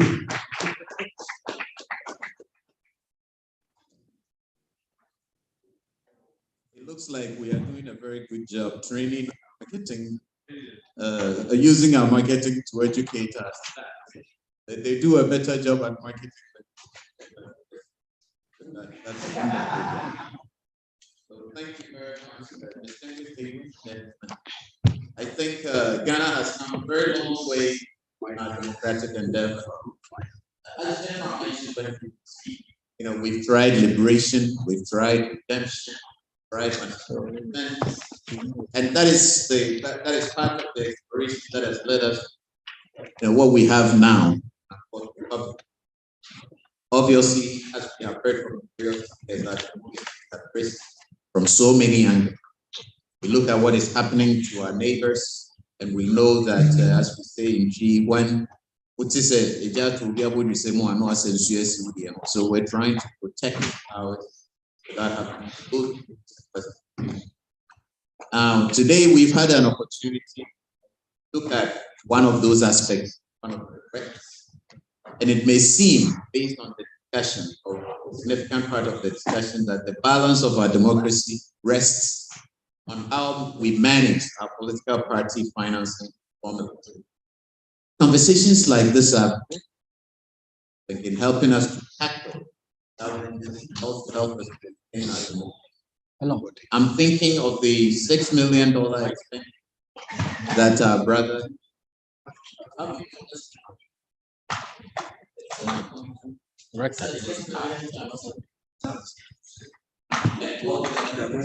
See, very few of us can afford that kind of funding. So if we're not careful, we run the risk of being taken over by the rich.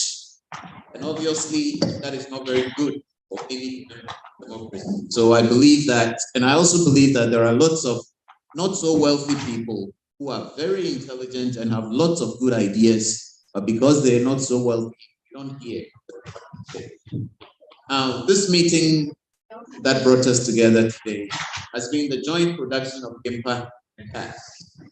GIMPA was set up in part to generate discussion and facilitate public policy on core issues, and this is part of it. This conversation is part of a series of actions. And I hope that the issues tackled here will lead policymakers to look at us. If nothing at all, we should provide thoughts. For instance, if we can conceptualize democracy without political parties, perhaps we can think of how that might work, even though many of us express some disagreement. If the state is to fund all political parties, how is that to be done? What dividends can we expect from such an investment, and how can we ensure that we achieve these achievements? I don't want to be the one standing between us and the 3 p.m. So I'd like to say thank you very much for joining us for this conversation. We hope that your faculties and entities have been excited enough that you'll be thinking of some ideas that you've heard here today. I picked up at least one idea that has excited me, and that is the democracy fund that Dr. Asante mentioned.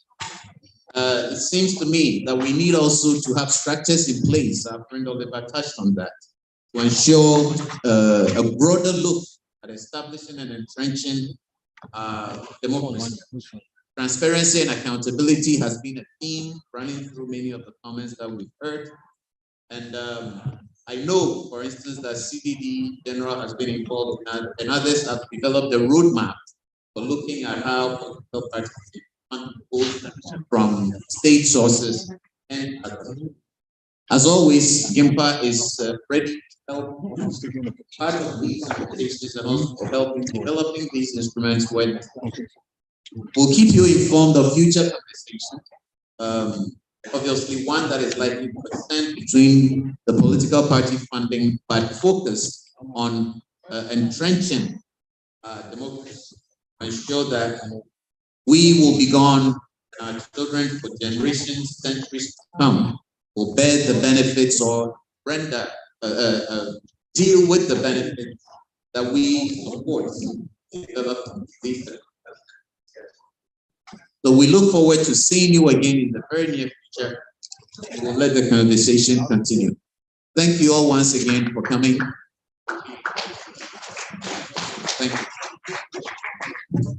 Please, the rector would want to have a group picture with the panelists.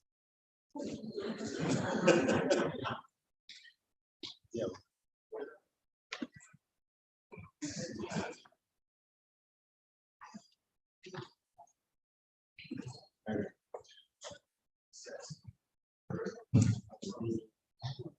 Please remain seated. When we finish, the lunch is right behind here. When we finish, where we had the breakfast this morning, the moment we finish, we just open the door and we all troop in and then have our lunch before we back home. Thank you.